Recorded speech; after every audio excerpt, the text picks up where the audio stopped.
Part 3. 1. It was on a warm and cheerful spring day in March 1914 that Natalia returned to her father-in-law's house. Panteley was mending the broken wattle fence with fluffy dove-colored twigs. The silvery icicles hanging from the roofs were dripping, and the traces of former runnels showed like black tar stains under the eaves. A ruddier, warmer sun caressed the melting hills, and the earth was swelling. The early grass looked like green malachite on the bare chalky headlands that bulged from the hill beyond the Don. Natalia, thinner and much changed, approached her father-in-law from behind and bowed her scarred, slightly crooked neck. "Good health, father." "Natalyushka! Welcome, my dear, welcome!" Panteley exclaimed, fussing over her. The twigs dropped out of his hand. "Why haven't you been to see us? Come in! Mother will be right glad to see you." "Father, I've come—" Natalia stretched out her hand uncertainly and turned away. "If you don't drive me away, I'd like to stay with you always," she added. "And why shouldn't you, my dear? Are you a stranger to us? Look, Grigory has written about you in his letter. He's told us to ask about you." They went into the kitchen. Panteley limped about in joyful agitation. Ilyinichna wept as she embraced Natalia. "You want a child," she whispered. "That would win him. Sit down. I'll get you some pancakes, shall I?" Dunya, flushed and smiling, came running into the kitchen and embraced Natalia round the knees. "You shameless thing! You forgot all about us," she reproached her. "Now then, you madcap!" her father shouted at her with feigned severity. "How you've grown," Natalia murmured, pulling Dunya's arms apart and looking into her eyes. They all talked together, interrupting one another. Ilyinichna, supporting her cheek on her palm, grieved as she looked at Natalia, so changed from what she had been. "You've come for good?" Dunya asked, clasping Natalia's hands. "Who knows? Why, where else should my own daughter-in-law live? You'll stay with us," Ilyinichna decided, as she pushed a platter of pancakes across the table. Natalia had come to her husband's parents only after long vacillation. At first, her father would not let her go. He shouted at her in indignation when she suggested it and attempted to persuade her against such a step. But it was difficult for her to look her own people in the face. Since her attempted suicide, she felt that with her own family she was almost a stranger. For his part, after he had seen Grigory off to the army, Panteley was continually wheedling her to come, for he was determined to have her back and to reconcile Grigory to her. From that day in March, Natalia lived with the Melekovs. Pyotr was friendly and brotherly. Darya gave little outward sign of her dissatisfaction, but her occasional sidelong glances were more than compensated by Dunya's attachment and the parental attitude of the old people. The very day after Natalia came to them, Panteley ordered Dunya to write a letter to Grigory. "Greetings, our own son Grigory Pantelyevich. We send you a deep bow, and from all my fatherly heart, with your mother Vasilisa Ilyinichna, a parental blessing. Your brother, Pyotr Pantelyevich, and his wife Darya Matveyevna greet you and wish you health and well-being. Also your sister Dunya and all at home greet you. We received your letter sent in February the 5th day, and heartily thank you for it. And as you wrote that the horse is knocking his legs, smear him with some lard, you know how, and don't shoe his hind hoofs so long as there is no slipperiness or bare ice about. Your wife, Natalia Mironovna, is living with us and is well and comfortable. Your mother sends you some dried cherries and a pair of woolen socks and some bacon and other things. We are all alive and well, but Darya's baby has died. The other day Pyotr and I roofed the shed, and he orders you to look after the horse and keep it well. The cows have calved, the old mare seems to be in foal. We put a stallion from the district stables to her. We are glad to hear about your service and that your officers are pleased with you. Serve as you should. Service for the Tsar will not be in vain. And Natalia will live with us now, and you think that over. And one other trouble, just before Lent, a wolf killed 3 sheep. Now keep well and in God's keeping. Don't forget your wife. That is my order to you. She is a good woman and your legal wife. Don't break the furrow, and listen to your father. Your father, Senior Sergeant Panteley Melekov. Grigori's regiment was stationed at a little place called Radzivilovo, some 4 versts from the Russo-Austrian frontier. He rarely wrote home. To the letter informing him that Natalia was living with his father, he wrote a cautiously worded reply and asked his father to greet her in his name. All his letters were noncommittal and obscure in their meaning. Panteley made Dunya or Pyotr read them to him several times, pondering over the thought concealed between the lines. Just before Easter, he wrote and asked Grigori definitely whether on his return from the army he would live with his wife or with Aksinia as before. Grigori delayed his reply. Only after Trinity Sunday did they receive a brief letter from him. Dunya read it quickly, swallowing the ends of her words, and Panteley had difficulty in grasping the essential thought among the numerous greetings and inquiries. At the end of the letter, Grigori dealt with the question of Natalia. You asked me to say whether I shall live with Natalia or not, but I tell you, Father, once the thing's been cut off, you can't stick it on again. And how shall I make it up with Natalia when you know yourself that I have a child? And I can't promise anything. It is painful for me to talk about it. The other day a fellow was caught smuggling goods across the frontier, and we happened to see him. He said there would be a war with the Austrians soon, that their Tsar has come to the frontier to see where to begin the war from and which land to grab for himself. If war begins, maybe I shan't be left alive, and nothing can be settled beforehand. Natalia worked for her foster parents and lived in continual hope of her husband's return. She never wrote to Grigori, but nobody in the family yearned with more pain and desire to receive a letter from him. Life in the village continued in its inviolable order. Cossacks who had served their term in the army returned home. On workdays, dull labor imperceptibly consumed the time. On Sunday mornings, the village poured in family droves into the church, the Cossacks in tunics and holiday trousers, the women in long-colored skirts that swept the dust, and embroidered blouses with puff sleeves. In the square stood empty wagons, their shafts high in the air. Horses whinnied and all kinds of people went to and fro. By the fire shed, the Bulgar settlers traded in vegetables set out in long rows. Behind them, the children ran about in bands and stared at the unharnessed camels, superciliously surveying the market square. Everywhere were crowds of men wearing red-banded caps and women in bright kerchiefs. The camels, their eyes glazed with a torpid green, chewed the cud as they rested from their constant toil on the water wheels. In the evening, the streets groaned with the tramp of feet, with song and dancing to the accordions, and only late at night did the last voices die away on the outskirts of the village. Natalia, who never went to the evening gatherings, sat listening gladly to Dunya's artless stories. Imperceptibly, Dunya was growing into a shapely and, in her way, good-looking girl. She matured early, like an early apple. That year, her elder girlfriends forgot that they had reached adolescence before her and took her into their circle. Dunya was like her father, dark and sturdy.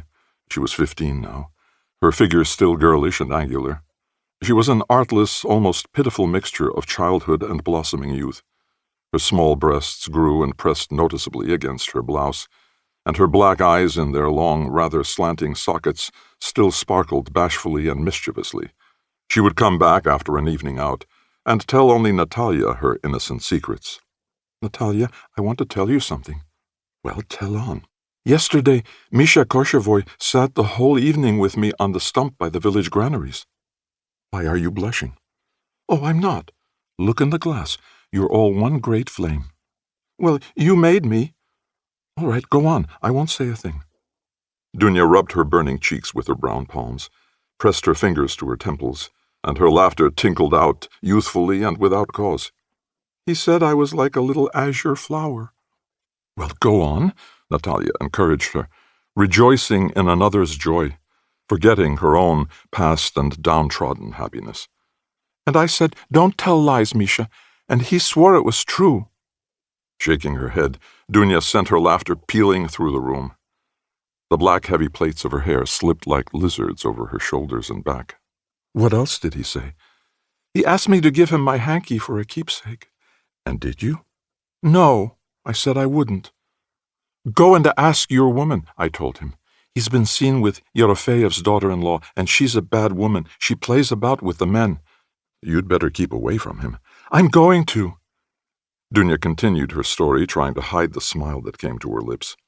And then, as the three of us, 2 other girls and me, were coming home, drunken old Grandpa Mikhail came after us. "Kiss me, my dears, and I'll pay you 2 kopecks apiece," he shouted, and Yura hit him on the face with a twig, and we ran away. The summer was dry. By the village the dawn grew shallow, and where the surging current had run swiftly, a ford was made, and bullocks could cross to the other bank without wetting their backs. At night a sultry stuffiness flowed down into the village from the range of hills, and the wind filled the air with the spicy scent of scorched grass.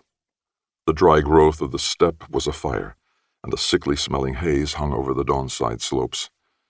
At night the clouds deepened over the river, and ominous peals of thunder were heard. But no rain came to refresh the parched earth, although the lightning rent the sky into jagged, livid fragments. Night after night an owl screeched from the belfry. The cries surged terrifyingly over the village, and the owl flew from the belfry to the cemetery and moaned over the brownish, grassy mounds of the graves. "There's trouble brewing," the old men prophesied, as they listened to the owl screeching from the cemetery. "There's war coming. An owl called just like that before the Turkish campaign. Perhaps there will be cholera again. Expect no good when it flies from the church to the dead." For 2 nights, Martin Shamil, who lived close to the cemetery, lay in wait by the cemetery fence for the accursed owl. But the invisible, mysterious bird flew noiselessly over him, alighted on a cross at the other end of the cemetery, and sent its alarming cries over the sleepy village. Martin swore indecently, shot at the black, hanging belly of a cloud, and went home. On his return, his wife, a timorous, ailing woman, as fertile as a doe rabbit, greeted him with reproaches. "You're a fool, a hopeless fool," she declared. "The bird doesn't interfere with you, does it? What if God should punish you? Here I am in my last month, and suppose I don't give birth because of you." "Shut up, woman," Martin ordered her. "You'll be all right, never fear. What's that bird doing here, giving us all the cold shivers? It's calling down woe on us, the devil. If war breaks out, they'll take me off, and look at the litter you've given me." He waved at the corner where the children were sleeping. Talking with the old men in the marketplace, Panteley solemnly announced, "Our Grigori writes that the Austrian Tsar has come to the frontier and has given orders to collect all his troops in one place and to march on Moscow and Petersburg." The old men remembered past wars and shared their apprehensions with one another. "But there won't be any war," one objected. "Look at the harvest." "The harvest has nothing to do with it. It's the students giving trouble, I expect. In any case, we shall be the last to hear of it. But who will the war be with?" "With the Turks, about the sea. They can't come to an agreement on how to divide the sea." "Is it so difficult? Let them divide it into 2 strips, like we do the meadowland." The talk turned to jest, and the old men went about their business. The early meadow hay was waiting to be mown. The fading grass beyond the dawn, which was not a patch on the grass of the steppe, was sickly and scentless. It was the same earth, yet the grass drank in different juices. In the steppe there was black soil, so heavy and firm that the herd left no traces where they passed over it. The grass there was strong and fragrant, but along the Don banks the soil was damp and rotten, growing a poor and scrubby grass which even the cattle would not always look at.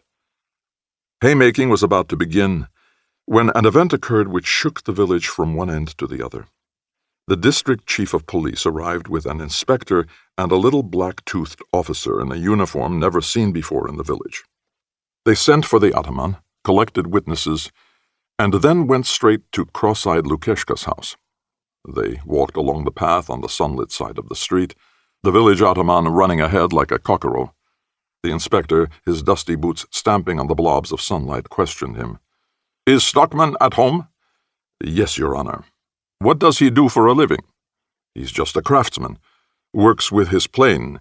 You haven't noticed anything suspicious about him?" "Not at all." As the police chief walked along, hat in hand, He squeezed a pimple on the bridge of his nose and panted in his thick uniform. The little officer picked his black teeth with a straw and puckered his red-rimmed eyes. "Does he ever have visitors?" the inspector asked, pulling the Ataman back. "Yes, they play cards sometimes." "Who?" "Chiefly laborers from the mill." "Who exactly?" "The engine man, the scales man, the roller man David, and sometimes some of our Cossacks." The inspector halted and waited for the officer who had lagged behind. He said something to him, twisting a button on his tunic, then beckoned to the Ataman. The Ataman ran up on tiptoe, holding his breath. Knotted veins throbbed and quivered in his neck. "Take 2 of those on duty and arrest the men you mentioned. Bring them to the administration, and we'll be along in a minute or 2. Do you understand?" The Ataman drew himself up so that the veins bulged over his high collar, uttered a kind of grunt, and turned away to execute his instructions. Stockman, his vest unbuttoned, was sitting with his back to the door, cutting out a plywood pattern with a fret saw. "Kindly stand up. You're under arrest." "What for?" "You occupy 2 rooms?" "Yes." "We shall search them." The officer caught his spur on the doormat, walked across to the table, and with a frown picked up the first book that came to hand. "I want the key of that trunk." "To what do I owe this visit?" "There'll be time to talk to you afterwards." Stockman's wife looked through the doorway from the other room and drew back. The inspector and his clerk followed her into the other room. "What's this?" the officer asked Stockman quietly, holding up a book in a yellow cover. "A book," Stockman replied with a shrug. "You can keep your witticisms for a more suitable occasion. Answer the question properly." Suppressing a wry smile, Stockman leaned his back against the stove. The district chief of police glanced over the officer's shoulder at the book and then turned to Stockman. "Are you studying this?" "I'm interested in the subject," Stockman replied dryly, parting his black beard into 2 equal strands with a small comb. "I see." The officer glanced through the pages of the book and threw it back on the table. He looked through a second, put it aside, and having read the cover of the 3rd, turned to Stockman again. "Where do you keep the rest of this type of literature?" Stockman screwed up one eye as though taking aim, and replied, "You see all that I have." "You're lying," the officer retorted, waving the book at him. "I demand, search the rooms."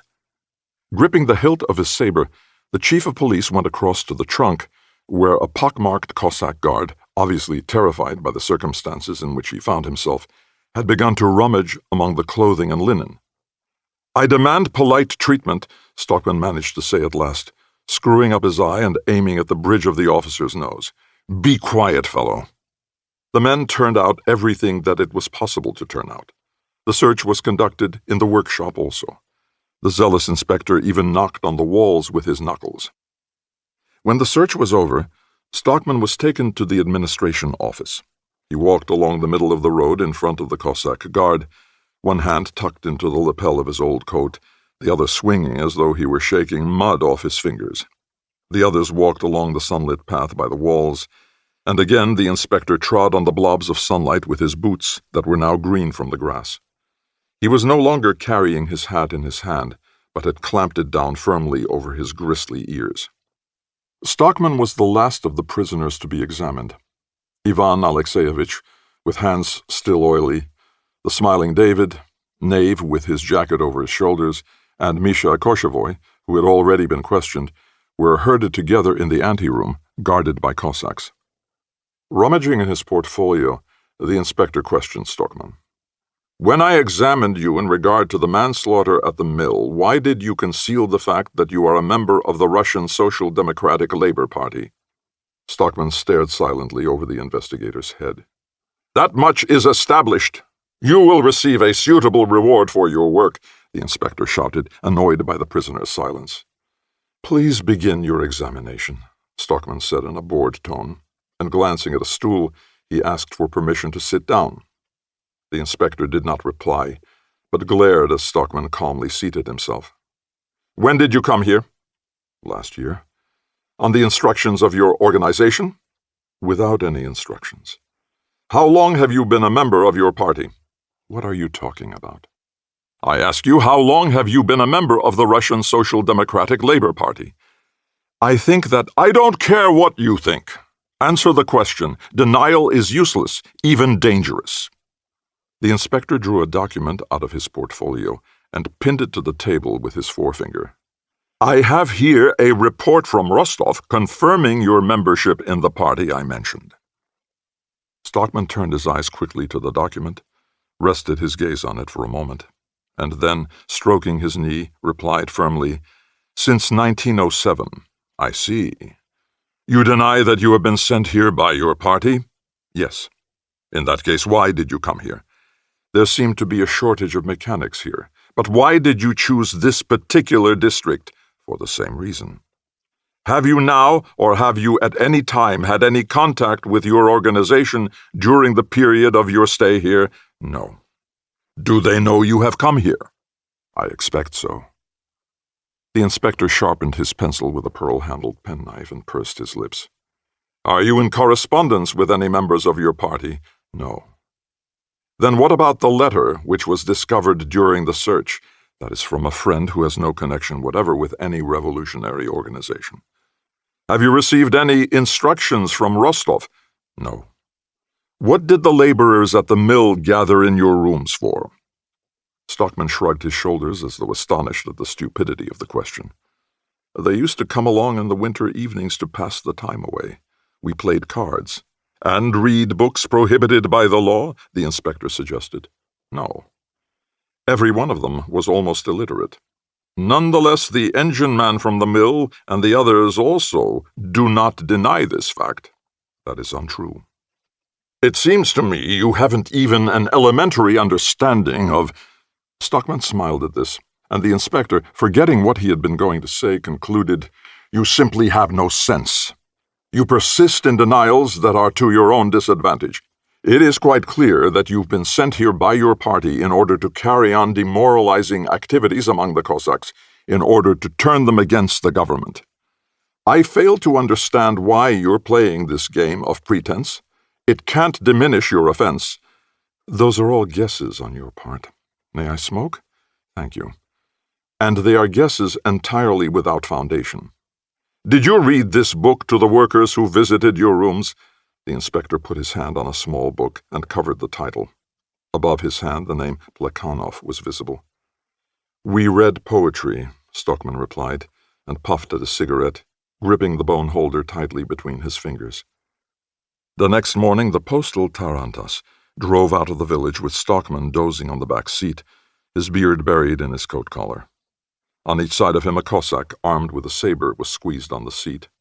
One of them, a curly-headed, pock-marked fellow, gripped Stockman's elbow firmly in his knotty, dirty fingers, casting timorous, sidelong glances at him, and keeping his other hand on his battered scabbard. The tarantas rattled briskly down the street. By the Malekovs' farmyard, a little woman wrapped in a shawl stood waiting for it, her back against the wattle fence. The tarantas sped past, and the woman, pressing her hands to her breast, flung herself after it. Osip! Osip Davidovich! Oh, what shall I do? Stockman attempted to wave his hand to her, but the pockmarked Cossack jumped up and clutched his arm, and in a hoarse, savage voice shouted, Sit down, or I'll cut you down. For the first time in all his simple life, he had seen a man who dared to act against the Tsar himself. 2. The long road from Mankovo to the little town of Radzivilovo lay somewhere behind him in a gray, intangible mist. Grigory tried occasionally to recall the road, but could only dimly remember station buildings, the train wheels clattering beneath the shaking floor, the scent of horses and hay, endless threads of railway line flowing under them, the smoke that billowed from the engine, and the bearded face of a gendarme on the station platform, either at Voronezh or at Kiev, he was not sure which. At the place where they detrained were crowds of officers and clean-shaven men in gray overcoats, talking a language he could not understand. It took a long time for the horses to be unloaded, but when this had been accomplished, the assistant echelon commander led 300 or more Cossacks to the veterinary hospital. A long procedure in connection with the examination of the horses, Then allotment to troops. NCOs bustling about. The first troop was formed of light brown horses, the second of bay and dun, the third of dark brown. Grigori was allotted to the fourth, which consisted of plain brown and golden horses. The fifth was composed entirely of sorrel, and the sixth of black horses.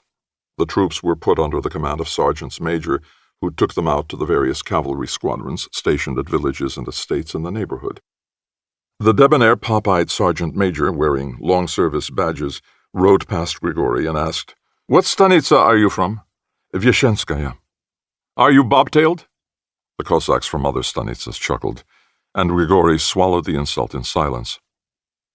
The road taken by Grigori's troop led them along the highway.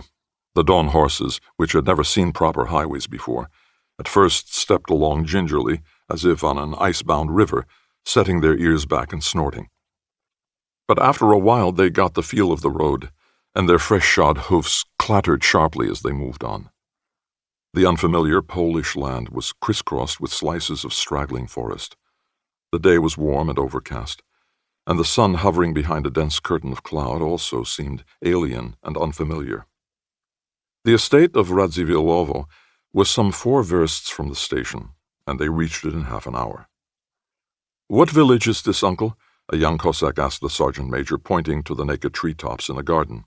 "What village? You forget about your Cossack villages here, my lad. This isn't the Don province." "What is it then, uncle?" "I, your uncle? A fine nephew you make. That, my lad, is the estate of Princess Urusova. Our 4th company is quartered there."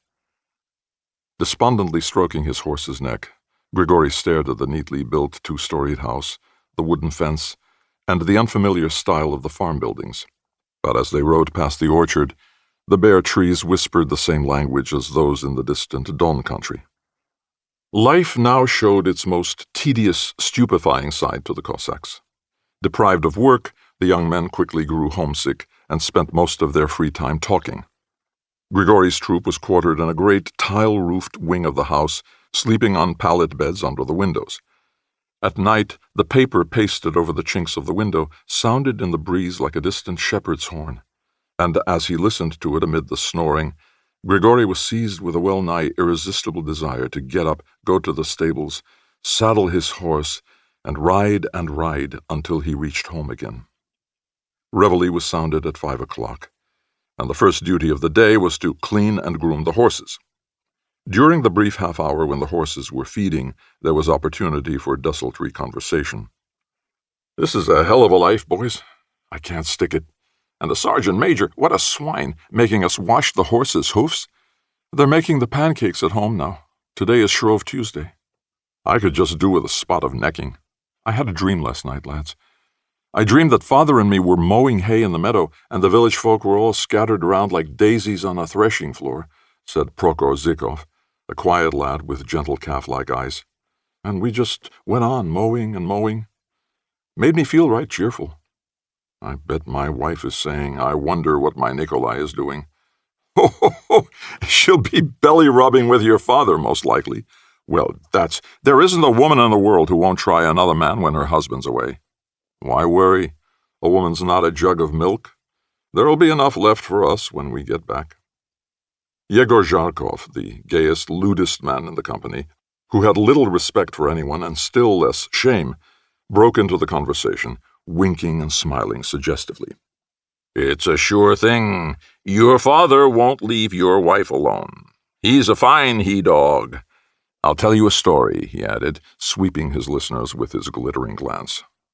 "One old grumble kept running after his daughter-in-law, gave her no rest, but his son was always in the way. So what did the old man do? At night he went into the yard and opened the gate, and all the cattle got out. So he says to his son, 'What have you done, you lazy so-and-so? Why didn't you shut the gate? Look, all the cattle have wandered out. Go and drive them back.' You see, he thought, when his son had gone he'd have time to get at his daughter-in-law. But his son was lazy and whispered to his wife, 'You go and drive them back.' So she went out, and he lay there listening. The father slipped down from the stove and crawled over on his hands and knees towards the bed. But his son was no fool. He took a rolling pin from the shelf and waited. As soon as his father crawled up to the bed and put his hand on him, he gave him such a whack with the pin right across his bald head. "Go away," he shouted. "Don't you chew my blanket, curse you!" You see, they had a calf in the house which had a habit of chewing things, so the son pretended he had struck the calf. The old man managed to crawl back to his stove and lay there tenderly fingering the bump, which was as big as a goose egg. "Ivan," says he at last, "who did you strike right now?" "Only the calf," Ivan answers. "What kind of a master will you make," says the old man, almost in tears, "if you knock the cattle about like that?" "You're a mighty good liar. What's this, the marketplace? Break it up," shouted the sergeant major, coming up to them. The Cossacks went to their horses, laughing and joking. During exercise, the officers stood smoking at the side of the yard, occasionally intervening. As Grigori glanced at the polished, well-groomed officers in their handsome gray greatcoats and closely fitting uniforms, he felt that there was an impassable wall between them and himself. Their very different, comfortable, well-ordered existence, so unlike that of the Cossacks, flowed on peacefully, untroubled by mud, lice, or fear of the sergeant major's fists. An incident which occurred on the third day after their arrival at Radzivilovo made a painful impression on Grigori, and indeed on all the young Cossacks. They were being instructed in cavalry drill, and the horse ridden by Prokhor Zhykov, the lad with gentle eyes who often dreamed of his faraway Cossack village, was a wild, spirited animal, and happened to kick the sergeant major's mount as it passed. The blow was not very hard, and it only grazed the skin on the horse's left leg. But the sergeant major struck Prokhor across the face with his whip, and riding straight at him, shouted, "Why the hell don't you look where you're going, you son of a bitch? I'll show you. You'll spend the next 3 days on duty." The squadron commander happened to witness the scene, but he turned his back, fingering the sword knot of his saber and yawning with boredom. His lips trembling, Prokhor rubbed a streak of blood from his swollen cheek. Pulling his horse into line, Grigori looked at the officers, but they continued their conversation as if nothing untoward had occurred. 5 days later, Grigori dropped a bucket into the well. The sergeant major swooped on him like a hawk and raised his fist. "Don't you touch me," Grigori said huskily, looking into the rippling water below. "What? Climb down and get it, you bastard. I'll smash your face in for this." "I'll get it, but don't you touch me," Grigori said slowly, without raising his head. If there had been any Cossacks at the well, the sergeant major would undoubtedly have beaten Grigori. But they were attending to their horses at the fence and could not hear what was going on. The sergeant major approached Grigori, glancing back at the Cossacks, his bulging eyes insane with rage as he hissed, "Who do you think you are? How dare you speak to your superior in this way?" "Don't look for trouble, Semyon Yegorov." "Are you threatening me? I'll—" "Look here," Grigori said, raising his head from the well. "If you strike me, I'll kill you. Understand?" The sergeant major's great carp-like mouth gaped in amazement, but no answer came. The moment for punishment had been missed. Grigori's grayish face boded nothing good. The sergeant major was nonplussed. He walked away from the well, slipping in the mud, and when some distance away, turned and shook his huge fist. "I'll report you to the squadron commander," he shouted. "Yes, I'll report you." However, for some unknown reason, he did not report Grigori. But for about a fortnight afterwards, he was always finding fault with him and appointing him for sentry duty out of turn.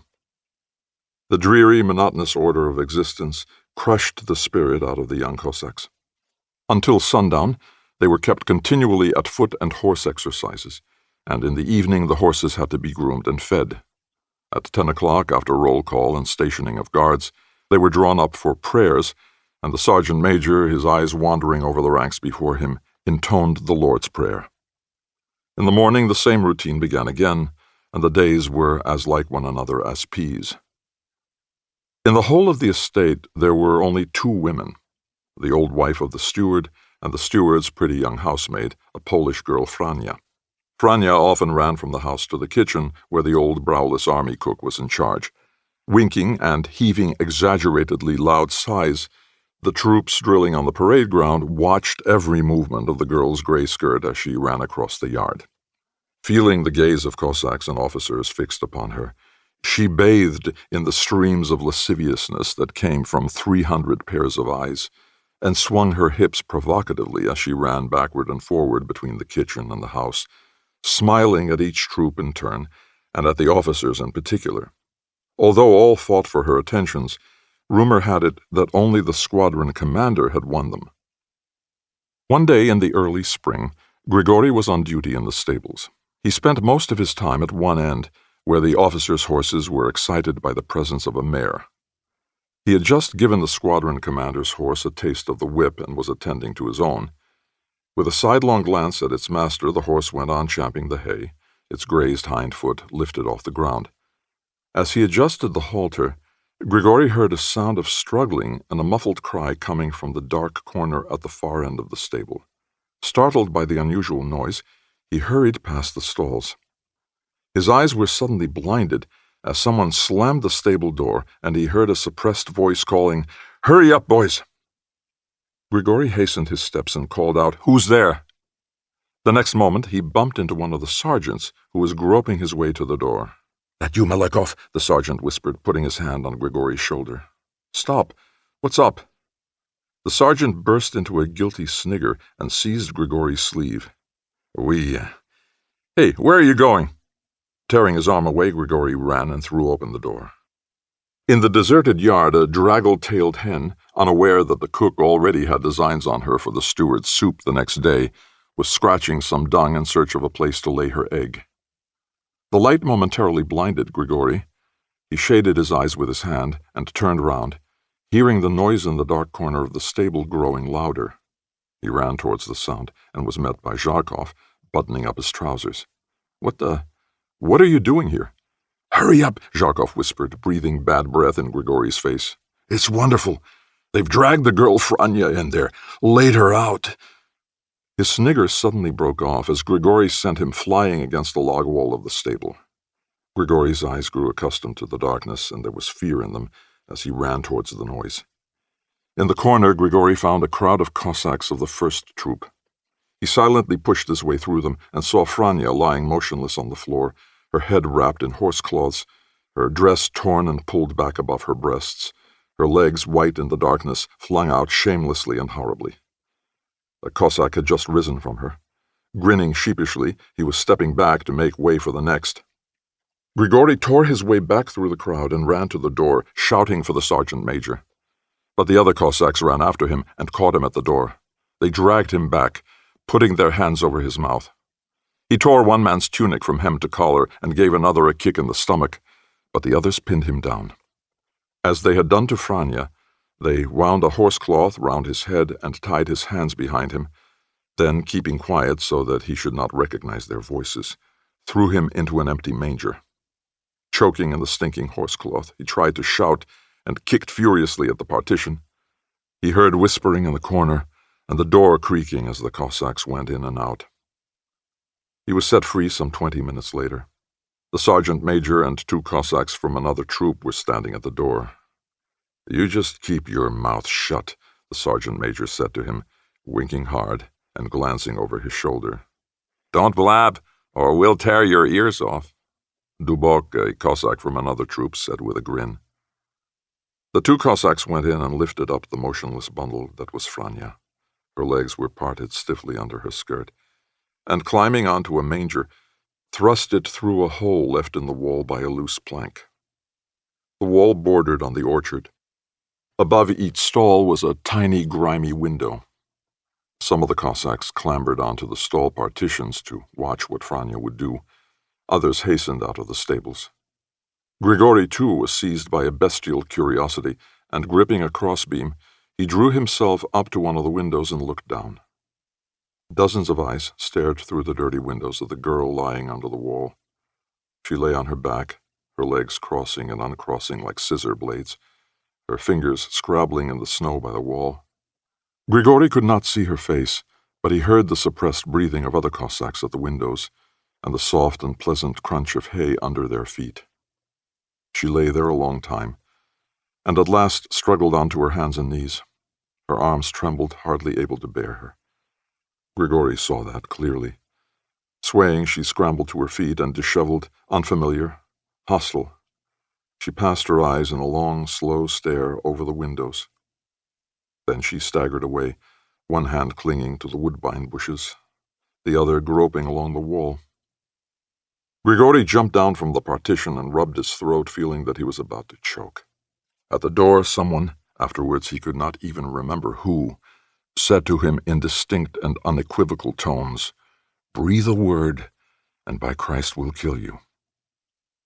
On the parade ground, the troop commander noticed that a button had been torn from Grigori's greatcoat and asked, "Who have you been wrestling with? What style do you call this?" Grigori glanced down at the little round hole left by the missing button. Overwhelmed by the memory, for the first time in years he felt like crying. 3. A sultry, sunny July haze lay over the steppe. The ripe, unharvested floods of wheat smoked with yellow dust. The metal of the reapers was too hot to touch. It was painful to look up at the flaming bluish-yellow sky. Where the wheat ended, a saffron sweep of clover began. The entire village had moved out into the steppe to cut the rye. The horses choked in the heat and the pungent dust, and were restive as they dragged the reapers. Now and then a wave of air from the river raised a fringe of dust over the steppe, and the sun was enveloped in a tingling haze. Since early morning, Pyotr, who was forking the wheat off the reaper platform, had drunk half a bucketful of water. Within a minute of his drinking the warm, unpleasant liquid, his throat was dry again. His shirt was wet through, the sweat streamed from his face, there was a continual trilling ring in his ears. Darya, her head and face wrapped in her kerchief, her shirt unbuttoned, was gathering the corn into stooks. Big gray beads of sweat ran down between her dusky breasts. Natalia was leading the horses. Her cheeks were burned the color of beetroot, and the glaring sun brought tears to her eyes. Panteley was walking up and down the swaths of corn, his wet shirt scalding his body. His beard looked like a stream of melting black cart grease flowing over his chest. "Make you sweat?" Kristonia shouted from a passing cart. "Wet through!" Panteley stumped on, wiping his perspiring belly with the tail of his shirt. "Pyotr," Darya called, "let's stop."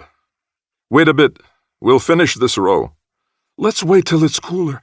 I've had enough." Natalia halted the horses. Her chest was heaving as though it were she who had been pulling the reaper.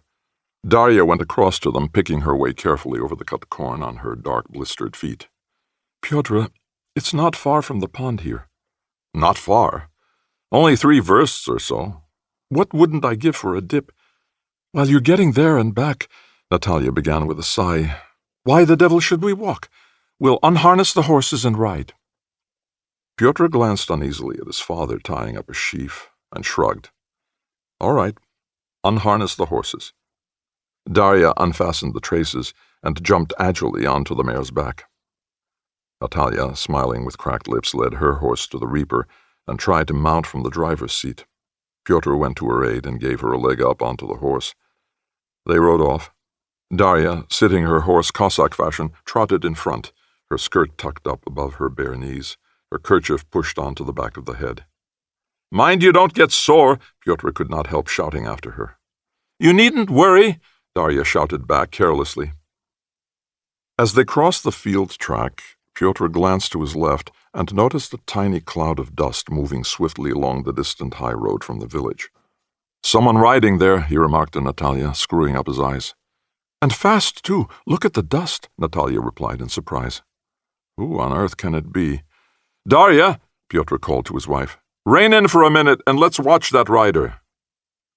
The cloud of dust dropped down into a hollow and disappeared, then came up again on the other side.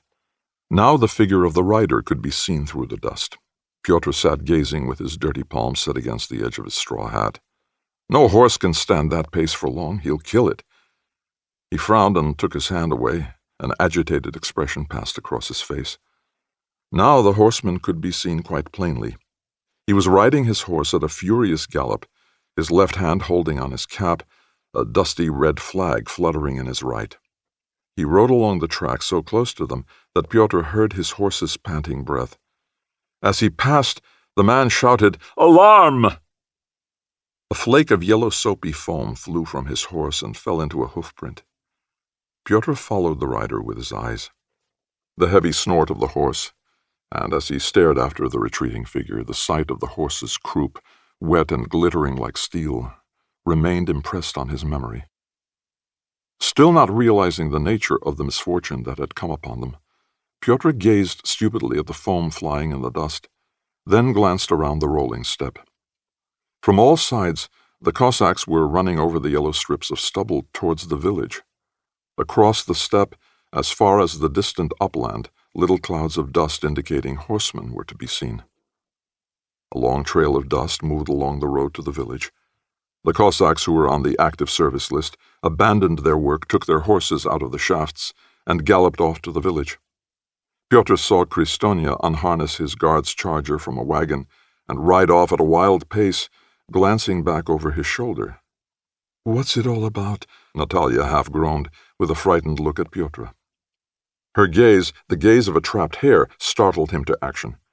He galloped back to the reaper, jumped off his horse before it had halted, hustled into the trousers he had flung off while working, and waving his hand to his father, tore off to add one more cloud of dust to those which had already blossomed over the sultry steppe. 4. He found a dense gray crowd assembled on the square. Many were already wearing their army uniform and equipment. The blue military caps of the men belonging to the Ataman's regiment rose a head higher than the rest, like Dutch ganders among the small fry of the farmyard. The village tavern was closed. The military police officer had a gloomy and careworn look. The women, attired in their holiday clothes, lined the fences along the streets. One word was on everybody's lips: mobilization. Intoxicated, excited faces. The general anxiety had been communicated to the horses, and they were kicking and plunging and snorting angrily. The square was strewn with empty bottles and wrappers from cheap sweets. A cloud of dust hung low in the air. Pyotr led his saddled horse by the rein. Close to the church fence, a big swarthy Cossack of the Ataman's regiment stood buttoning up his blue sharovari, with his mouth gaping in a white-toothed smile, while a stocky little woman, his wife or sweetheart, stormed at him. "I'll give it you for going with that hussy," the little woman promised. She was drunk. Her disheveled hair was scattered with the husks of sunflower seed. Her flowered kerchief hung loose. The guardsman tightened his belt and, grinning widely, dropped to his haunches, leaving enough room for a year-old calf to pass under the voluminous folds of his sharovari. "Keep off, Mashka."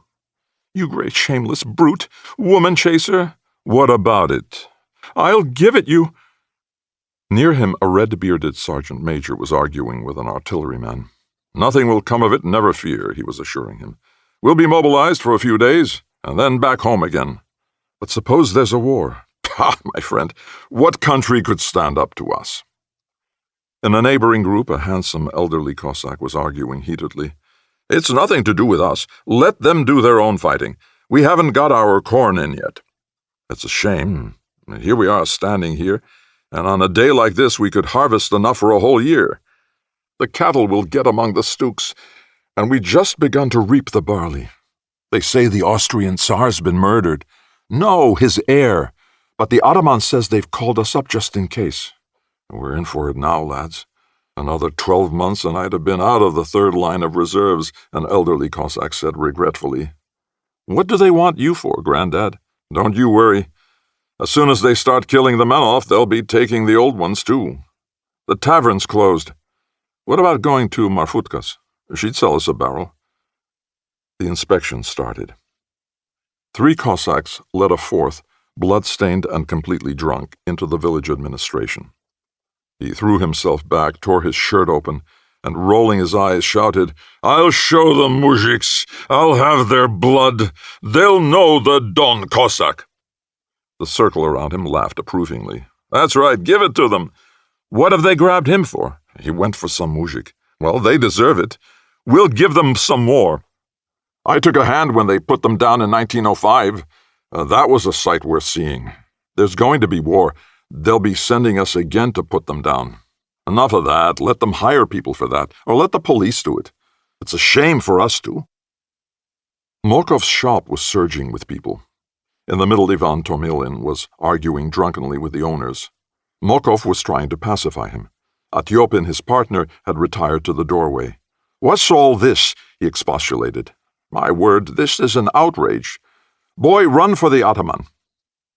Rubbing his sweaty hands on his trousers, Tomilin pressed against the frowning merchant and sneered. "You've squeezed us and squeezed us with your interest, you swine, and now you've got the wind up. I'll smash your face in. Stealing our Cossack rights, you fat slug." The village ataman was busily pouring out soothing words for the benefit of the Cossacks surrounding him. "War? No, there won't be any war. His Honor, the Chief of the Military Police, said the mobilization was only a drill. There's no need for alarm. Good. Back to the fields as soon as we're home. What are the authorities thinking about? I have over 100 desiatines of harvesting to do. Timoshka, tell our folk we'll be home again tomorrow. Looks as if they've put a notice up. Let's go and have a look." Until late at night, the square was alive and noisy with excited crowds. Some 4 days later, the red trucks of the troop trains were carrying the Cossack regiments and batteries towards the Russo-Austrian frontier. War. From the stalls came the snorting of horses and the damp stench of dung.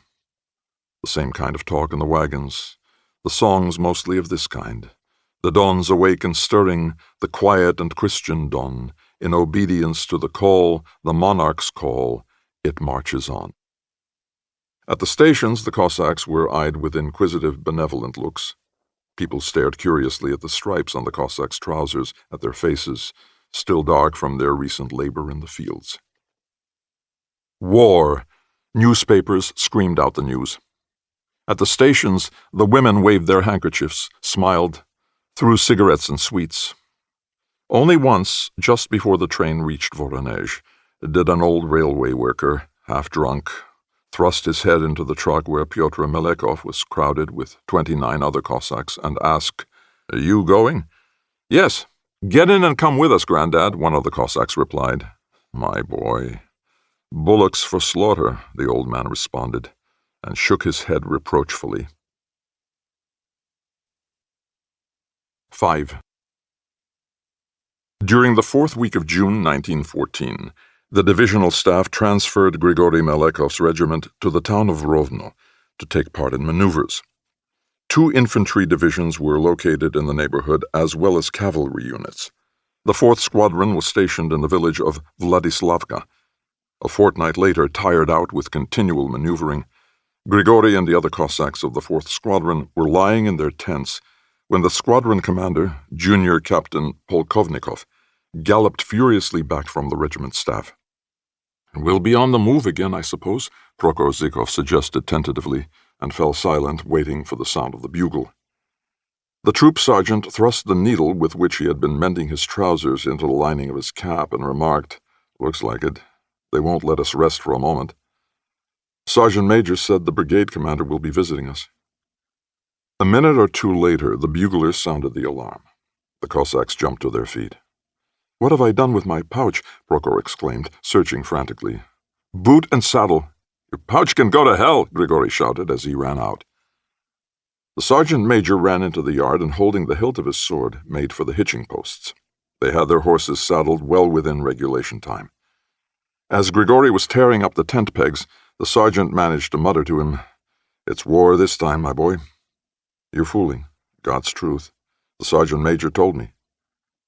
The squadron formed up in the street, the commander at its head. "In troop columns!" His command flew over the ranks. Hoofs clattered as the horses trotted out of the village onto the highway. From a neighboring village, the 1st and 5th Squadrons could be seen riding towards the station. A day later, the regiment was detrained at a station some 35 versts from the Austrian frontier. Dawn was breaking behind the station birch trees. The morning promised to be fine. The engine fussed and rumbled over the tracks. The lines glittered under a varnish of dew.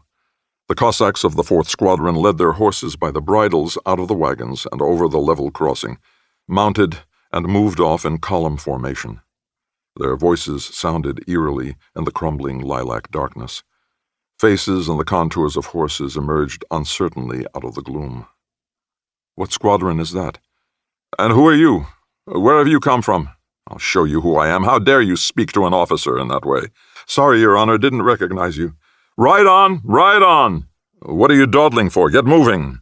Where's your 3rd Troop, Sergeant Major? Squadron, bring up the rear! Muttered whispers in the column. Bring up the rear, blast him, when we haven't slept for 2 nights. Give me a puff, Syomka. Haven't had a smoke since yesterday. Hold your horse. He's bitten through his saddle strap, the devil. Mine's lost a hoof in front. A little farther on, the 4th Squadron was held up for a while by the 1st, which had detrained before it. Against the bluish-gray of the sky, the silhouettes of the horsemen ahead stood out clearly, as though drawn with Indian ink. Their lances swung like bare sunflower stalks. Occasionally a stirrup jingled, or a saddle creaked. Prokhor Zhikov was riding at Grigori's side.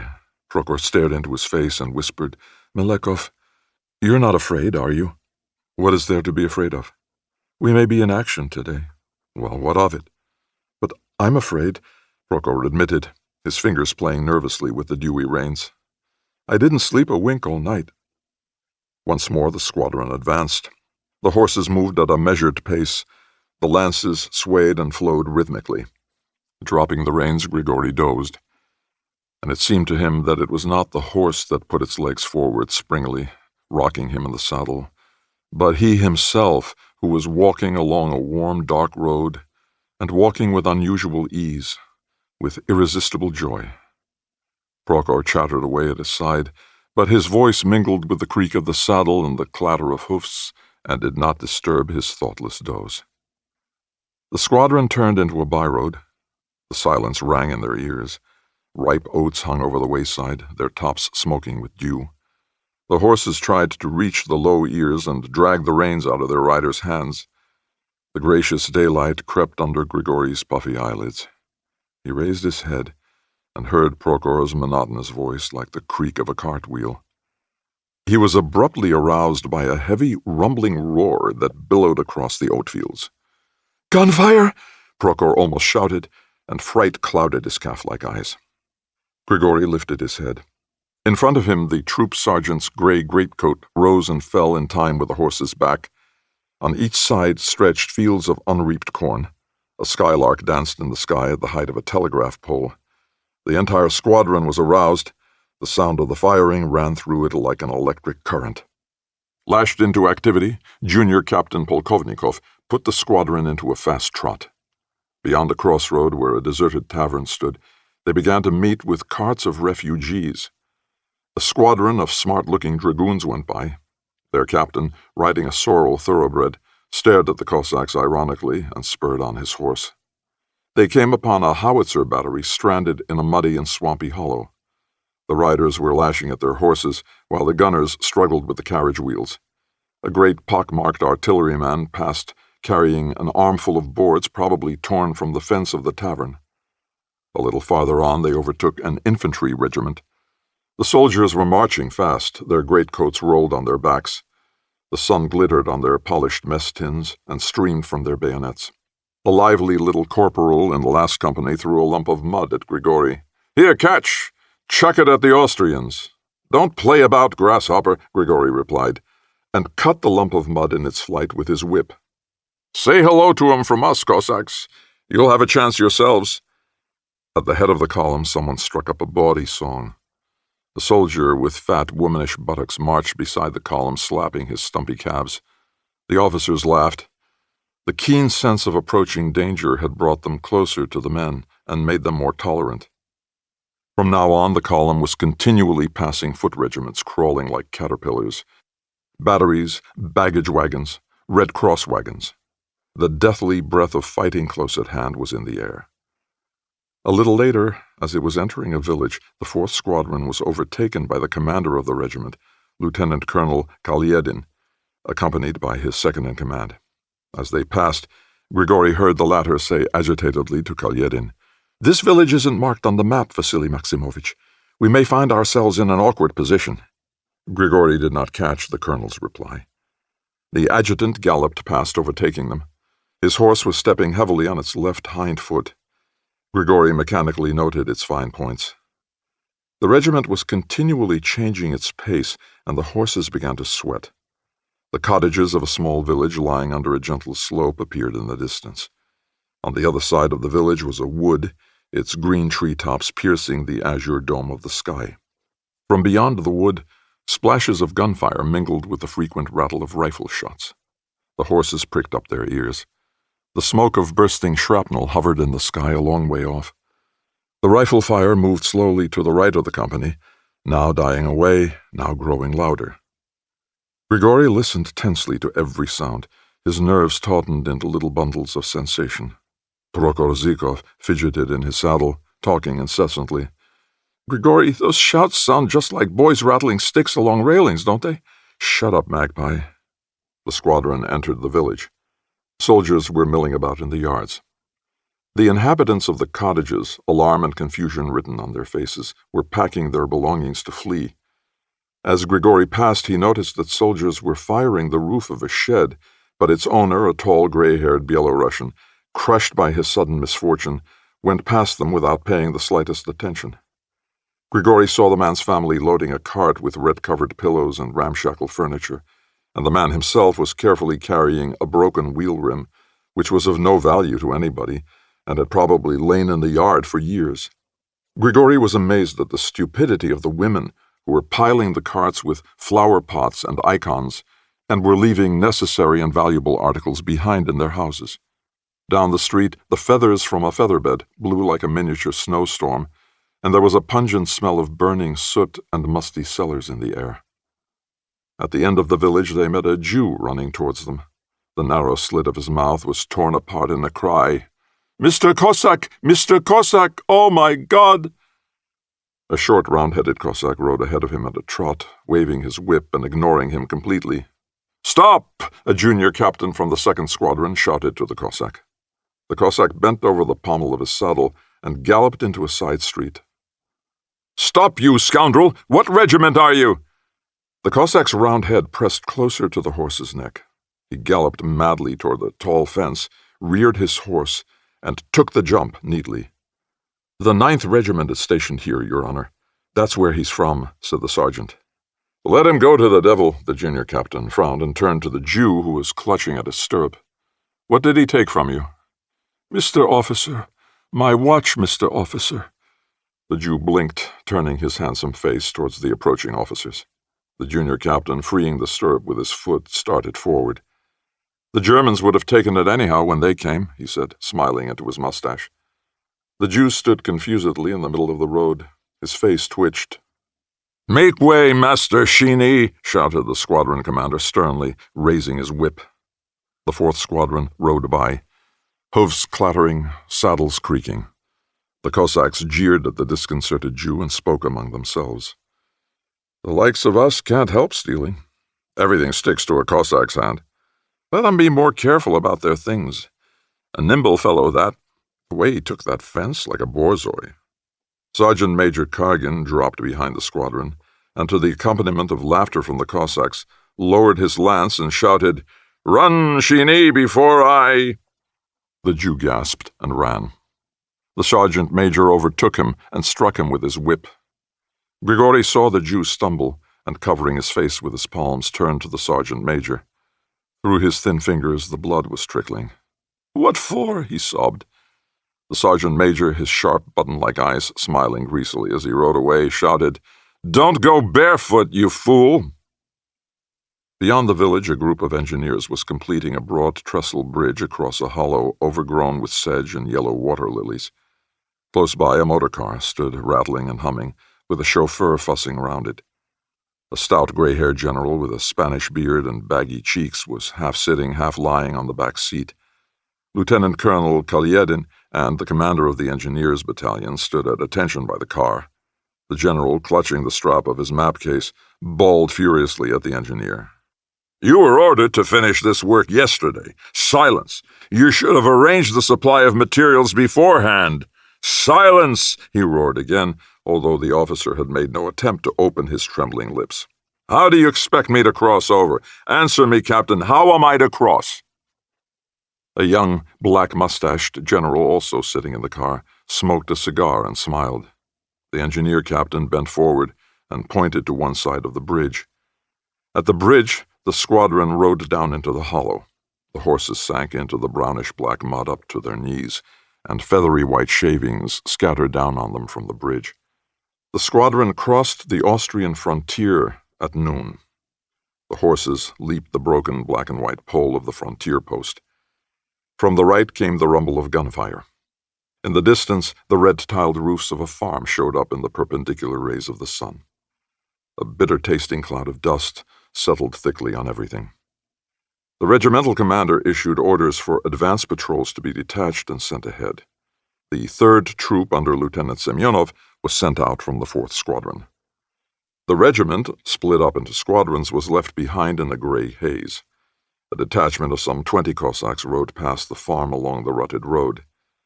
The lieutenant led the reconnaissance patrol about 3 versts, then halted to study his map. The Cossacks gathered in a group to smoke.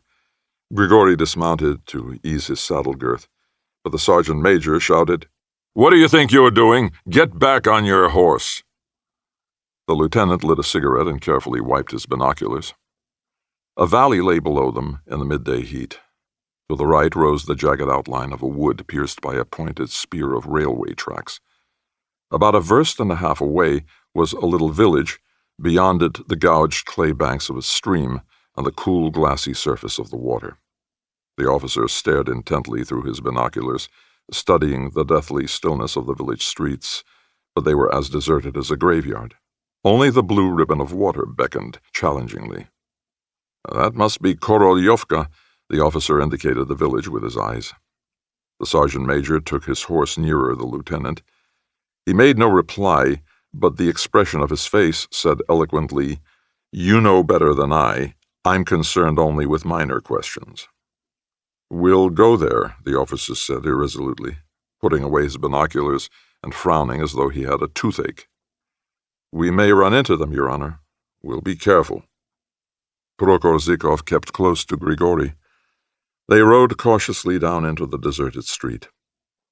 Every window suggested an ambush. Every open cellar door evoked a feeling of loneliness and sent a sickening shudder down the back. All eyes were drawn as though by magnets to the fences and ditches. They rode in like beasts of prey, like wolves approaching human habitations in the blue winter night, but the streets were empty. The silence was stupefying. From the open window of one house came the innocent sound of a clock striking. The chimes rang out like pistol shots, and Grigory saw the officer tremble and his hand flash to his revolver. There was not a soul in the village. The patrol forded the river. The water reached the horses' bellies. They entered willingly and tried to drink, but their riders pulled at the reins and urged them on. Grigory stared thirstily down at the turbid water, close yet inaccessible. It drew him almost irresistibly. Had it been possible, he would have jumped out of his saddle and lain down without undressing, with the stream murmuring over him until his sweating chest and back were shivering with cold. From the rise beyond the village, they saw a distant town. Square blocks of houses, brick buildings, gardens, and church spires. The officer rode to the top of the hill and put his binoculars to his eyes. "There they are," he shouted, the fingers of his left hand playing nervously. The sergeant major rode to the sun-baked crest, followed by the other Cossacks in single file, and stared. They saw tiny figures scurrying about the town. Wagons dammed up the side streets. Horsemen were galloping to and fro. With eyes screwed up, gazing from under his palm, Grigory was able to distinguish even the gray, unfamiliar color of the uniforms. Before the town stretched the brown lines of freshly dug trenches, with men swarming about them. "What a lot of them," Prokhor said with a gasp. The others, all gripped by the same feeling, were silent. Grigory listened to the quickening throb of his heart, and realized that the feeling he was experiencing at the sight of these foreigners was something quite different from what he had felt in the face of the enemy on maneuvers. The sergeant major drove the Cossacks hurriedly back down the rise. The lieutenant made some pencil notes in his field notebook and then beckoned to Grigory. "Melekov!" "Sir." Grigory dismounted and went to the officer, his legs feeling like stone after the long ride. The officer handed him a folded paper. You've got the best horse. Deliver this to the regimental commander, at a gallop. Grigori put the paper in his breast pocket and went back to his horse, slipping his chin strap under his chin as he went. The officer watched him until he had mounted, then glanced at his wristwatch. The regiment had nearly reached the village of Korolyovka when Grigori rode up with the report. After reading it, the colonel gave an order to his adjutant, who galloped off to the 1st Squadron. The 4th Squadron streamed through Korolyovka, and as quickly as though on the parade ground, spread out in formation over the fields beyond. Lieutenant Semyonov rode up with his men. The horses tossed their heads to shake off the horseflies, and there was a continual jingle of bridles. The noise of the 1st Squadron passing through the village sounded heavily in the midday silence. Junior Captain Polkovnikov rode on his prancing horse to the front of the ranks. Gathering the reins tightly in one hand, he dropped the other to his sword knot. Grigori held his breath and awaited the word of command. There was a rumble of hoofs on the left flank as the 1st Squadron got into position. The officer wrenched his saber from its sheath. The blade gleamed like blue light. "Squadron!" He swung his saber to the right, then to the left, and finally lowered it in front of him, holding it poised above the horse's ears. Grigori tried to think what the next order would be. "Lances at the ready! Sabers out! Into the attack! Gallop!" The officer snapped and gave his horse the rein. The earth groaned dully under the crushing impact of 1,000 hoofs.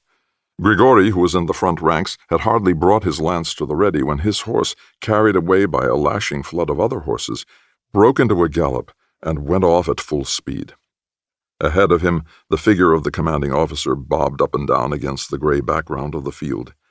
A black wedge of plowed land sped irresistibly towards him. The 1st Squadron raised a surging, quivering shout. The 4th Squadron took it up. The ground streaked past close under the horses' straining bellies. Through the roaring whistle in his ears, Grigori caught the sound of distant firing. The first bullet whined high above them, furrowing the glassy vault of the sky. Grigori pressed the hot shaft of his lance against his side until it hurt him and his palm sweated.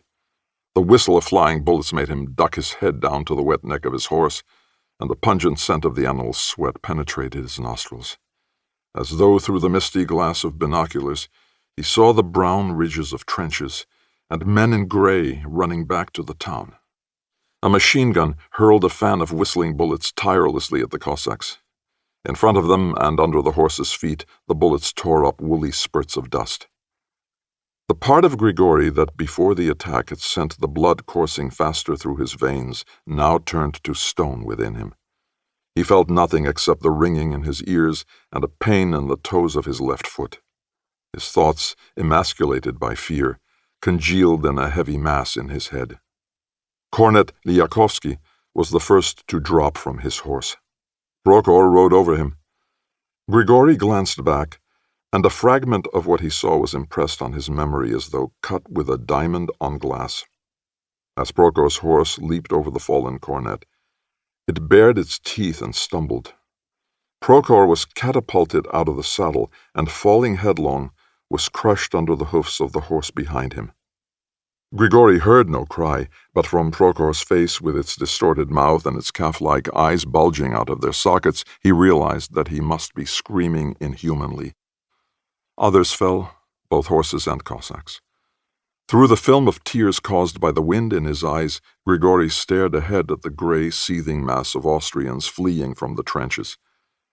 The squadron, which had torn away from the village in an orderly stream, now scattered and broke into fragments. Those in front, Grigori among them, had nearly reached the trenches. Others were lagging behind. The tall, white-eyebrowed Austrian, his cap drawn over his eyes, fired almost point-blank at Grigori. The heat of the bullet scorched his cheek. He struck with his lance, at the same time pulling on the reins with all his strength. The blow was so powerful that it plunged for half a shaft length into the Austrian's body. Grigori was not quick enough to withdraw the lance. He felt a quivering convulsion in his hand and saw the Austrian bent right back so that only the point of his unshaven chin was visible, clutching the shaft and clawing at it with his nails. Grigori dropped the lance and felt with numbed fingers for his saber hilt. The Austrians fled into the streets of the town. Cossack horses reared up over the gray clots of their uniforms. In the first moment after dropping his lance, Grigori, without knowing why, turned his horse and saw the sergeant major gallop past him, his lips parted in a snarl. Grigori struck at his horse with the flat of his saber. Arching its neck, it carried him away down the street. An Austrian was running along by the railings of a garden, swaying, without a rifle, his cap clutched in his hand. Grigori saw the back of his head and the damp collar of his tunic. He overtook him, and, lashed on by the frenzy of the moment, whirled his saber above his head. The Austrian was running close to the railings on the left-hand side, and it was awkward for Grigori to hew him down. But, leaning over his saddle, holding his saber aslant, he struck at the man's temple. Without a cry, the Austrian pressed his hand to the wound and spun around with his back to the railings.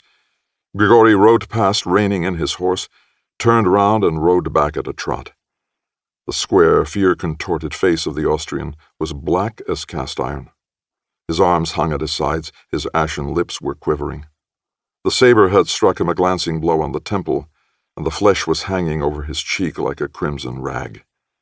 The blood streamed onto his uniform. Grigori's eyes met the terror-stricken eyes of the Austrian. The man was sagging at the knees. A gurgling groan came from his throat. Screwing up his eyes, Grigori swept his saber down. The blow split the cranium in two. The man flung out his arms and fell, his shattered skull knocked heavily against the stone of the road. At the sound, Grigori's horse reared, and snorting, carried him into the middle of the street. Ragged firing sounded in the streets. A foaming horse carried a dead Cossack past Grigori. One foot was caught in the stirrup, and the horse was dragging the bruised and battered body over the stones.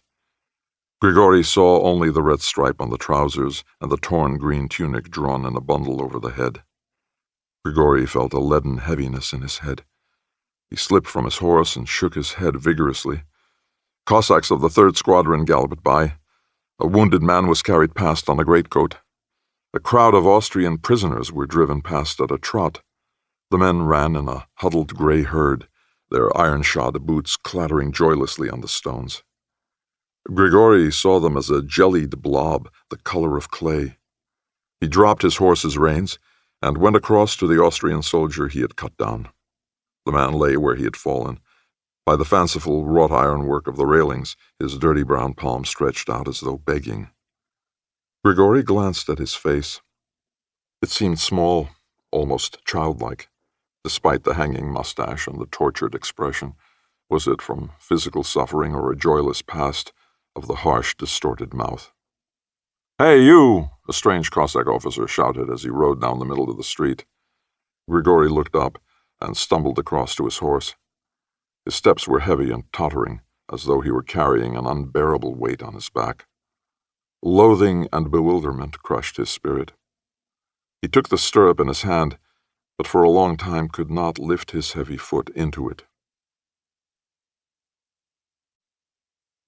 6.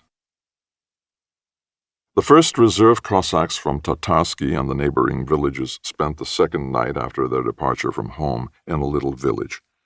The men from the lower end of Tatarsky drew into a separate group from those of the upper end, so Pyotr Melekov, Anikushka, Kristonia, Stepan Astakov, Ivan Tomilin, and others were all billeted in one house.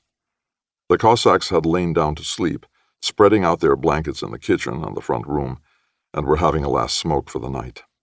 The master of the house, a tall, decrepit old man who had served in the Turkish War, sat talking with them. "So you're off to war, soldiers?"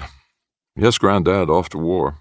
It won't be anything like the Turkish War was, I don't suppose. They've got different weapons now." "It'll be just the same, just as devilish. Just as they killed people then, so it'll be now." Tomilin grunted, angry with no one knew whom. "That's stupid talk, young fellow.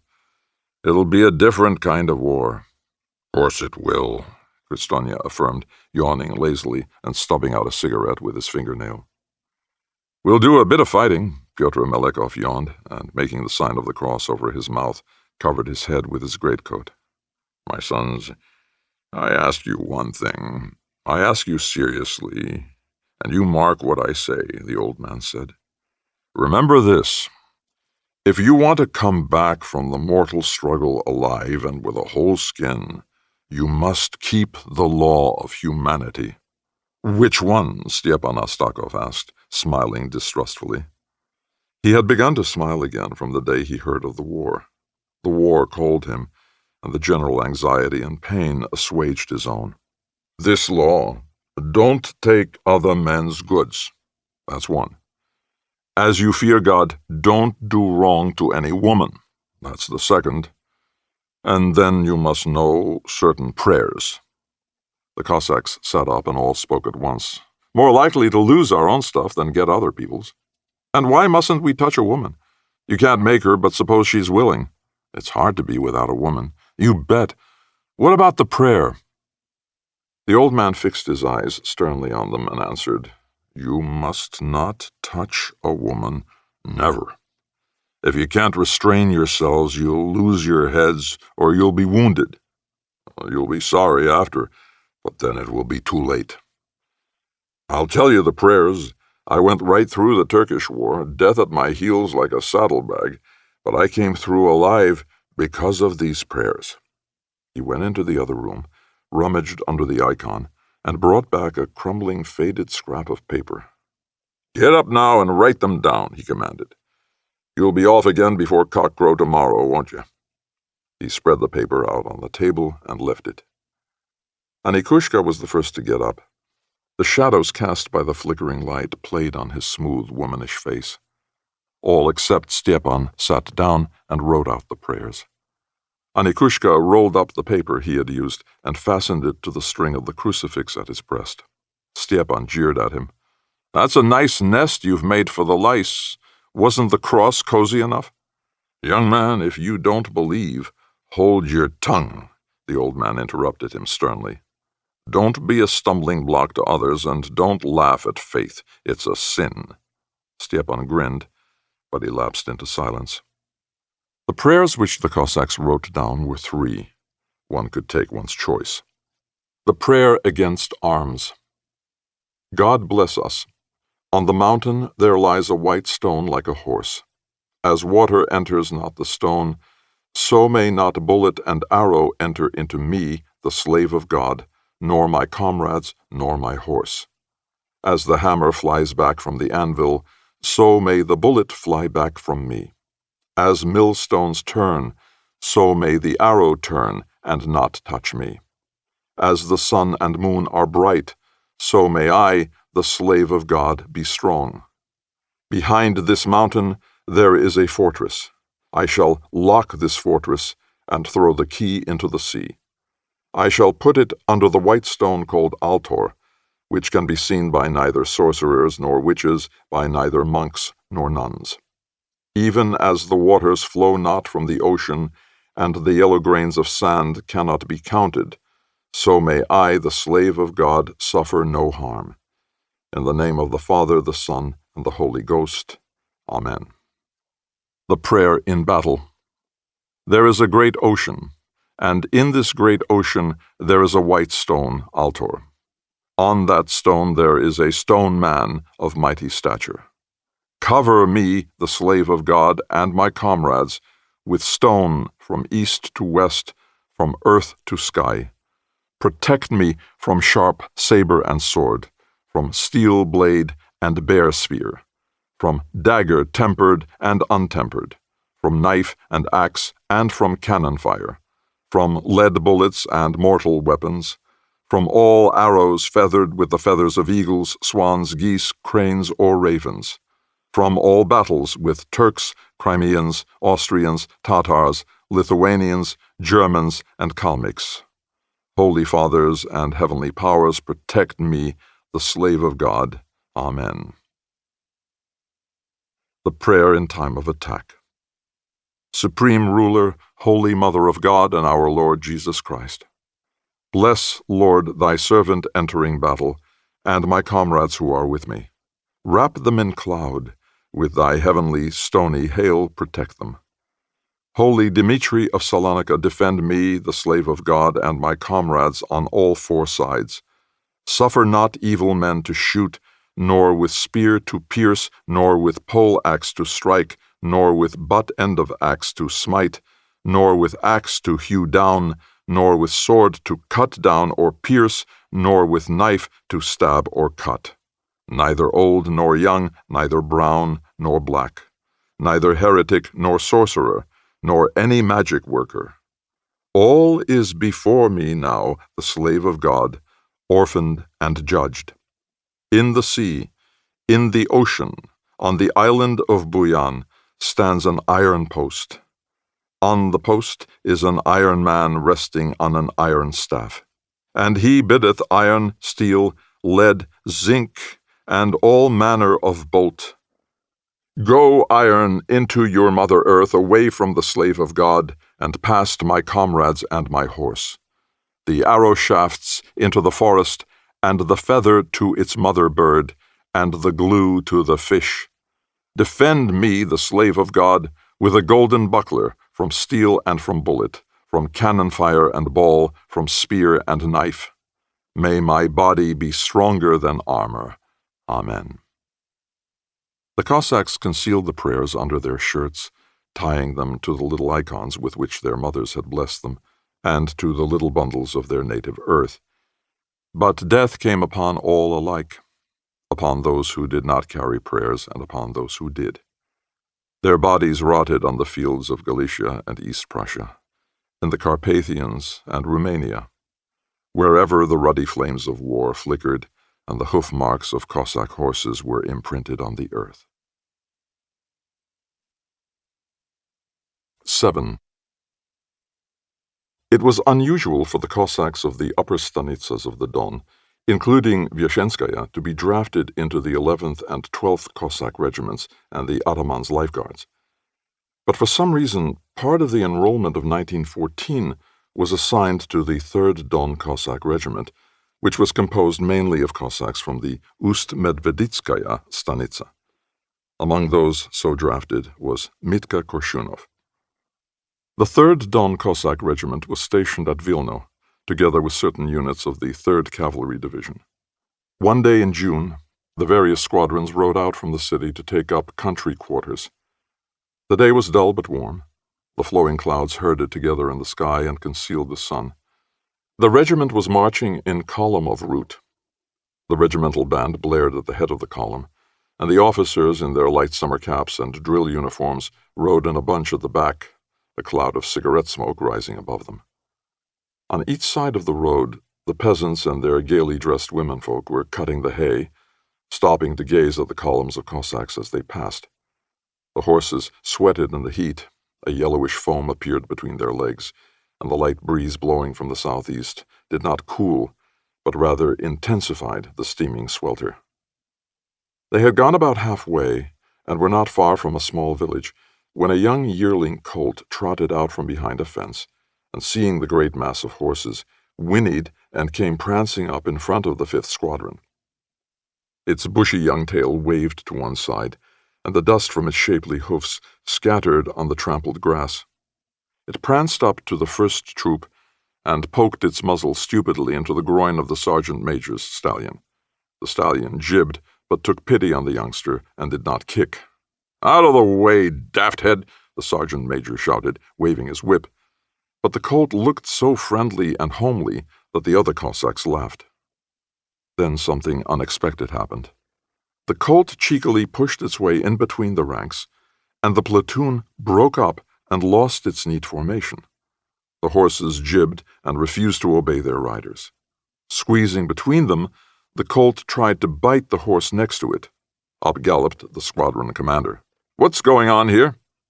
The horses were snorting and casting sidelong glances at the scatterbrained young colt, while the grinning Cossacks tried to drive it off with their whips. The troop was in complete disorder, with others pressing up from behind, and the furious troop officer could be seen galloping up from the rear of the column. "What's all this?" boomed the squadron commander, steering his horse into the thick of the mob. "It's a colt. He's got between us. You can't get rid of him, the devil." "Give him the whip. Don't pamper him." Grinning sheepishly, the Cossacks tried to hold in their excited mounts. "Sergeant Major, Squadron Commander, what the devil is happening? Get your troops in order. I've never heard of such a thing." The squadron commander retired from the confusion, and his horse's hind legs slipped into the roadside ditch. He spurted on, and the horse scrambled out onto a bank overgrown with goosefoot and yellow daisies. In the distance, the party of officers had stopped. The lieutenant colonel had his head thrown back and was drinking from a flask, his hand resting with fatherly affection on his saddle pommel. The sergeant major broke up the troop and, swearing furiously, drove the colt off the road. The troop formed up again, and 150 pairs of eyes watched the sergeant major standing in his stirrups as he chased after the colt. But the colt kept stopping and edging up to the sergeant major's giant stallion, then prancing away so that the sergeant major could not land a single blow except on its brush-like tail, which fell under the lash only to rise again the next moment and wave bravely in the wind. The whole squadron laughed, including the officers.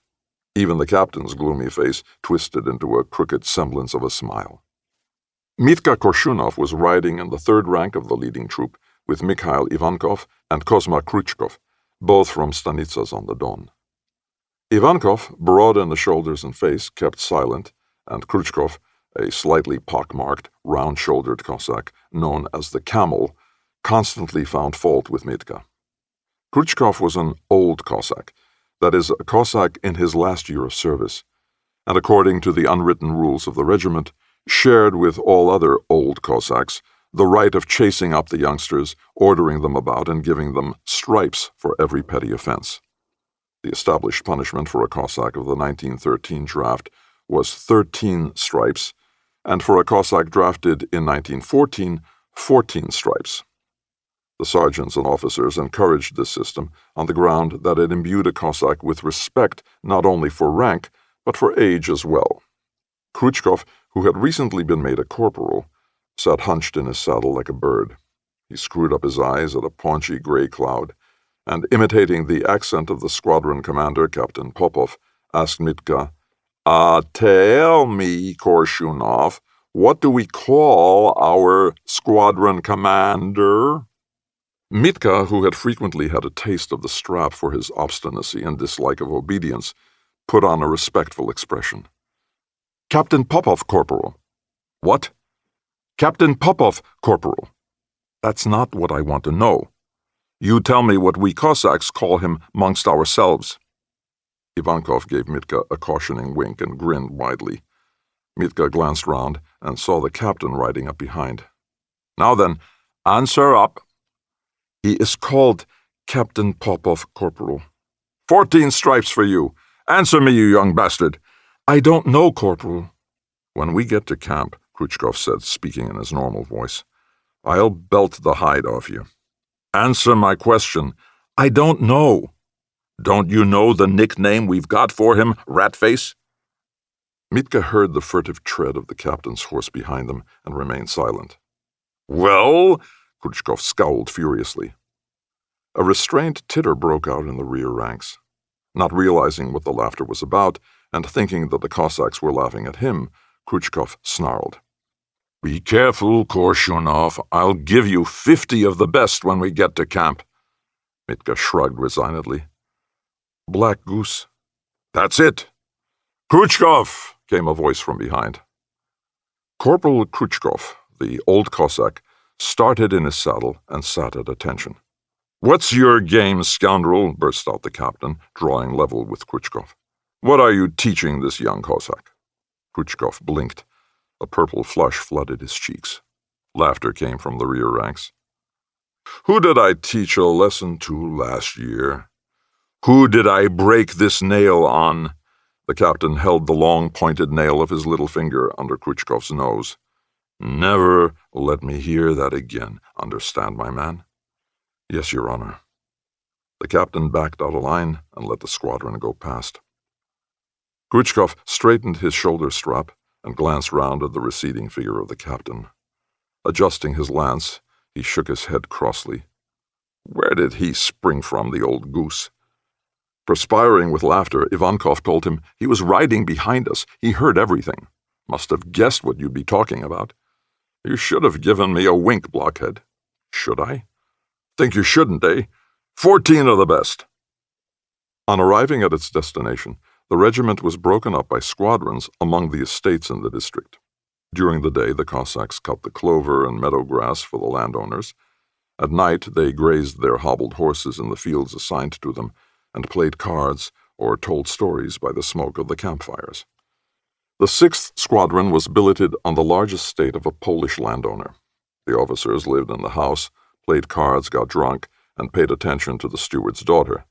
The Cossacks pitched their tents a couple of versts away from the house. Each morning the steward drove out in a droshky to their camp. The corpulent, estimable gentleman would get out of the droshky and invariably welcome the Cossacks with a wave of his white, glossy, peaked cap. "Come and cut hay with us, sir. It'll shake your fat down a bit," the Cossacks called to him. The steward smiled phlegmatically, wiped his bald head with his handkerchief, and went with the sergeant major to point out the next section of hay to be cut. At midday, the field kitchen arrived. The Cossacks washed and went to get their food. They ate in silence, but in the rest period after dinner made up for their lack of conversation. Rotten stuff, the grass here. Don't compare with the steppe. Not much quitch, though. They finished mowing by now back home. Will be finished soon. New moon yesterday. There'll be rain. That Pole's a mean old beggar. Might have stood us a bottle for our pains. Oh, he'd rob the altar to get a bottle himself. See, lads, what do you make of that? The more a man's got, the more he wants, eh? Ask the Tsar about that. Who's seen the master's daughter? What about her? There's a wench with plenty of meat on her. I don't know how true it is, but they say she's had proposals from the royal family. A juicy bit like her wouldn't go to a common man, would it? I've heard a rumor, lads, that there's going to be a big review for us soon. What did I say? If a cat's got nothing to do, he'll put a sock in it, Taras. Give us a puff of your fag, boy. You scrounging devil, you've got an arm as long as the beggars at the church door. Look, lads, old Fedot can pull all right. He's smoked it to ash already. Look again, man. It's as fiery as a woman. They lay on their bellies, smoking. Their bare backs were scorched red in the sun. In a corner of the field, about 5 old Cossacks were questioning a new recruit. Where'd you come from? Ilanskaya. From the salt mines, eh? Yes, Corporal.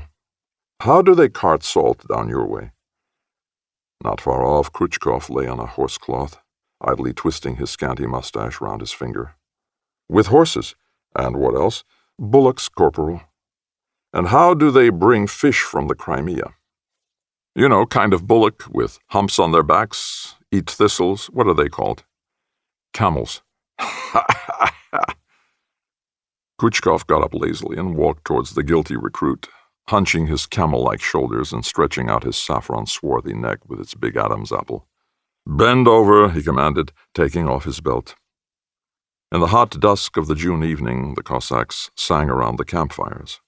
The Cossack went to a distant land, riding his horse o'er the plain. His native village he left for aye. The silvery tenor voice sobbed mournfully while the basses expressed deep velvety sorrow. He'll ne'er come back again. Now the tenor rose to a higher pitch of grief. In vain did his youthful Cossack bride gaze northwards every morn and eve, waiting in hope that her Cossack dear would return from the land he ne'er will leave. Many voices tended the song, and it grew rich and heady like home-brewed beer. But beyond the hills where the snow lies deep, the ice fields crack and the tempests blow, where grimly bow the pines and firs, the Cossacks' bones lie beneath the snow. The voices told their simple tale of Cossack life, and the tenor supported them with its quivering notes like a skylark soaring above the thawed earth of April. As the Cossack lay dying, he pleaded and begged that above him a mound be piled on his grave, where a guelder tree from his native land, its blossoms bright, should forever wave. At another campfire the group was smaller, and the song was in a different strain.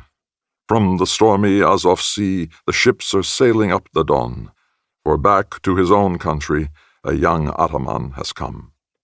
At yet another, the squadron's storyteller, coughing from the smoke, was spinning tales. The Cossacks listened with unflagging attention. Only occasionally, when the hero of the story cleverly escaped from a plot laid against him by the evil spirit, did someone's hand gleam white in the firelight as it was slapped against the leg of his boot, or a thick, smoky voice gasp delighted approval.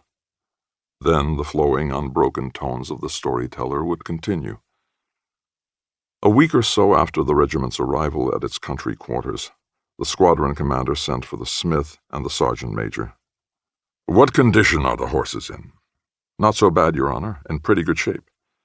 The captain twisted the black mustache that had earned him his nickname and said in his rasping voice, "The regimental commander has issued instructions for all stirrups and bits to be tinned. There is to be an imperial review of the regiment.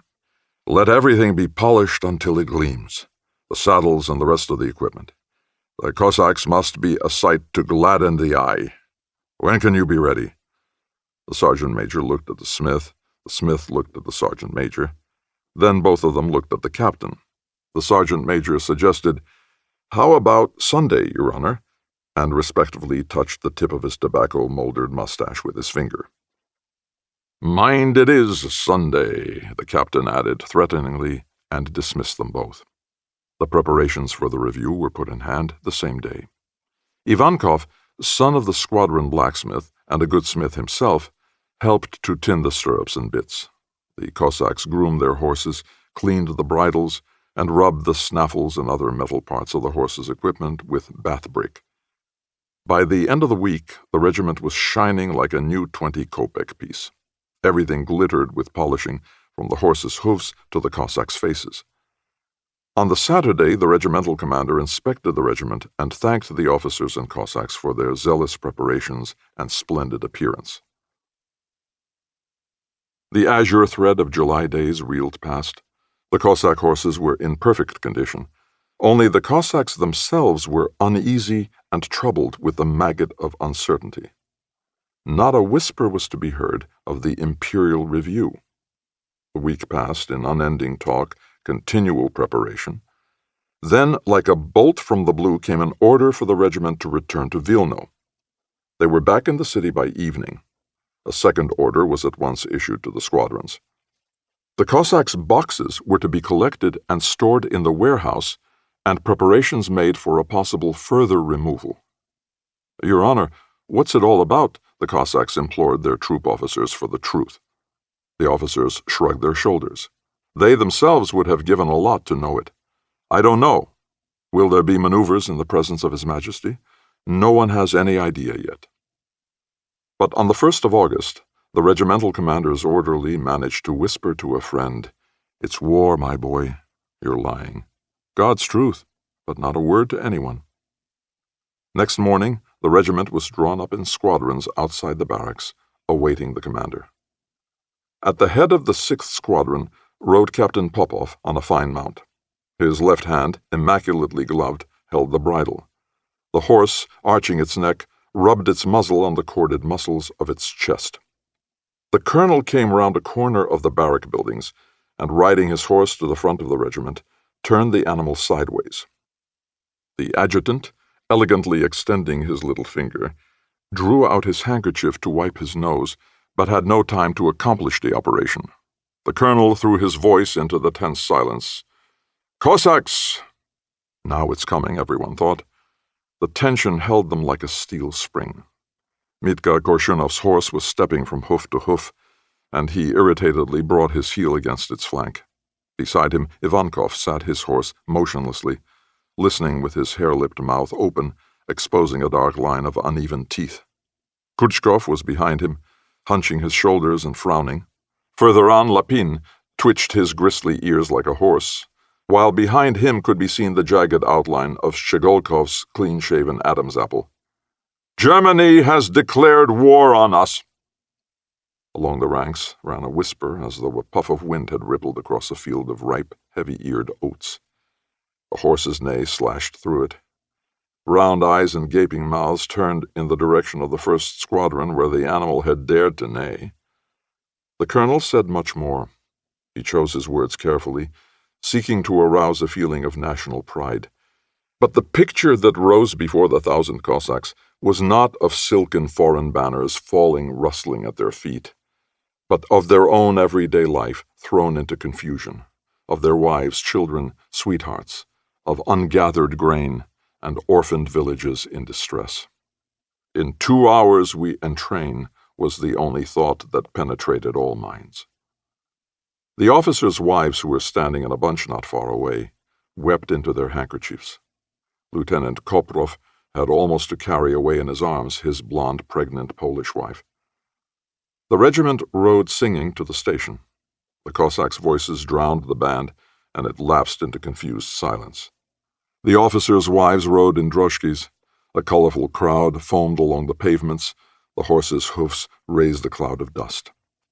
Laughing at his own and others' sorrow, twitching his left shoulder so that his blue shoulder strap tossed hectically, the leading singer struck up a bawdy Cossack song, deliberately running the words into one another. To the accompaniment of newly shod hoofs, the squadron carried its song along to the red trucks at the station. The adjutant, his face purple with laughter and embarrassment, galloped up to the singers. One of the Cossacks winked cynically at the crowd of women seeing them off, and it was not sweat, but a bitter brew of wormwood that streamed down his bronzed cheeks to the black tips of his mouth. On the track, the engine gave a warning bellow as it got up steam. Trains, trains, trains innumerable. Along the country's arteries, over the railway lines to the western frontier, a seething, distracted Russia was pumping its gray-coated blood. 8. At a little town on the line, the regiment was broken up into its respective squadrons. On the instructions of the divisional staff, the 6th Squadron was put at the disposal of the 3rd Army Infantry Corps and proceeded to Pelikalia. The border was still guarded by frontier troops.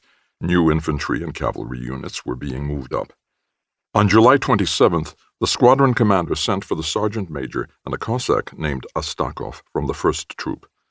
Astakov returned to the troop late in the afternoon, just as Mitka Korshunov was bringing his horse back after watering. "Is that you, Astakov?" he called. "Yes, it's me. Where's Khrushchev and the lads?" "Over there, in the hut." Astakov, a massive, swarthy Cossack, came into the hut, screwing up his eyes as if he could not see. At the table, Shogolkov was mending a broken rein by the light of a wick lamp. Khrushchev was standing by the stove with his hands behind him, winking at Ivankov and pointing to the owner of the hut, a Pole who lay on his bed, swollen with dropsy. A joke had just passed between them, and Ivankov's cheek was still twitching with laughter. "Tomorrow, lads, we go out at daybreak to an outpost at Lyubov." "Who's going?" Mitka inquired, entering at that moment and setting the pitcher down at the door. "Shogolkov, Khrushchev, Rachev, Popov, and Ivankov." "And what about me?" "You stay here, Mitka." "Well, then the devil take the lot of you." Khrushchev wrenched himself away from the stove and, stretching himself till his bones cracked, asked the host, "How far is it to this place?" 4 versts.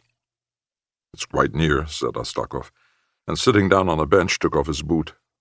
"Where could I hang up a footcloth to dry?" They set out at dawn. At the end of the village, a barefooted girl was drawing water from a well. Khrushchev reined in his horse. "Give us a drink, lass." Holding up her homespun skirt, the girl splashed through a puddle with her bare feet. Her gray eyes smiling from under their thick lashes, she held out the bucket. Khrushchev drank, gripping the heavy bucket by the rim, his hand trembling with the weight of it. The water dripped and splashed onto the red stripes of his trousers. "Christ save you, Gray Eyes." "The Lord be praised." She took the bucket and stepped away, glancing round and smiling. "What are you grinning at? Come for a ride." Khrushchev shifted in his saddle as if to make room for her. "Get moving," Astakov shouted, riding away. Ravachev grinned at Khrushchev. "Can't take your eyes off her, eh?" "Her legs are pink as a pigeon's," Khrushchev said with a laugh, and they all looked round as if by word of command.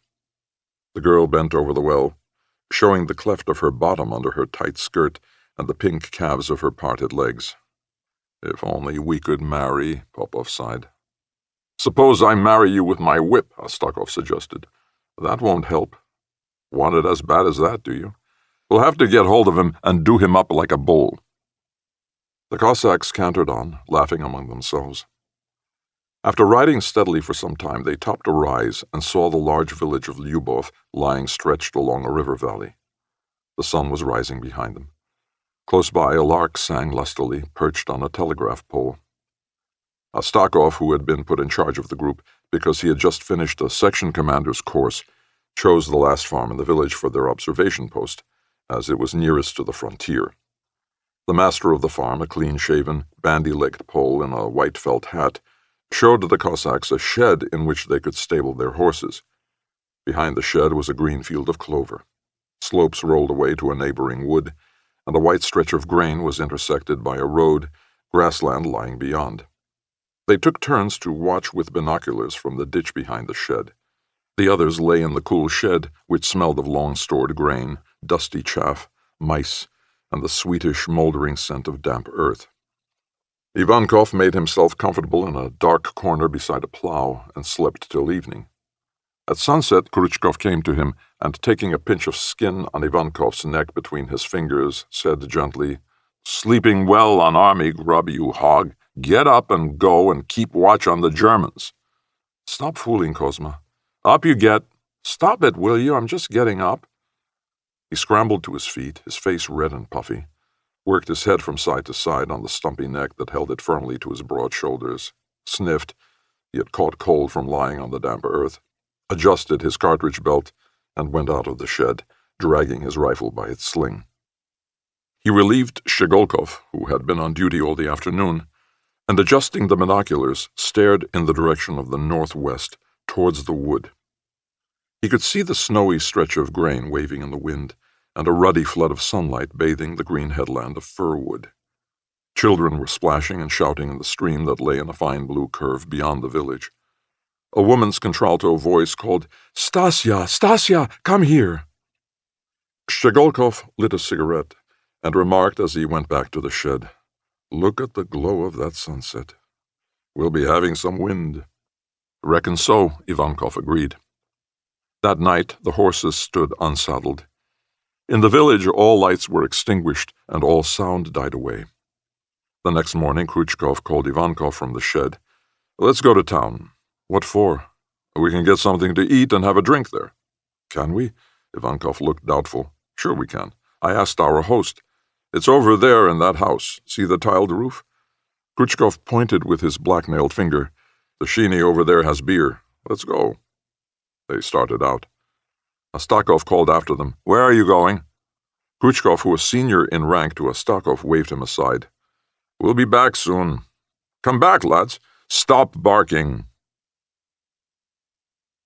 An old Jew with a wrinkled eyelid and long side curls bowed them in. "Got any beer?" "None left, Mr. Cossack." "We'll pay for it." "Jesus Maria, as if I— Mr. Cossack, believe an honest Jew, I have no more beer." "You're lying, Sheeny." "Mr. Cossack, I'm telling you."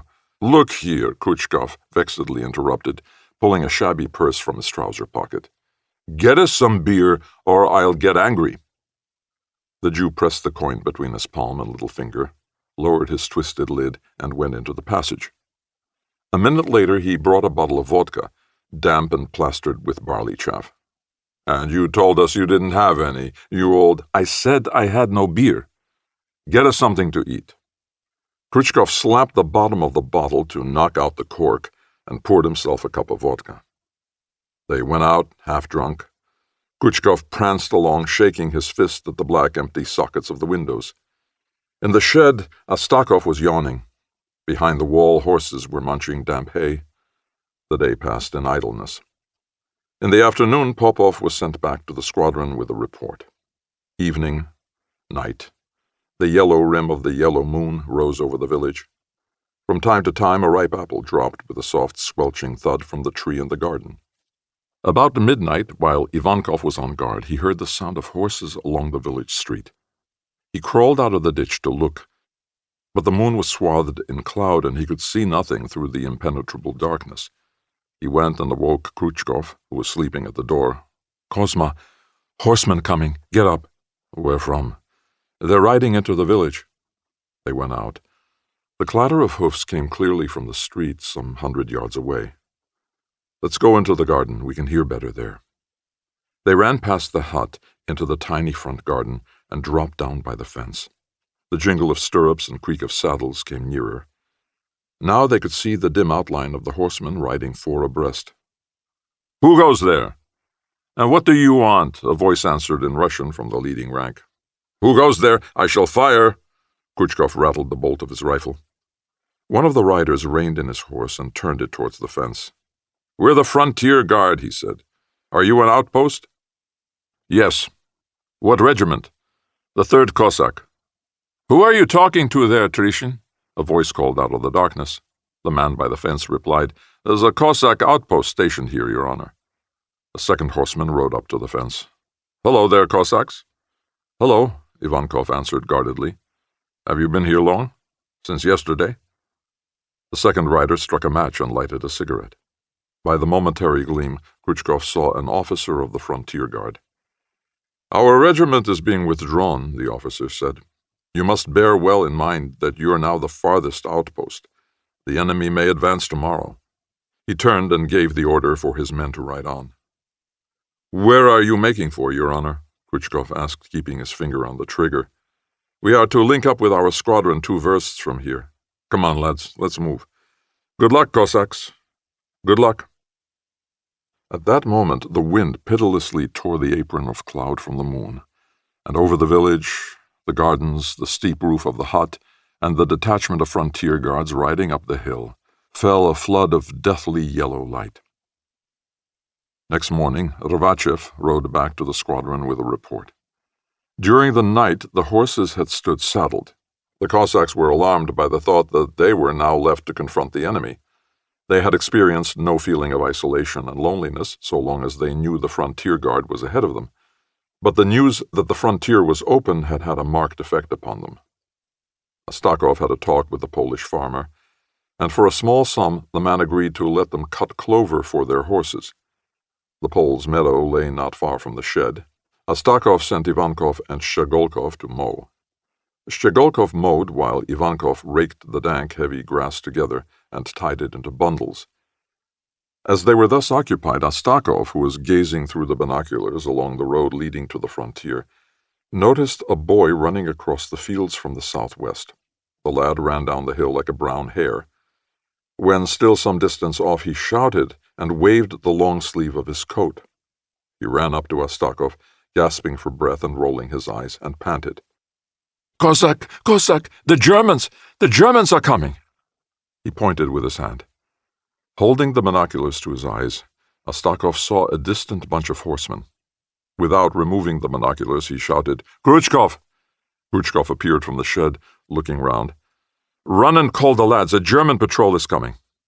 He heard Khrushchev dash away, and now he could clearly see the group of horsemen flowing along beyond the grayish streak of grassland. He could even make out the bay color of their horses and the dark blue tint of their uniforms. There were over 20 of them, and they were riding in a compact mass coming from the southwest, whereas he had been expecting them from the northwest. They crossed the road and struck along the ridge above the valley in which the village lay. Breathing hard, the tip of his tongue showing between his tight-pressed lips, Ivankov was stuffing an armful of grass into a forage sack. The bandy-legged Pole stood nearby, sucking a pipe. With his hands tucked into his belt, he stared from under the brim of his hat at Shogolkov, who was mowing. "Call this a scythe?" Shogolkov grumbled, wielding the toy-like blade fiercely. "Do you mow with it?" "I mow," the Pole replied, and took one finger out of his belt. "This scythe of yours is just about big enough to mow a woman in the right place." "Uh-huh," the Pole agreed. Ivankov giggled. He was about to say something, but looking round, saw Khrushchev running across the rough plowland with his hand on his saber. "Drop it!" he shouted as he came up. "Now what's the matter?" Shogolkov asked, thrusting the point of the scythe into the ground. "The Germans!" Ivankov threw down the bundle of grass. The Pole, bending double as if bullets were already whistling over his head, ran off to the house. They had just reached the shed and jumped on their horses when they saw a company of Russian soldiers entering the village from the direction of Pelikalia. The Cossacks galloped to meet them. Astakov reported to the company commander that a German detachment was making its way round the village by way of the hill. The captain inspected the dust-sprinkled toes of his boots severely and asked, "How many are there?" "More than 20. "Cut them off and we'll fire on them from here." He turned to his company, ordered them to form up, and led them away at a rapid march. When the Cossacks reached the crest of the hill, the Germans were already between them and the town of Pelikalia. They were riding at a trot, led by an officer on a dock-tailed roan. "After them, we'll drive them along to our second outpost," Astakov ordered. The mounted frontier guard who had joined up with them in the village lagged behind. "What's up? Leaving us, brother?" Astakov shouted, turning in his saddle. The frontier guard waved carelessly and rode down into the village at a walking pace. The Cossacks put their horses into a swift trot. The blue uniforms of the German dragoons were clearly visible. They had caught sight of the Cossacks following them and were cantering in the direction of the second Russian outpost, which was stationed at a farm some 3 versts back from the village of Lyubov. The distance between the two parties perceptibly diminished. "We'll fire at them!" Astakov shouted, jumping from his saddle. Standing with the reins looped over their arms, the Cossacks fired. Ivankov's horse reared at the shot and sent him headlong. As he fell, he saw one of the Germans first lean to one side, then, throwing out his arms, suddenly tumble from his saddle. The others did not stop or even unsling their carbines from their shoulders, but rode on at a gallop in open formation. The pennants on their lances fluttered in the wind. Astakov was the first to remount his horse. The Cossacks plied their whips. The Germans swung to the left, and the Cossacks following them passed close to the fallen dragoon. Beyond, an undulating stretch of country was intersected with shallow ravines. As the Germans rode up the farther side of each ravine, the Cossacks dismounted and sent shots after them. A little farther on, another German went down. "Our Cossacks should be coming from that farm in a minute. That's the second outpost," Astakov muttered, thrusting a cartridge clip into the magazine of his rifle with his tobacco-stained finger. The Germans broke into a steady trot. As the Cossacks rode past the farm, they glanced towards it, but it was deserted. The sun licked greedily at the tiled roof. Afterwards, they learned that the outpost had withdrawn the previous night, having discovered that the telegraph wires about half a verst away had been cut. Astakov sent another shot after the Germans, firing from the saddle, and one of them, who had been lagging slightly behind, shook his head and spurred on his horse. "We'll drive them along to the first outpost," Astakov shouted, turning round to the others behind him. As he did so, Ivankov noticed that Astakov's nose was peeling and a piece of skin was hanging from his nostril. "Why don't they turn and defend themselves?" he asked anxiously, adjusting his rifle on his back. "Wait and see," grunted Shogolkov, panting like a broken-winded horse. The Germans dropped into a ravine and disappeared. On the farther side was plowed land. On this side, scrub and an occasional bush. Astakov reined in his horse, pushed back his cap, and wiped the beads of sweat away with the back of his hand. He looked at the others, spat, and said, "Ivankov, you ride down and see where they've got to." Ivankov, red in the face, his back damp with sweat, licked his crusted lips thirstily and rode off. "Oh, for a smoke," Khrushchev muttered, driving the gadflies off with his whip. Ivankov rode steadily down into the ravine, rising in his stirrups and gazing across the bottom. Suddenly, he saw the glittering points of lances. Then the Germans appeared. They had turned their horses and were galloping back up the slope to the attack. The officer was in front, his sword raised picturesquely. In the seconds that elapsed while Ivankov wheeled his horse, the moody, clean-shaven face of the officer and the fine way he sat in the saddle engraved themselves on Ivankov's memory. The thunder of German horses' hoofs flailed his heart.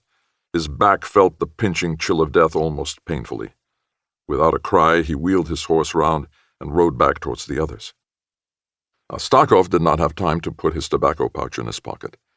Seeing the Germans behind Ivankov, Khrushchev was the first to ride down to meet them.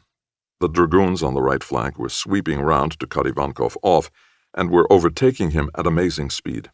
Ivankov was lashing at his horse, wry shudders passing over his face and his eyes starting out of his head.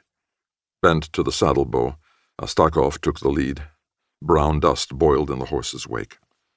"Any moment now they'll catch me," the numbing thought gripped Ivankov's mind, and it did not occur to him to show resistance. He gathered his great body into a ball, his head touching his horse's mane. A big, ruddy-faced German overtook him and thrust his lance at his back. The point pierced Ivankov's leather belt and passed sideways for about an inch into his body. "Brothers, turn back!" he shouted insanely, drawing his saber. He parried a second thrust aimed at his side and cut down a German riding at him from the left. The next moment he was surrounded. The burly German horse struck the side of his mount, almost knocking it off its feet, and Ivankov got a terrible blurred close-up of an enemy face. Astakov was the first to reach the group. He was driven off. He swung his saber and twisted like an eel in his saddle, his teeth bared, his face changed and deathly. Ivankov was lashed across the neck with the point of a sword. A dragoon towered above him on the left, and the terrifying gleam of steel glittered in his eyes. He countered with his saber. Steel clashed against steel. From behind, a lance caught in his shoulder strap and thrust insistently, tearing the strap away. Beyond his horse's head appeared the perspiring, fevered face of a freckled, elderly German who tried to get at Ivankov's chest with his sword. But the sword would not reach, and dropping it, the German tore his carbine from its yellow saddle holster, his blinking eyes fixed on Ivankov's face. He did not succeed in freeing his carbine, for Khrushchev reached at him across his horse with a lance. The German, tearing the lance away from his breast, threw himself back, groaning in fear and astonishment. 8 dragoons surrounded Khrushchev, trying to capture him alive.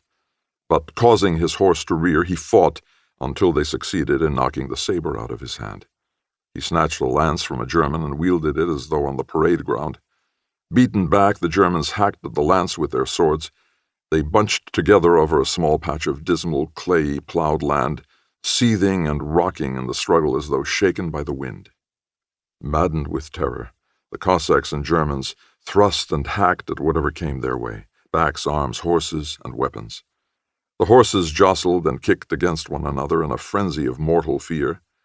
Regaining some measure of self-command, Ivankov tried several times to strike at the head of a long-faced, flaxen-haired German who had fastened on him, but his saber fell on the man's helmet and slipped off. Astakov broke through the ring and galloped free, streaming with blood. The German officer chased after him. Tearing his rifle from his shoulder, Astakov fired and killed him almost at point-blank range. This proved to be the turning point in the struggle. Having lost their commander, the Germans, all of them wounded with clumsy blows, dispersed and retreated. The Cossacks did not pursue them. They did not fire after them. They rode straight back to their squadron at Pelikalia, while the Germans picked up a wounded comrade and fled towards the frontier. After riding perhaps half a verst, Ivankov swayed in his saddle. I shall drop. He halted his horse, but Astakov pulled at his reins, crying, "Come on!" Khrushchev smeared the blood over his face and felt his chest. Crimson spots were showing damply on his shirt. Beyond the farm where the second outpost had been stationed, the party disagreed as to the way. "To the right," Astakov said, pointing towards the green swampy ground of an alder wood. "No, to the left," Khrushchev insisted. They separated. Astakov and Ivankov arrived at the regimental headquarters after Khrushchev and Shchegolkov. They found the Cossacks of their squadron awaiting them. Ivankov dropped the reins, jumped from the saddle, swayed, and fell. They had difficulty in freeing the saber hilt from his clutching fingers. Within an hour, almost the entire squadron rode out to where the German officer lay. The Cossacks removed his boots, clothing, and weapons, and crowded around to look at the young, frowning, yellow face of the dead man. One of them managed to capture the officer's watch with a silver face guard and sold it on the spot to his troop sergeant. In a wallet they found a few banknotes, a letter, a lock of flaxen hair, and a photograph of a girl with a proud, smiling mouth. 9. Afterwards, this incident was transformed into a heroic exploit. Khrushchev, a favorite of the squadron commander, received the Cross of St. George. His comrades remained in shadow. The hero was sent to the divisional staff headquarters, where he lived in clover until the end of the war, receiving 3 more crosses because influential ladies and officers came from Petersburg and Moscow to look at him. The ladies awed and owed and regaled the Don Cossack with expensive cigarettes and chocolates.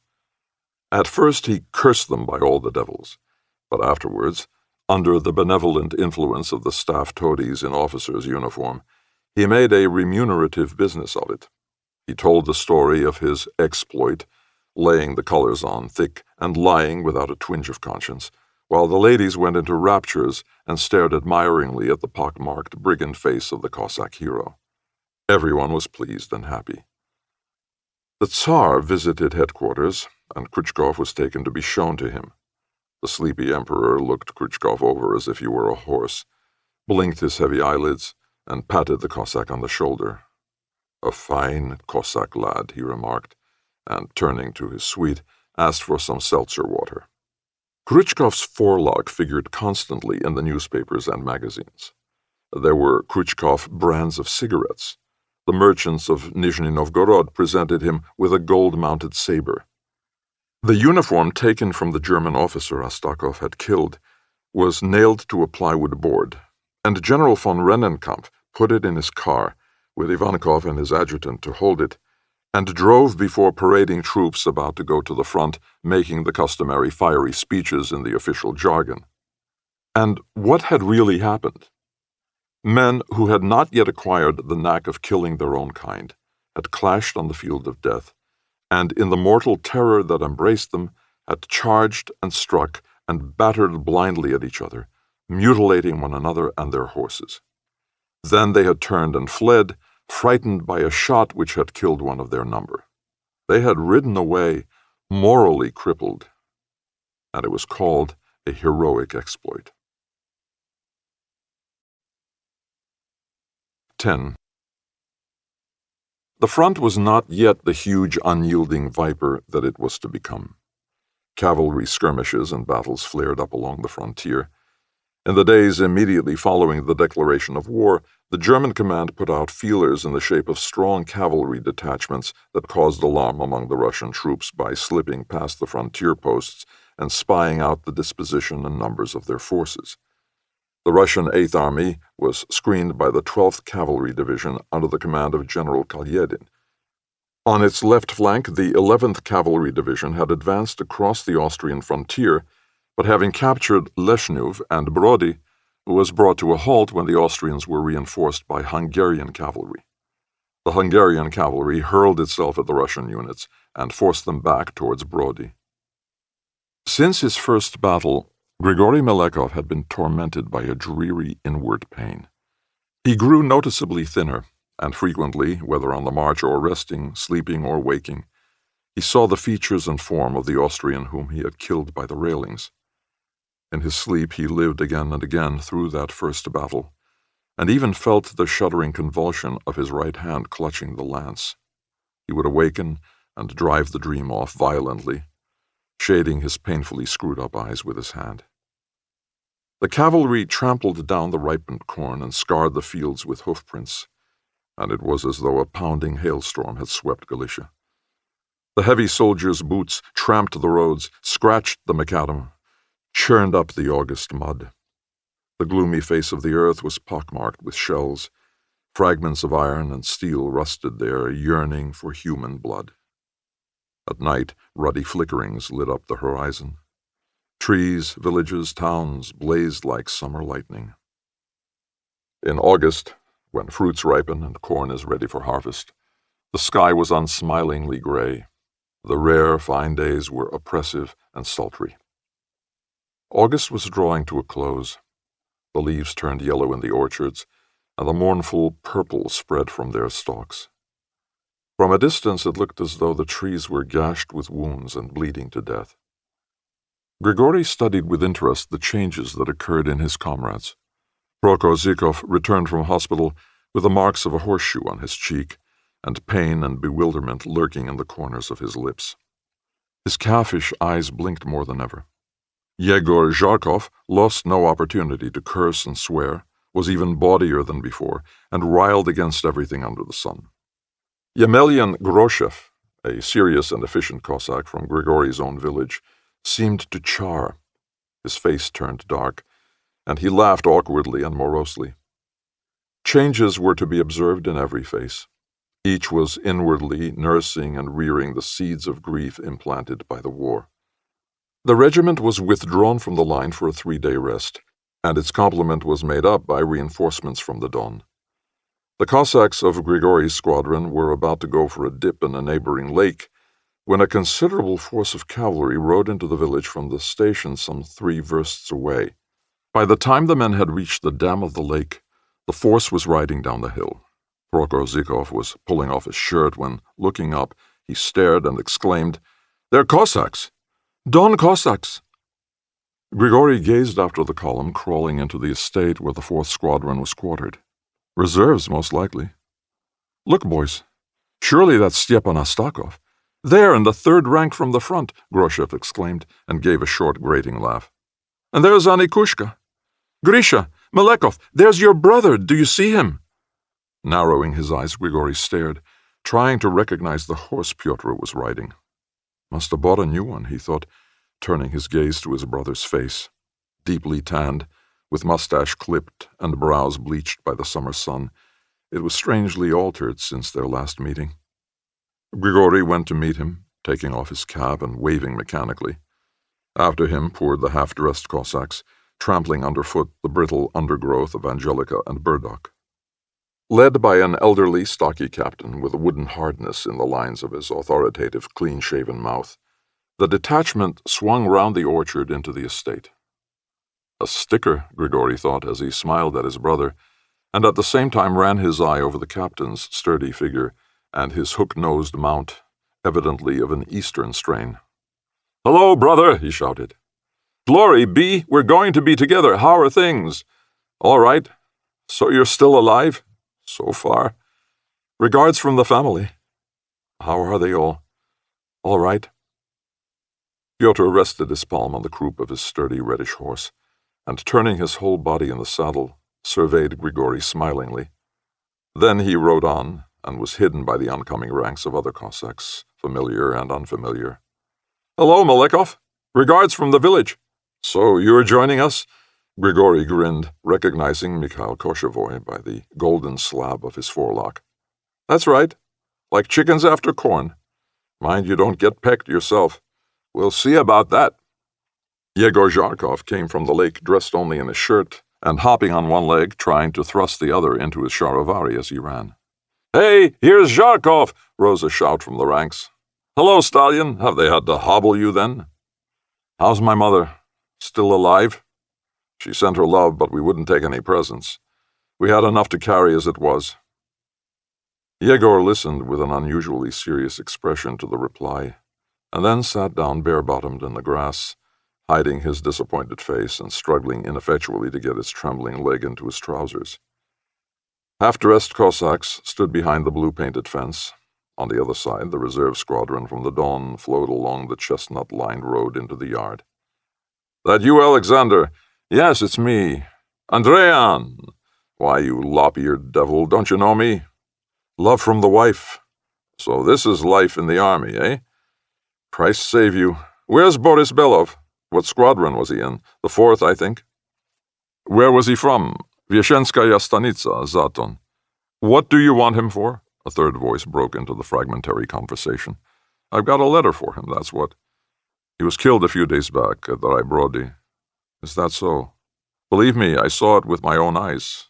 Bullet in the chest, just under his left tit." "Anyone here from Chornaya Rechka?" "No. On you go." The squadron was drawn up in the yard. The other Cossacks returned to their bathe, and were joined soon after by the new arrivals. Grigori dropped down at his brother's side. The damp, crumbling clay of the dam had an unpleasant raw smell about it. The water was bright green at the edges.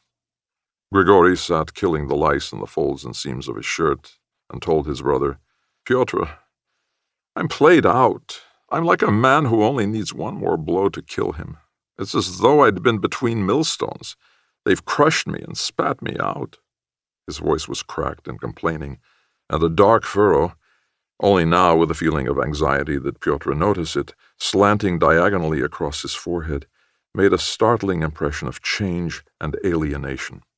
"Why, what's the matter?" Pyotr asked as he pulled off his shirt, revealing his bare white body with a clean-cut line of sunburn around the neck.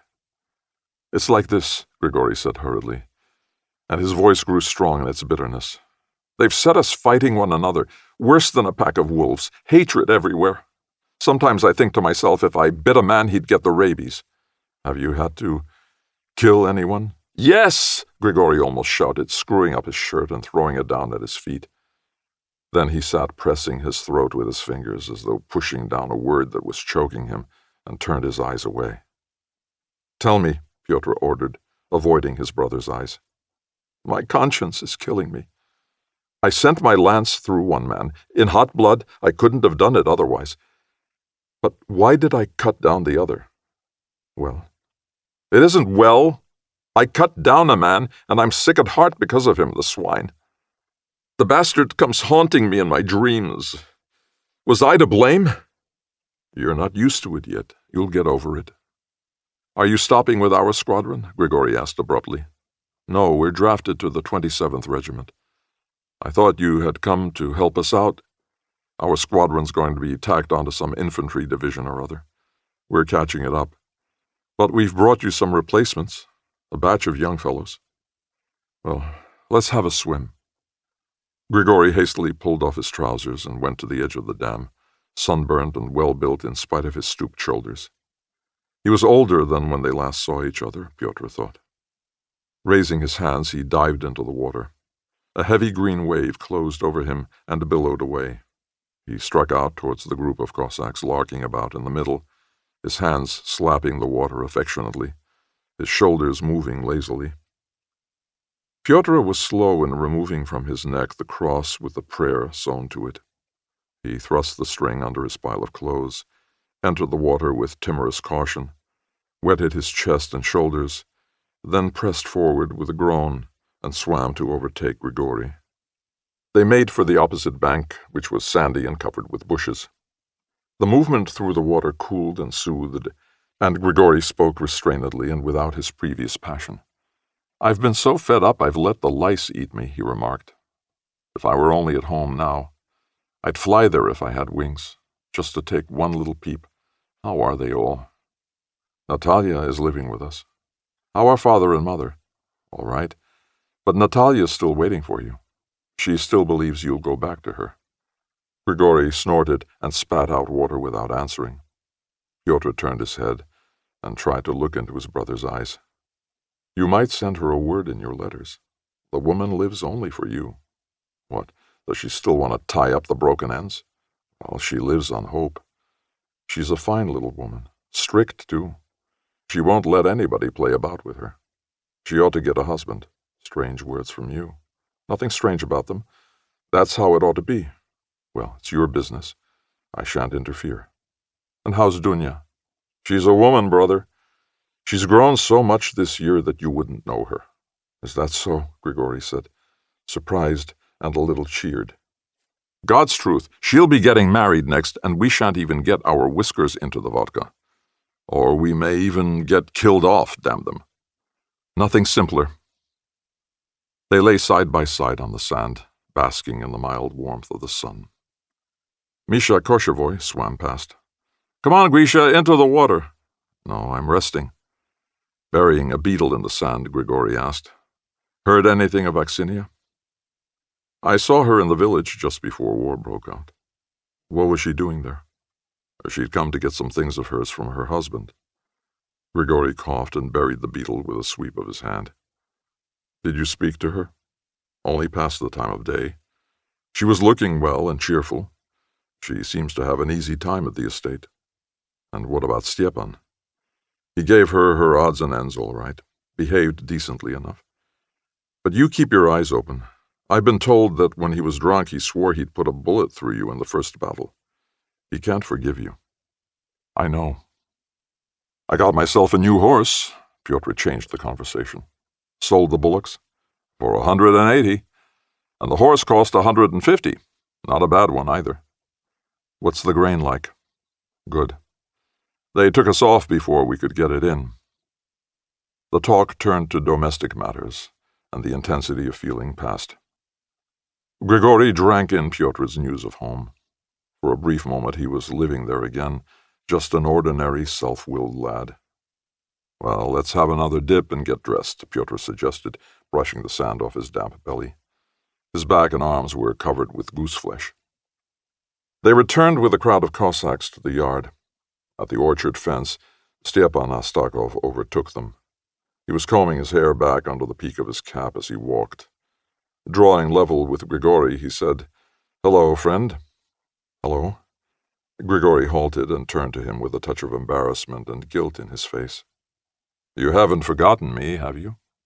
"Almost." "But I remember you." Stepan smiled derisively and passed on, slipping his arm around the shoulder of a corporal walking ahead of them. After sundown, a telephone message came from the divisional staff for Grigory's regiment to return to the front. The squadrons were assembled within 15 minutes and rode off singing to close a breach made in the line by the enemy cavalry. As they said goodbye to each other, Pyotr thrust a folded paper into his brother's hand. "What's this?" Grigory asked. "I've copied down a prayer for you. Take it." "Is it any good?" "Don't laugh, Grigory." "I'm not laughing." "Well, goodbye, brother. Don't dash away in front of the rest. Death has a fancy for the hot-blooded ones. Look after yourself," Pyotr shouted. "What's the prayer for, then?" Pyotr waved his hand. For some time the squadrons rode without observing any precautions. Then the sergeants gave orders for the utmost possible quiet and for all cigarettes to be put out. Flares, adorned with tails of lilac smoke, soared high over a distant wood. 11. A small brown Morocco notebook. The corners were frayed and broken. It must have spent a long time in its owner's pocket. The pages were covered with rather elaborate sloping handwriting. For some time now I have felt this need for putting pen to paper. I want to keep a sort of college diary. First of all, about her. In February, I don't remember the date, I got to know her through a neighbor of hers, a student called Boyarishkin. I ran into them outside a cinema. When Boyarishkin introduced her, he said, "Lisa comes from the Vyeshenskaya Stanitsa. Be nice to her, Timofey. She's an excellent girl." I remember uttering some incoherent remark and taking her soft, sweaty hand in mine. That was how I met Yelizaveta Mokova. I realized at once that she had been spoiled. Women like her have something in their eyes that tells you too much. The impression she created on me, I admit, was not very favorable. It must have been that clammy hand of hers. I have never met anyone whose hands perspired so much. Then those eyes, very beautiful eyes actually, with a glorious hazel tint in them, and yet unpleasant. "Vasya, old friend, I find myself consciously touching up my style, even resorting to imagery, for when this diary reaches you in Semipalatinsk, I'm thinking of sending it to you after this affair I have started with Yelizaveta Mokova is over. It may amuse you. I want you to have a clear idea of what happened. I shall describe things in chronological order. Well, as I have said, I was introduced to her, and the three of us went in to see some sentimental cinema rubbish. Boyarishkin kept quiet. He had toothache, molar ache, as he called it, and I found it difficult to make conversation. We turned out to be from the same neighborhood, that is, from neighboring stanitsas, but after we had shared a few reminiscences about the beauty of steppe scenery and so on, our talk petered out. I preserved an unconstrained silence, so to speak, and she suffered the lack of conversation without the slightest discomfort. I learned from her that she was a second-year medical student, that she came of a merchant family, and that she was fond of strong tea and Asmolov's snuff. Extremely scanty information, as you can imagine, for getting to know a girl with hazel eyes. When we said goodbye, we saw her off to the tram stop. She asked me to call on her. I made a note of her address. I think I shall drop in on April 28th. April 29th. Called on her today. She gave me tea and halva. As a matter of fact, there is something in her. Sharp tongue, moderately clever. But she's got hold of that Artsy Bashev do-as-you-please theory. You can smell it a verst off. Came home late, made myself cigarettes, and thought of things completely unconnected with her, mainly money. My suit is in an appalling state, but I have no capital. On the whole, things are rotten. May 1st. Today was marked by an event of some importance. While passing the time quite harmlessly in Sokolniki Park, we got involved in an incident. The police and a detachment of Cossacks, about 20 of them, were dispersing a workers' May Day meeting. A drunk hit one of the Cossacks' horses with a stick, and the Cossack brought his whip into play. I don't know why, but some people persist in calling a whip a switch. It has its own glorious title, why not use it? I went up and decided to intervene, impelled by the most noble feelings, I assure you. I told the Cossack he was a lout, and one or two other things besides. He was going to take a swing at me with his whip, but I told him pretty firmly that I was a Cossack of Kamienskaya Stanitsa myself and could knock hell out of him any day of the week. The Cossack happened to be a good-natured fellow, young. Hadn't been in the army long enough to get sour.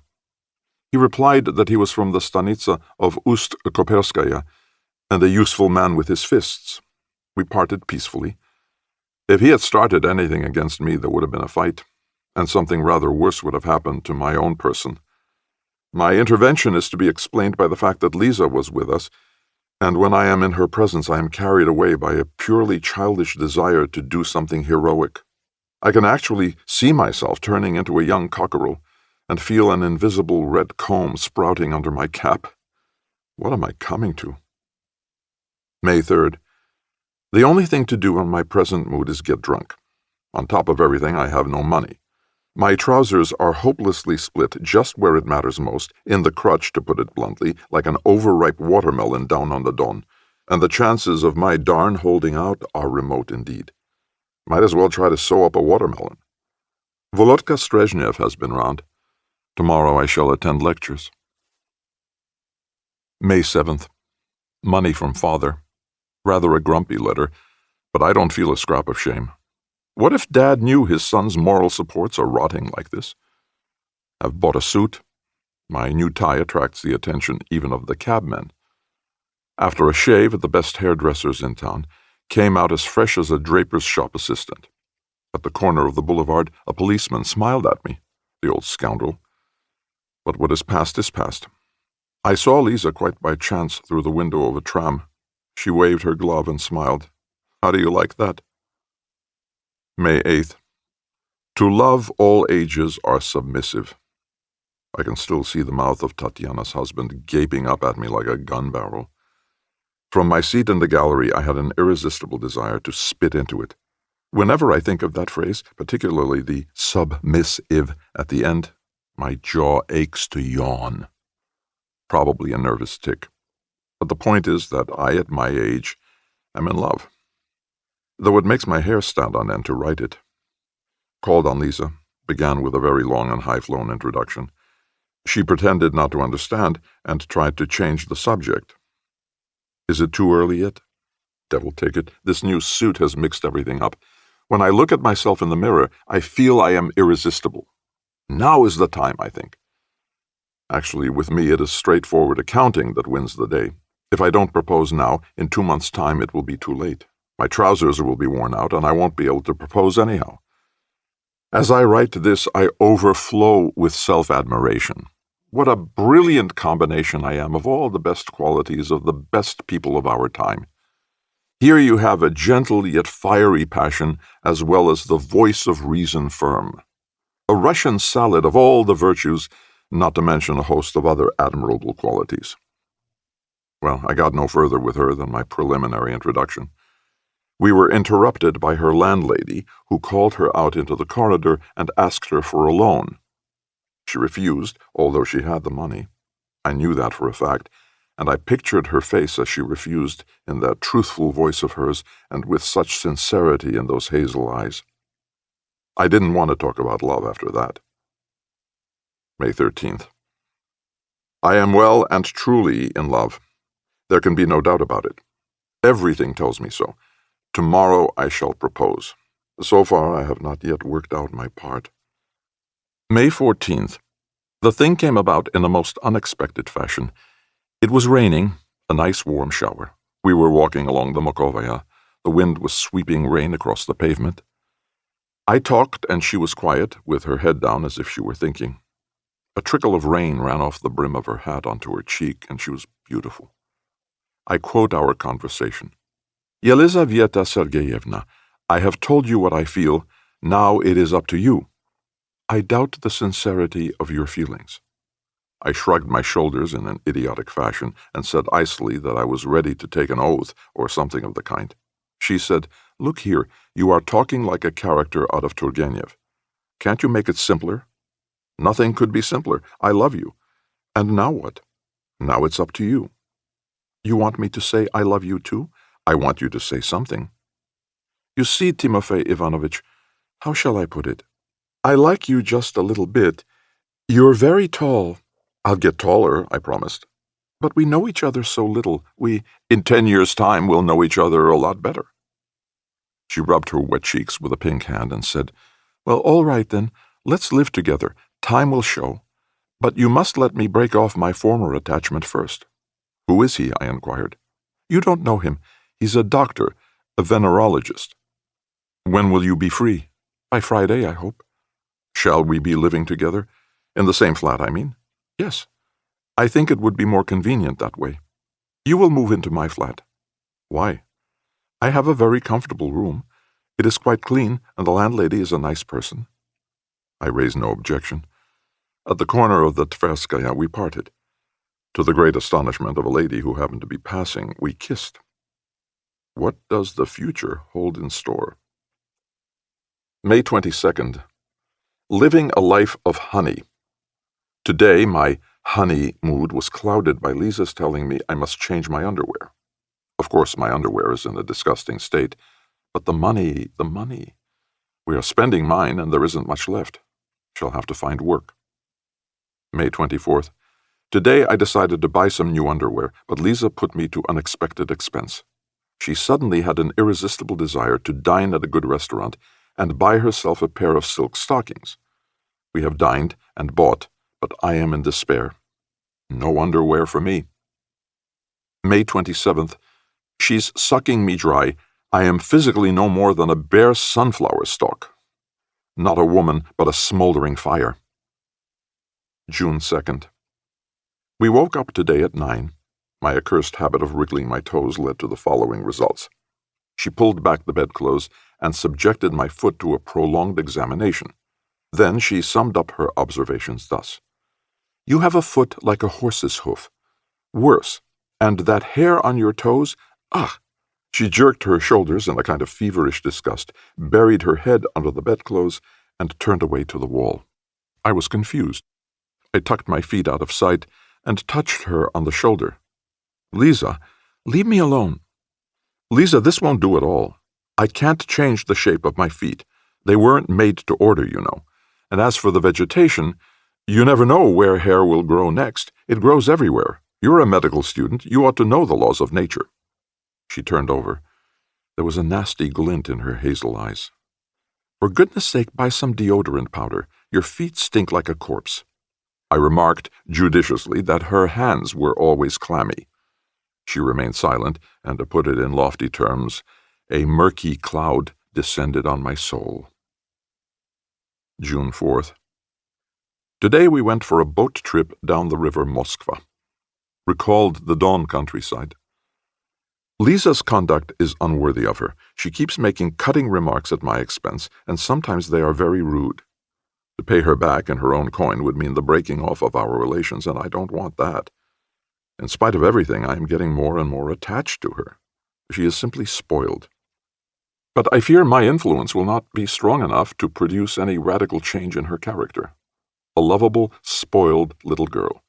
A little girl, moreover, who has seen things that I know of only by hearsay. On the way home, she dragged me into a chemist's, and with a smile on her face, bought talcum powder and some other rubbish. This'll keep the smell down. I made a gallant bow and thanked her. Absurd, but there it is. June 7th. She has really very little intellect, but she knows all the other things. Every night before going to bed, I wash my feet in hot water, pour eau de cologne over them, and powder them with some other disgusting stuff. June 16th. Every day she becomes more and more intolerable. Yesterday she had an attack of hysterics. It is very hard to live with such a woman. June 18th.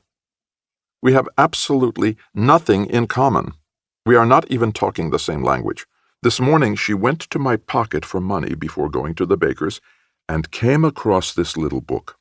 She looked at it. "What's this you are carrying about?" I felt hot all over. Suppose she glanced through it. I was surprised to hear myself answer in such a natural voice, "Just a notebook for calculations." She pushed it back into my pocket quite indifferently and went out. I must be more careful.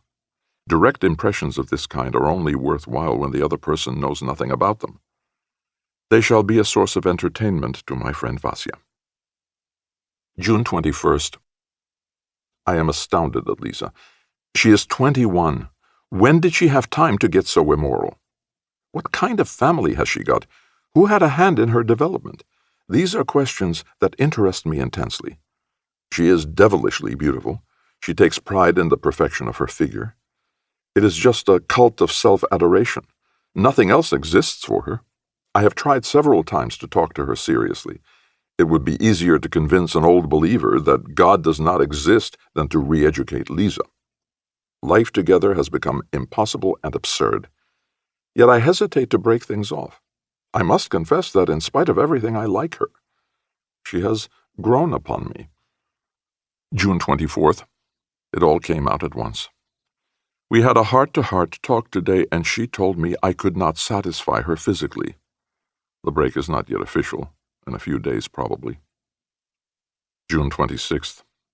What she needs is a stallion, a real one. June 28th. It is very difficult for me to give her up. She drags me down like mud. Today we took a ride out to the Vorobyovi Hills. She sat by the hotel window and the sun filtered under the carved roof onto her curls. Her hair is the color of pure gold, and there's a piece of poetry for you. July 4th. I have left my work. Lisa has left me. Today I drank beer with Strezhnev. Yesterday we drank vodka. Lisa and I parted as educated people should in a practical manner. No nonsense. Today I saw her in Dimitrov Street with a young man in jockey boots. She acknowledged my greeting with restraint. It is about time I stopped writing these notes. The source has run dry. July 30th.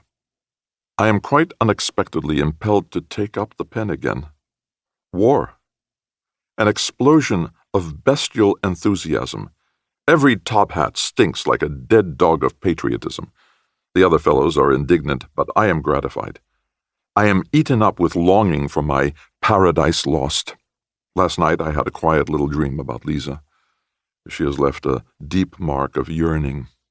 I should be glad of some diversion. August 1st. I'm fed up with all this noise and fuss. The old feeling of longing has returned. I suck at it as a child sucks a dummy. August 3rd. A way out. I shall go to the war. Foolish? Very. Shameful? But what else can I do? Oh, for a taste of something different. Yet there was no such feeling of satiety 2 years ago. Surely I'm not getting old. August 7th. I am writing in the train. We have just left Voronezh. Tomorrow I shall be home. I have made up my mind. I shall fight for the faith, the Tsar, and the fatherland. August 12th. What a send-off they gave me. The ataman had a drink or two and made an impassioned speech. Afterwards I told him in a whisper that he was a fool. He was flabbergasted, and so offended his cheeks turned green. Then he hissed spitefully, "And you call yourself educated? You wouldn't be one of those we gave the lash in 1905, would you?" I replied that to my regret I was not one of those. My father wept and tried to kiss me with a dewdrop dangling from the tip of his nose. Poor dear father. He ought to be in my shoes. I suggested jokingly that he should come with me, and he exclaimed in alarm, "But what about the farm?" Tomorrow I leave for the station. August 13th. Here and there unharvested cornfields, sleek marmots on the hillocks.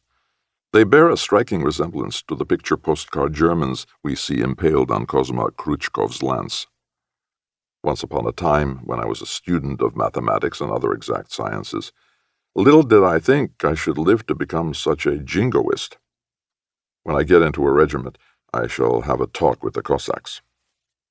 August 22nd. At one of the stations along the line, I saw the first group of prisoners.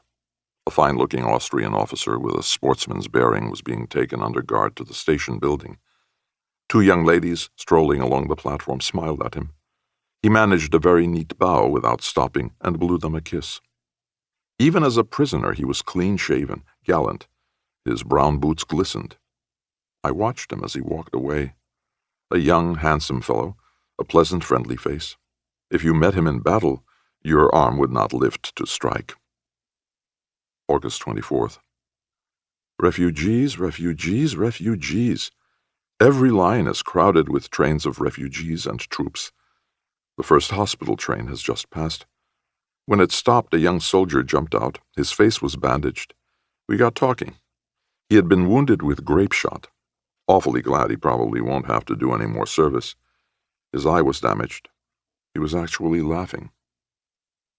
August 27th. I am in my regiment. The regimental commander is a very fine old man, a Cossack from the lower Don. One can feel the smell of blood round here. There are rumors that we shall be in the front line the day after tomorrow. Mine is the 3rd Troop of the 3rd Squadron. Cossacks from Konstantinovskaya Stanitsa. A dull lot, only one wag and songster. August 28th. We are going up. Today there is a lot of noise out there. Sounds like thunder rumbling in the distance. I even sniffed the air for rain, but the sky is like blue satin. Yesterday my horse went lame, grazed its leg on the wheel of a field kitchen. Everything is new and strange. I don't know what to start on, what to write about. August 30th. Yesterday there was no time to write. Now I am writing in the saddle. The jolting makes my pencil perform some monstrous antics. There are 3 of us riding with a forage train for grass. Now the lads are tying down the load, and I am lying on my stomach making a belated record of what happened yesterday. Yesterday, Sergeant Tolokonnikov, he addresses me contemptuously as student. Hi there, student, can't you see your horse has got a shoe coming off? Sent 6 of us out on reconnaissance. We drove through some burnt-out village or other. It was very hot. The horses were sweating, and so were we. Cossacks should not have to wear serge trousers in summer.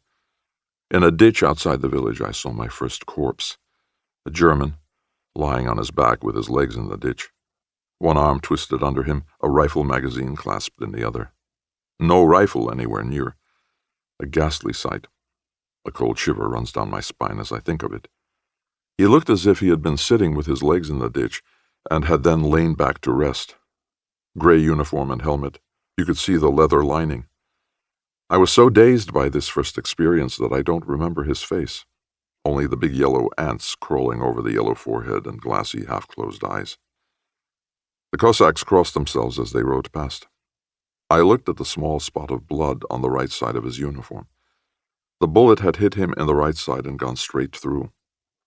As I rode past, I noticed that where the bullet had come out, the stain on the uniform and the clot of blood on the ground were much bigger, and the uniform was torn raggedly. I rode past shuddering. So that is how it happens. The senior sergeant, whose nickname is Teaser, tried to restore our spirits by telling us a dirty story, but his own lips were trembling. About half a verst on from the village, we came to a gutted factory, just brick walls blackened with smoke at the top. We were afraid to go straight along the road because it lay past this heap of ashes, so we decided to go round it. As soon as we struck off the road, somebody started firing at us from the factory. The sound of that first shot, ashamed though I am to admit it, nearly toppled me out of my saddle. I grabbed the pommel and instinctively ducked down and tugged the reins. We galloped back to the village, past the ditch where the dead German lay, and did not recover our wits until the village was behind us. Then we turned round and dismounted. We left 2 men with the horses, and the other 4 of us made our way back to that ditch. We crouched down to go along it. From a distance I saw the legs of the dead German in short yellow boots dangling over the edge. When I passed him I held my breath, as if he were asleep and I were afraid of waking him. The grass under him was moist and green. We lay down in the ditch, and a few minutes later 9 German Uhlans rode out from behind the ruins of the gutted factory. I could tell they were Uhlans by their uniforms. One of them, evidently an officer, shouted something in a guttural voice, and the whole detachment rode in our direction. The lads are calling for me to come and help them load the grass. I must go. August 30th. I want to finish describing how I shot at a man for the first time. The German Uhlans rode down on us, and I can still see those lizard-green uniforms, the glistening bell shapes of their helmets, their lances with the flags fluttering at the tips. They were mounted on dark bay horses. For some reason I let my glance wander to the bank of the ditch and noticed a small emerald-green beetle. It grew larger and larger before my eyes until it seemed enormous. Brushing aside the blades of grass like a giant, it lumbered towards my elbow that I had propped on the dry, crumbling clay of the bank. It climbed the sleeve of my tunic and crawled quickly onto the rifle, then from the rifle onto the sling. I was still watching it on its journey when I heard the teaser's voice bawling, "Fire! What's the matter with you?" I settled my elbow more firmly, screwed up my left eye, and felt my heart swelling till it was as huge as that emerald beetle. My sights trembled against a background of gray-green uniform. I pressed the trigger and heard the moaning flight of my bullet. Next to me, the teaser fired. I must have had my sights too low because the bullet ricocheted off a tussock and kicked up a spurt of dust. It was the first shot I had ever fired at a man. I emptied the magazine without aiming, and it was only when I pulled the trigger and got no response that I had a look at the Germans. They were galloping back in the same good order as before, with the officer bringing up the rear. There were 9 of them, and I could see the dark bay croup of the officer's horse and the metal plate on the top of his Uhlan's helmet. September 2nd. In War and Peace, Tolstoy has a passage in which he speaks of the line between opposing armies, the line of the unknown that seems to divide the living from the dead. The squadron in which Nikolai Rostov is serving goes into the attack, and Rostov sees that line in his mind's eye. I remember that passage particularly vividly today, because today at dawn we attacked a unit of German hussars.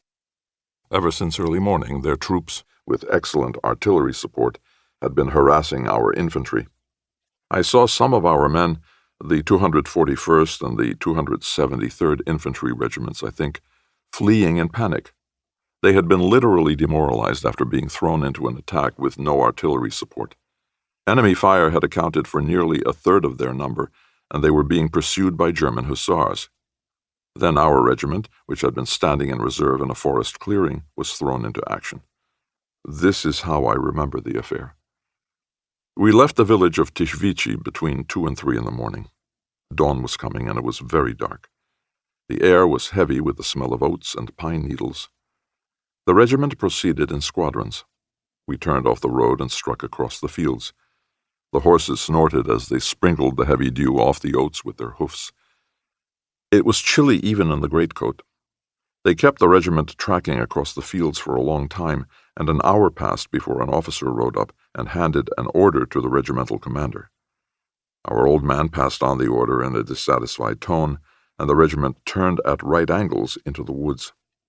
Our columns were bunched closely on the narrow path. Fighting was going on somewhere to the left. Judging by the noise, a large number of German batteries were in action. The sound of the gunfire vibrated in the air, and it felt as if all that scented pine wood was on fire above us. Until sunrise, we could only listen. A cheer went up, a limp, ragged sort of cheer, and then stillness threaded with the clean hammering of machine guns. At that moment, my head was in a whirl. The only thing I could think of, and that picture was utterly and painfully clear, were the faces of our infantry as they advanced. In my mind's eye, I could see the baggy gray figures in their flat army caps and clumsy soldiers' top boots pounding over the autumn earth, and I could hear the sharp, hoarse chuckle of the German machine guns as they set to work, transforming those living, sweating human bodies into corpses. The 2 regiments were mown down and fled, abandoning their arms. Then a regiment of German hussars charged down on them.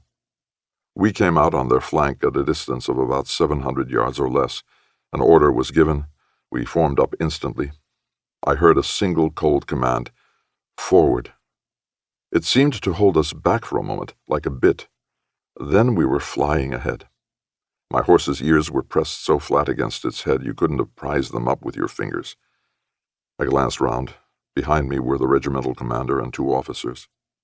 Yes, this was it. This was the line dividing the living from the dead. Here it was, the great moment of insanity. The hussars wavered and turned back. Before my eyes, our squadron commander Chernetsov cut down a German hussar. I saw a Cossack of the 6th Squadron overtake a German and hack madly at his horse's croup. Ribbons of skin streamed from the saber as it rose and fell. It was inconceivable. There was no name for it. On the way back, I saw Chernetsov's face, intent and controlledly cheerful. He might have been sitting at the card table instead of in the saddle, having just murdered a man. Squadron Commander Chernetsov will go far. A capable fellow. September 4th. We are resting. The 4th Division of the 2nd Army Corps is being brought up to the front. We are stationed at the small town of Kobilino. This morning, units of the 11th Cavalry Division and the Urals Cossacks went through the town at a fast pace. Fighting continues in the west, a constant rumble. After dinner, I went to the field hospital. A train of wounded had just arrived. Stretcher bearers were unloading a big wagon and laughing. I went up to them. A tall, ginger-haired soldier had just climbed down with the help of an orderly. "What do you think of that, Cossack?" he said, addressing me. "They've given me a load of peas in the behind. It's full of grape shot." The orderly asked him if the shell had burst behind him. "Behind me, be damned. I was advancing behind first myself." A nurse came out of one of the cottages. I glanced at her and suddenly felt so weak I had to lean against a cart. Her resemblance to Lisa was extraordinary. The same eyes, the same oval face, nose, hair. Even her voice was similar. Or was I imagining things? Now I suppose I shall see a resemblance to her in every woman I meet. September 5th. The horses have had a day's feeding in the stalls, and we are off to the front again. Physically, I am a wreck. The bugler is playing the order to mount. There's a man I should love to put a bullet through. The squadron commander had sent Grigory Melekov with a message to regimental headquarters. As he rode through the district where the recent fighting had taken place, Grigory noticed a dead Cossack lying at the side of the highway. He lay with his fair curly head close to the hoof-pitted road. Grigory dismounted, and holding his nose, the dead man already reeked of decay, searched the body. In the trousers pocket he found this notebook, a stub of indelible pencil, and a purse. He removed the cartridge belt and glanced at the pale, moist face that was already beginning to decompose. The temples and the bridge of the nose were turning black. On the forehead, a slantwise furrow, fixed in mortal concentration, was grimed with dust. Grigory covered the face with a cambric handkerchief that he found in the dead man's pocket and rode on to headquarters, pausing now and then to glance around.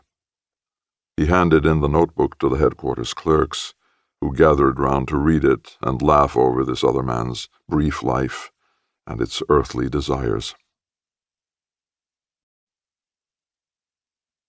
12. During August, the 11th Cavalry Division took town after town by storm, and by the end of the month they were deployed around the town of Kamienko-Strumilovo. Behind them came the army. Infantry units massed on important strategic sectors, staff units and baggage trains gathered at the railway junctions. The front stretched from the Baltic like a death-dealing whiplash. At staff headquarters, a big offensive was being planned.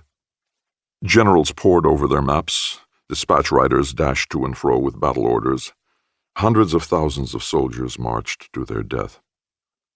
The reconnaissance patrols reported that considerable forces of enemy cavalry were approaching the town. In the woods along the roads, skirmishes were fought between Cossack detachments and the enemy advance guards. Ever since seeing his brother, Grigory Melekov had sought to put an end to his painful thoughts and to recover his former tranquility of spirit, but it was no use.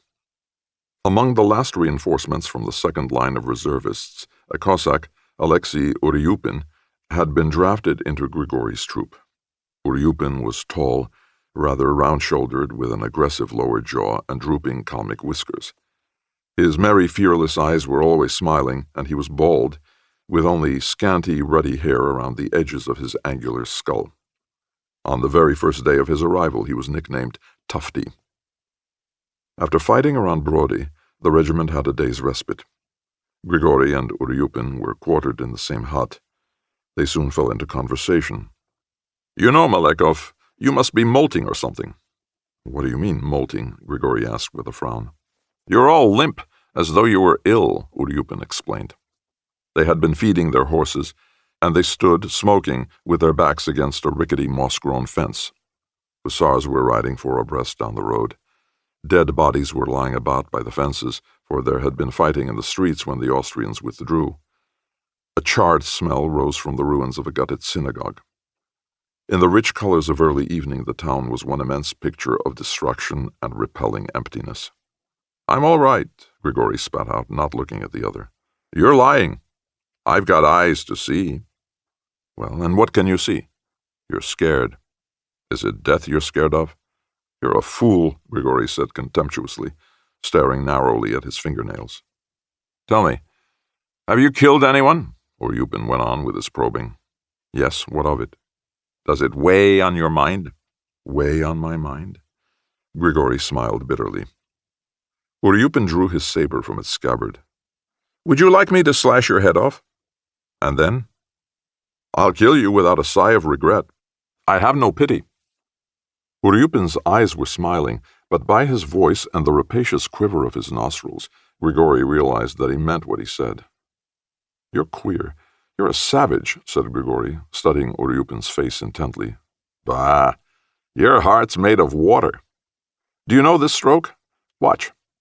Uryupin selected an old birch tree in the hedge and went straight towards it, measuring the distance with his eyes. His long, sinewy arms with their unusually broad wrists hung motionless. "Watch."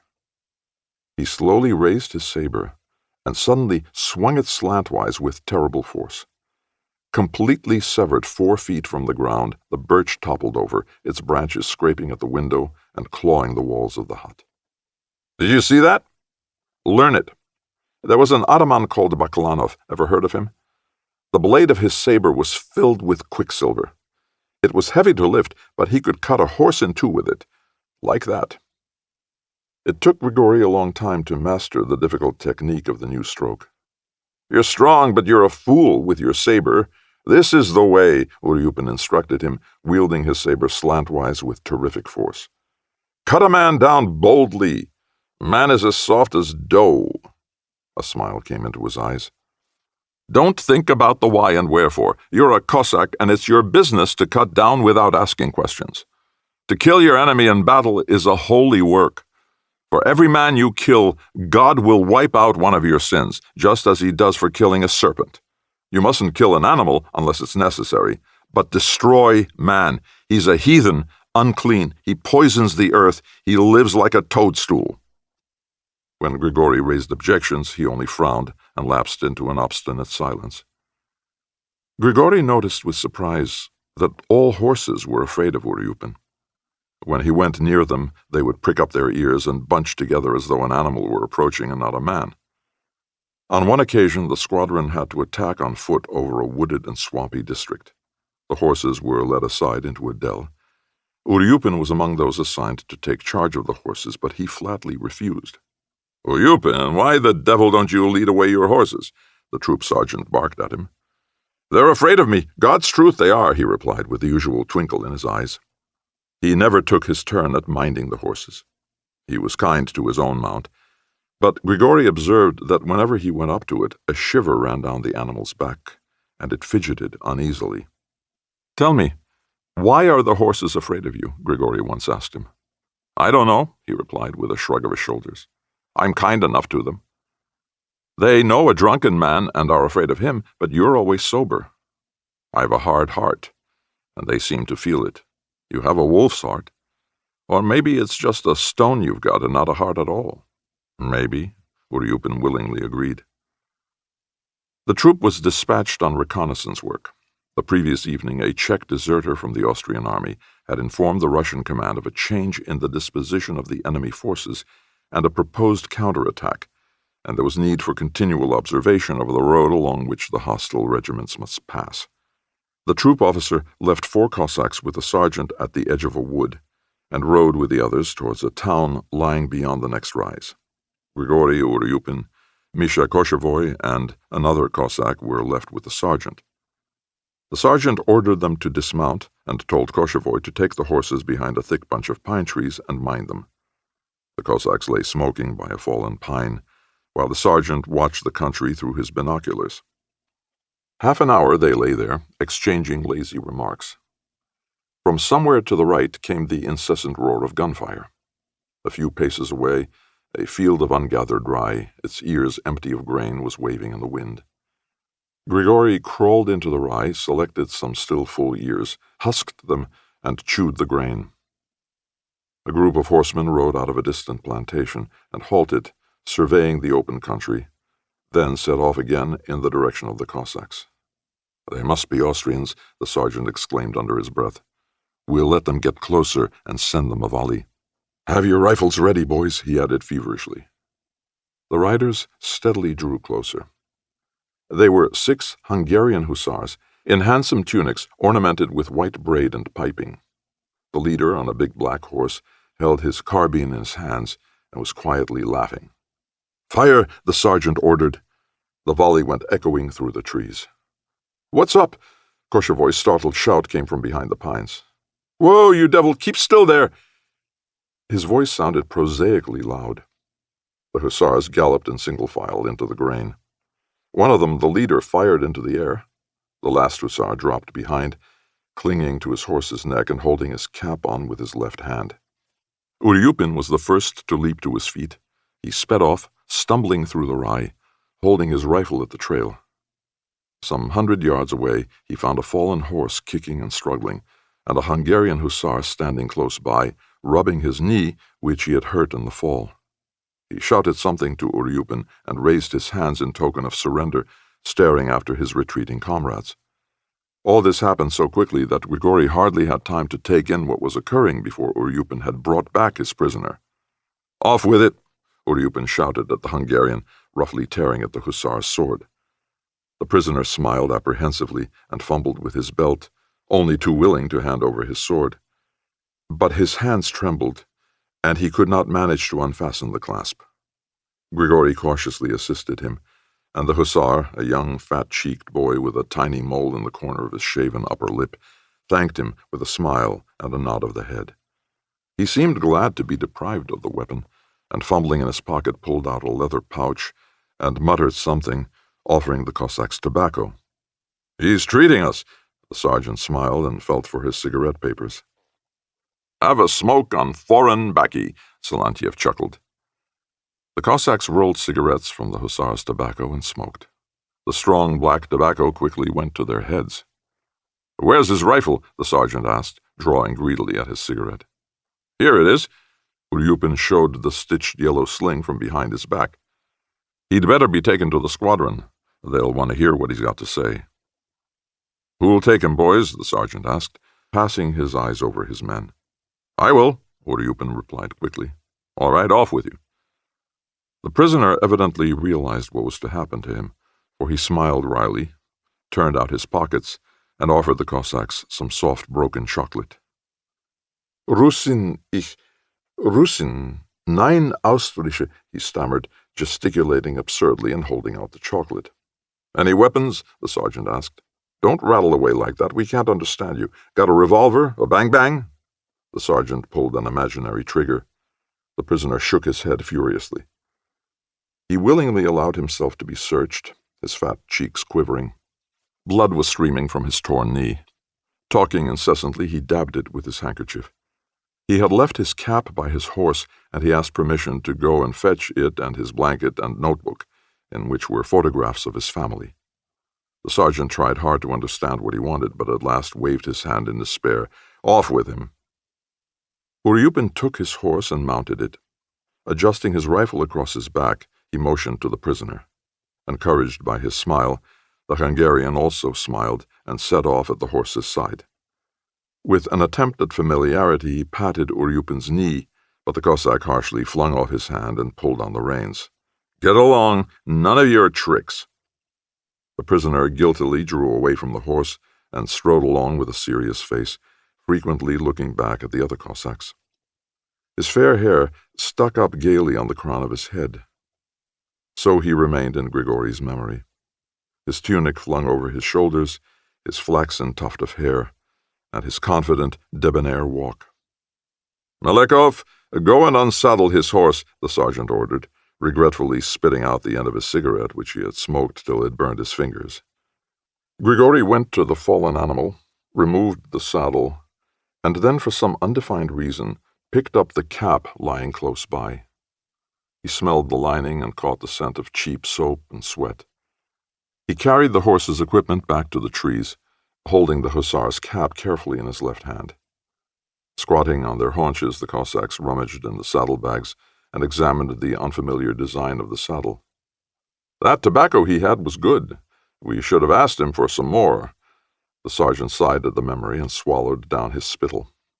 Not many minutes had passed when a horse's head appeared through the pines, and Uryupin rode up. "Why, where's the Austrian? You haven't let him go," the sergeant exclaimed, jumping up in alarm.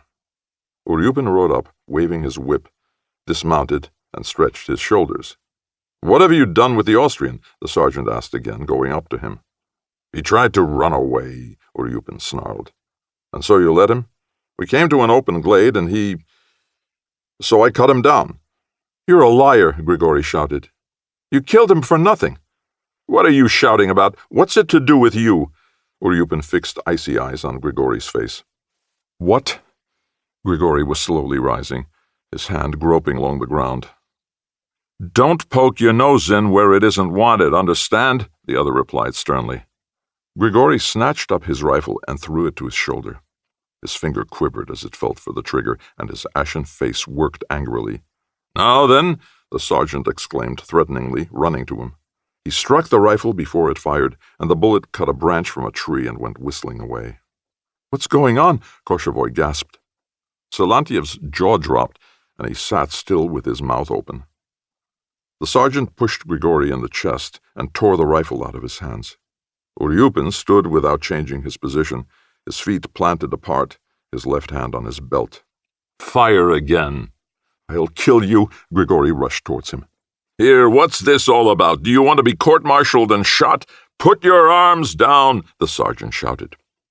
Thrusting Grigori back, he placed himself with arms outstretched between the two men. "You lie. You won't kill me," Uryupin smiled. As they were riding back in the dusk, Grigori was the first to notice the body of the hussar lying in the path. He rode up in front of the others, and reining in his frightened horse, stared down. The man lay with arms flung out over the velvety moss, his face downward, his palms, yellow like autumn leaves, turned upward and open. A terrible blow from behind had cloven him in two from the shoulder to the belt. "Cut him in two," the sergeant muttered as he rode past, glancing in alarm at the dead man's flaxen tuft of hair sticking up lopsidedly from the twisted head. The Cossacks rode past the body and on to the squadron headquarters in silence. The evening shadows deepened. A breeze was driving up a black, feathery cloud from the west. From a swamp nearby came the stagnant scent of marsh grass, of rusty dampness and rot. A bittern boomed.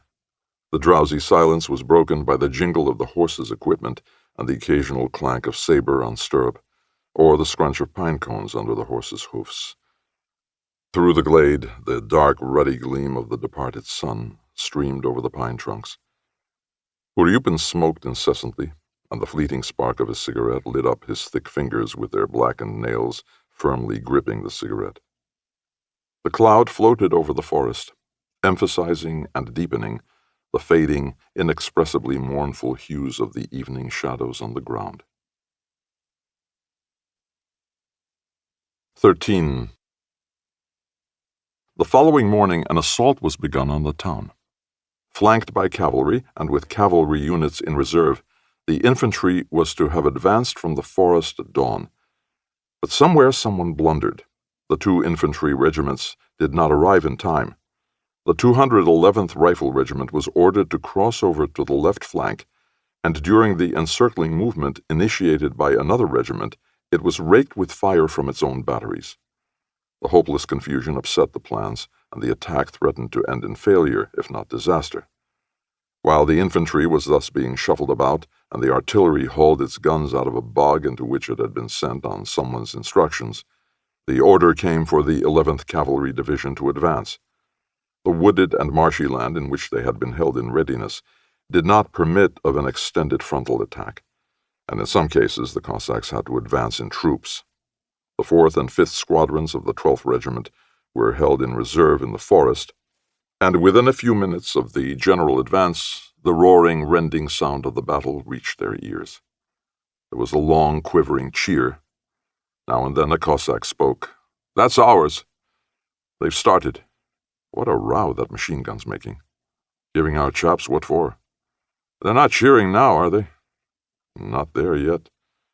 We'll be at it in a minute."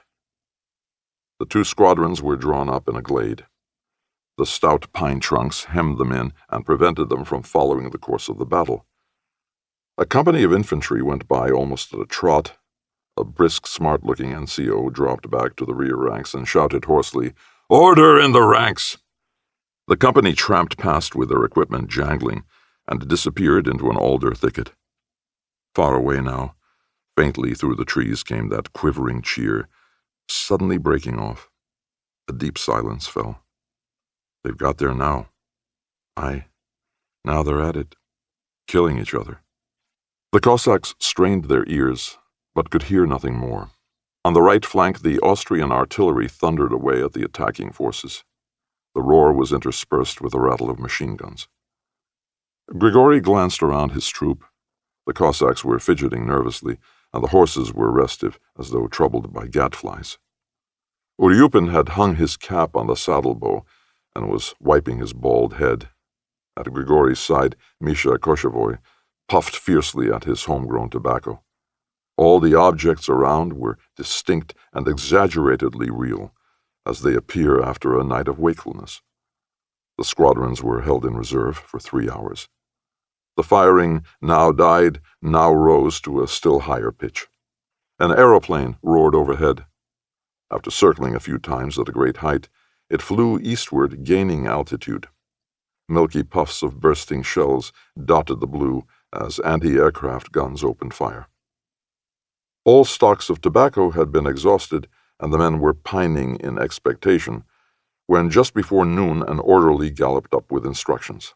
The commander of the 4th Squadron immediately led his men off to one side. To Grigori it seemed that they were retreating rather than advancing. His own squadron rode for some 20 minutes through the forest, the sound of the battle drawing nearer and nearer. Not far behind them, a battery was firing rapidly. The shells tore through the resisting air with a shrieking roar.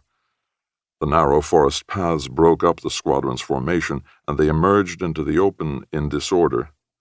About half a verst away, Hungarian hussars were sabering the crew of a Russian battery. "Squadron, form!" the commander shouted. The Cossacks had not completely carried out the order when the further command came, "Squadron, draw sabers! Into the attack! Forward!" A blue lightning flash of blades. From a swift trot, the Cossacks broke into a gallop. 6 Hungarian hussars were busily occupied with the horses of the field gun on the extreme right of the battery. One was dragging at the bits of the excited artillery horses, another was beating them with the flat of his sword, while the others were tugging and pulling at the spokes of the carriage wheels. An officer on a dock-tailed chocolate mare was giving orders.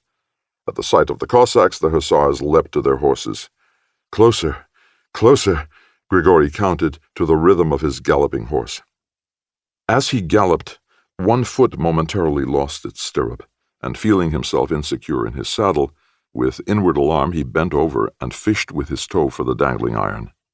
When he had recovered his foothold, he looked up and saw the 6 horses of the field gun in front of him. The outrider on the foremost, in a blood-and-brain-spattered shirt, was lying over the animal's neck, embracing it. Grigori's horse brought its hoof down with a sickening scrunch on the body of the dead gunner. 2 more were lying by an overturned case of shells. A 4th was stretched, face downward, over the gun carriage. Zilantiev was just in front of Grigori. The Hungarian officer fired at almost point-blank range, and the Cossack fell, his hands clutching and embracing the air.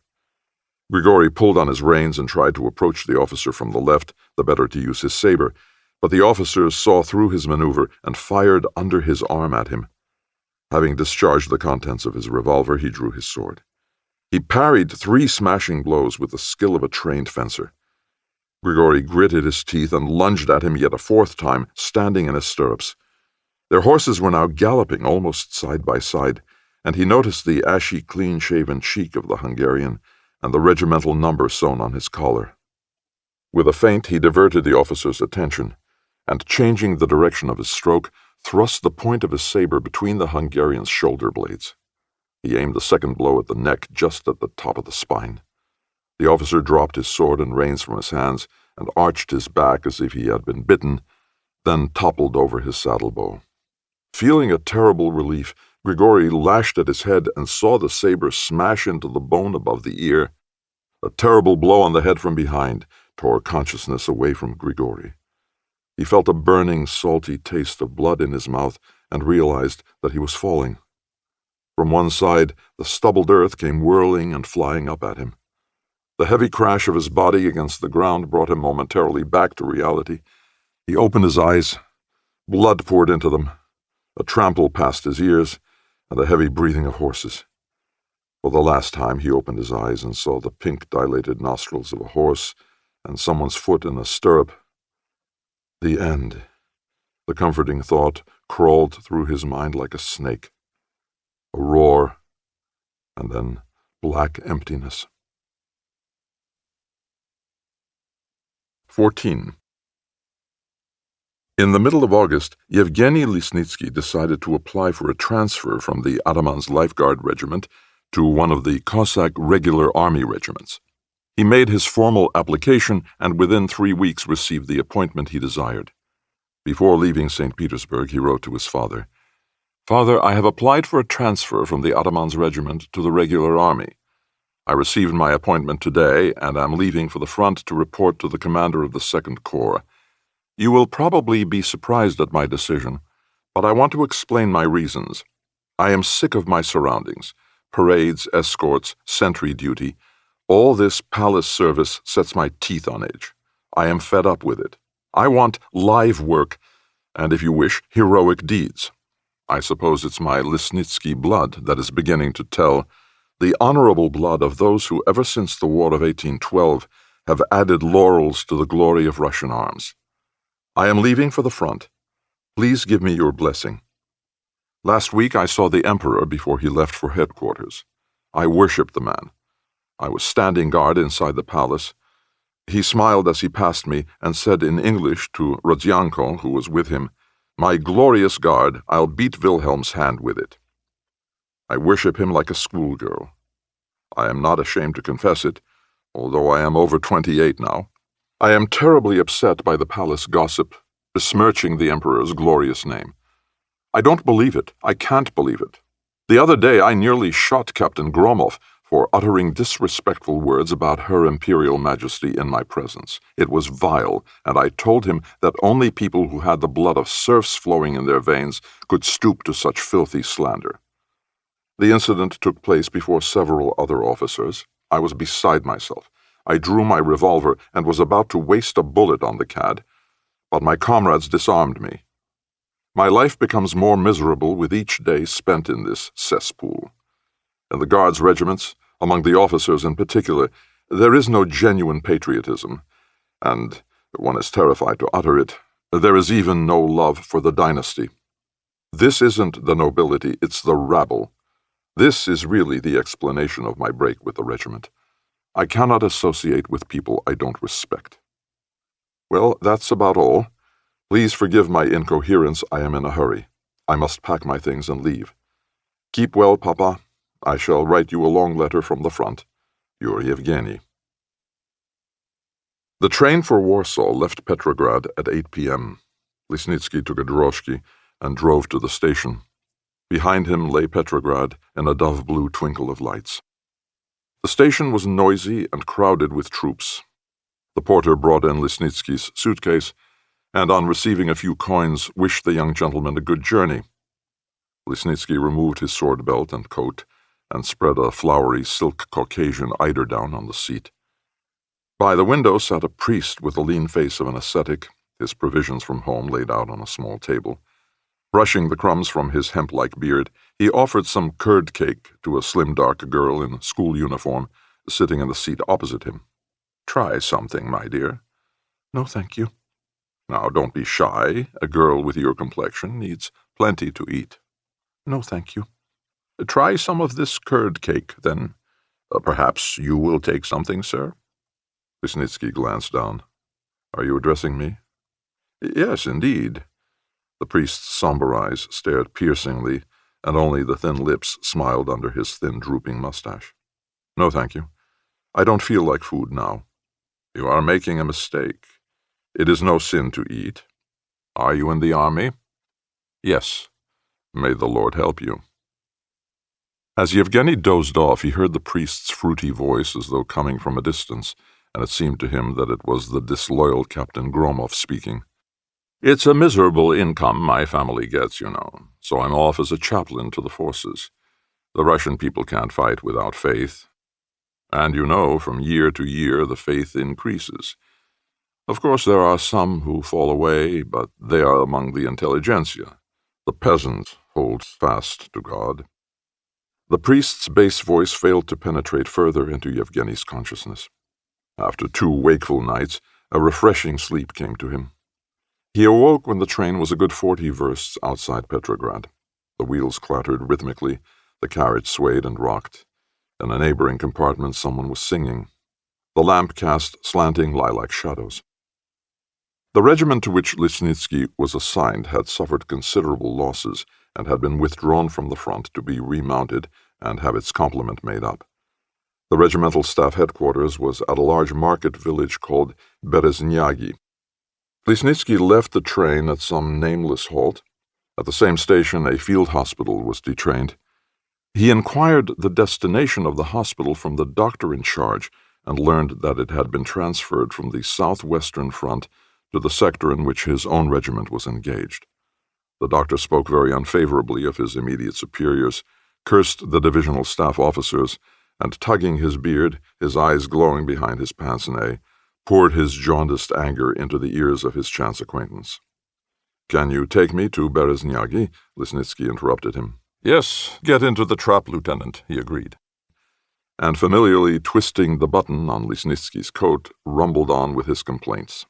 "Just imagine it, Lieutenant. We've traveled 200 versts in cattle trucks only to loaf about here with nothing to do at a time when a bloody battle has been going on for 2 days in the section from which my hospital was transferred. There were hundreds of wounded there who needed our help badly." The doctor repeated the words "bloody battle" with spiteful relish.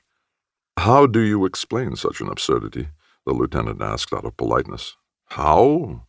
The doctor raised his eyebrows ironically over his pince-nez and roared, "Disorder, chaos, stupidity of the commanding staff. That's the reason why. Scoundrels occupy high posts and mix things up. Inefficient, lacking even common sense.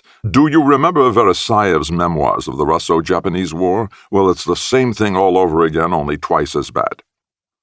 Lisnitsky saluted him and went to the carts. The angry doctor, his puffy red cheeks trembling, was croaking behind him. "We'll lose the war, Lieutenant. We lost one to the Japanese, but didn't grow any the wiser. We can only brag, that's all." And he went along the rails, stepping over little puddles filmed with rainbow spangles of oil, and shaking his head despairingly. Dusk was falling as the field hospital approached Bereznyagi. The wind ruffled the yellow stubble. Clouds were massing in the west. At their height they were a deep violet black, but below they shaded into a tender, smoky lilac. In the middle, the formless mass, piled like ice floes against a river dam, was drawn aside, Through the breach poured an orange flood of sunset rays, spreading in a spurtling fan of light and weaving a bacchanalian spectrum of colors below. A dead horse lay by the roadside ditch. On one of its hoofs, flung weirdly upward, the horseshoe gleamed. As the trap jogged past, Lesnitsky stared at the carcass. The orderly with whom he was riding spat at the horse's belly and explained. "Been guzzling grain, been eating too much grain," he corrected himself. He was about to spit again, but for politeness' sake, swallowed his spittle and wiped his mouth with his sleeve. "There it lies, and no one troubles to bury it. That's just like the Russians. The Germans are different." "What do you know about it?" Yevgeny asked, with unreasoning anger. At that moment he was filled with hatred for the orderly's phlegmatic face, with its suggestion of superiority and contempt. The man was gray and dreary like a stubble field in September. He was in no way different from the thousands of peasant soldiers whom Yevgeny had seen on his way to the front. They all seemed faded and drooping. Dullness stared in their eyes, gray, blue, green, or any other color, and they strongly reminded him of ancient, well-worn copper coins. "I lived in Germany for 3 years before the war," the orderly replied unhurriedly. In his voice was the same shade of superiority and contempt that showed in his face. "I worked at a cigar factory in Königsberg," the orderly continued lazily, flicking the horse with a knotted rein. "Hold your tongue," Lesnitsky commanded sternly, and turned to gaze at the horse's head with its forelock tousled over its eyes and its bare sun-yellowed row of teeth. One leg was raised and bent in an arch.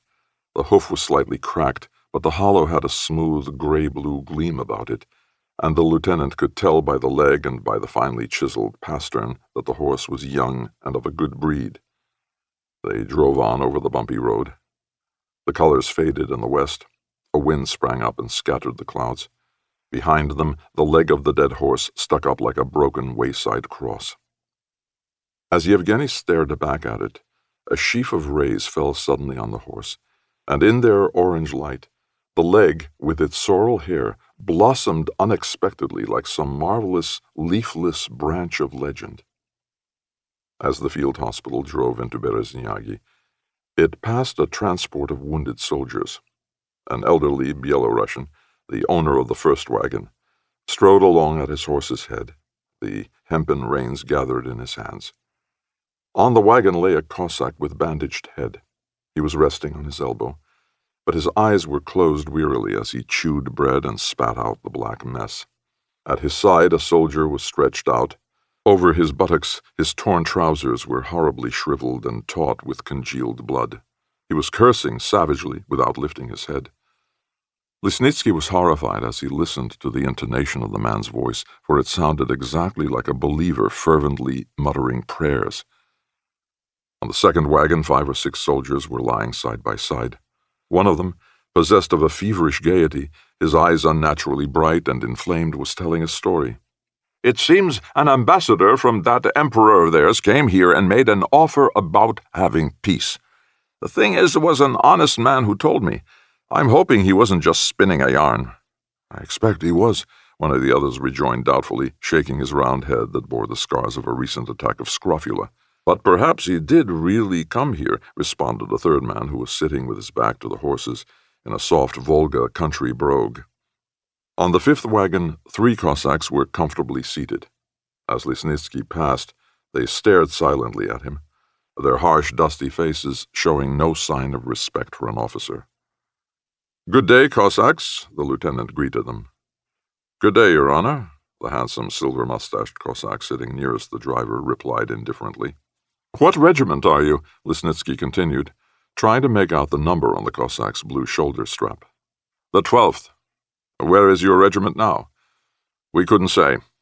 "Well, where were you wounded?" "By the village, not far from here." The Cossacks whispered among themselves, and one of them, holding his roughly bandaged hand with his sound hand, jumped down from the wagon. "Just a minute, Your Honor." He padded across the road on bare feet, carefully nursing his bullet-torn hand, which was already showing signs of inflammation. "You wouldn't be from Vyashenskaya, would you? You're not Lesnitsky?" "Yes, I am." "That's what we thought.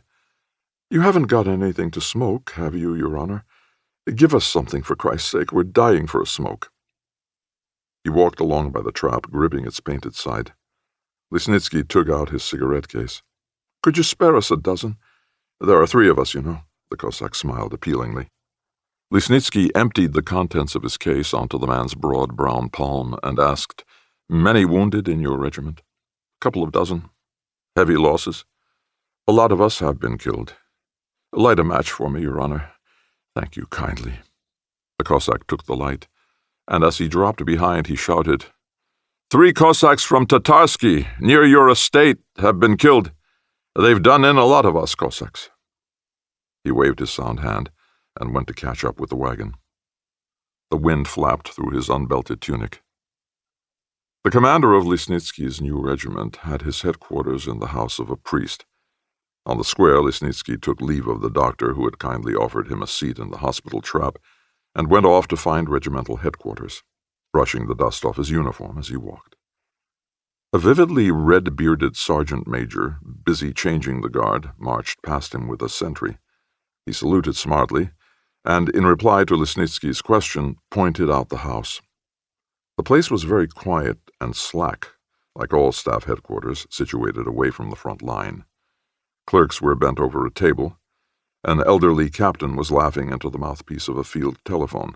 The flies droned around the windows, and distant telephone bells buzzed like mosquitoes. An orderly conducted Yevgeny to the regimental commander's private room. They were met on the threshold by a tall colonel with a scar on his chin, who greeted him coldly, and with a gesture invited him into the room. As he closed the door, the colonel passed his hand over his hair with a gesture of ineffable weariness, and said in a soft, monotonous voice, The brigade staff informed me yesterday that you were on your way. Sit down. He questioned Yevgeny about his previous service, asked for the latest news from the capital, inquired about his journey, but not once during all their brief conversation did he raise his weary eyes to Lisnitsky's face. He must have had a hard time at the front. He looks mortally tired, Yevgeny thought sympathetically.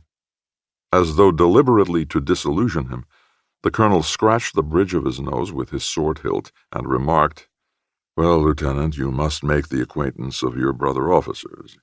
You must excuse me, I haven't been to bed for 3 nights running. In this dead hole there's nothing to do except play cards and get drunk. Lisnitsky saluted and turned to the door, hiding his contempt with a smile. He went out, reflecting unfavorably on this first meeting with his commanding officer, and ironically amused at the respect which the colonel's tired appearance and the scar on his chin had instilled in him. 15. The division was allotted the task of forcing the river Styr and taking the enemy in the rear. In a few days, Lisnitsky got used to the officers of the regiment and was quickly drawn into the atmosphere of battle, which drove out the feeling of ease and complacency that had crept into his soul. The operations to force the river were carried through brilliantly. The division shattered a considerable concentration of enemy forces on their left flank and came out in the rear of the main forces. The Austrians attempted to initiate a counteroffensive with the aid of Magyar cavalry, but the Cossack batteries swept them away with shrapnel, and the Magyar squadrons retreated in disorder, cut to pieces by flanking machine gun fire and pursued by the Cossacks. Lisnitsky went into the counterattack with his regiment. The troop he commanded lost 1 Cossack, and 4 were wounded. One of them, a young hook-nosed man, was crushed under his dead horse. Outwardly calm, the lieutenant rode past, trying not to hear the Cossack's low, hoarse groaning. He was wounded in the shoulder, and kept beseeching the Cossacks riding past, Brothers, don't leave me. Get me free of the horse, brothers. His low, tortured voice could be heard calling faintly, but there was no spark of pity in the surging hearts of the other Cossacks, or if there was, it was crushed by the will that drove them on relentlessly, forbidding them to dismount. The troop rode on for 5 minutes at a trot, letting the horses recover their wind. Half a verst away, the scattered Magyar squadrons were in full retreat. Here and there among them appeared the gray-blue uniforms of the enemy infantry. An Austrian baggage train crawled along the crest of a hill, with the farewell smoke of shell bursts hovering above it. From the left, a battery was bombarding the train, and its dull thunder rolled over the fields and echoed through the forest. The sergeant major leading the battalion gave the command, "Canter," and the 3 squadrons broke into a flagging trot. The horses swayed under their riders, and foam scattered from their flanks in yellowish-pink blossoms.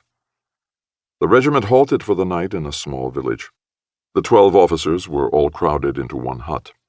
Broken with fatigue and hunger, they lay down to sleep. The field kitchen arrived only about midnight. Cornet Chubov brought in a pot of soup.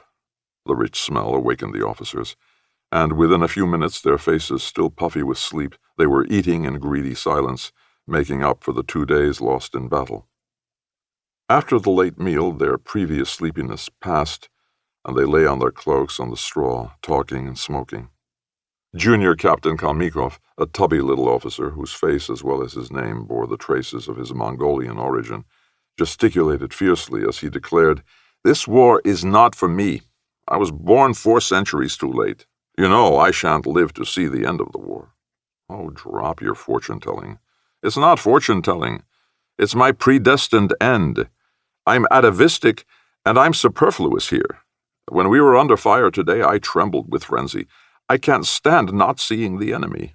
The horrible feeling I get is equivalent to fear.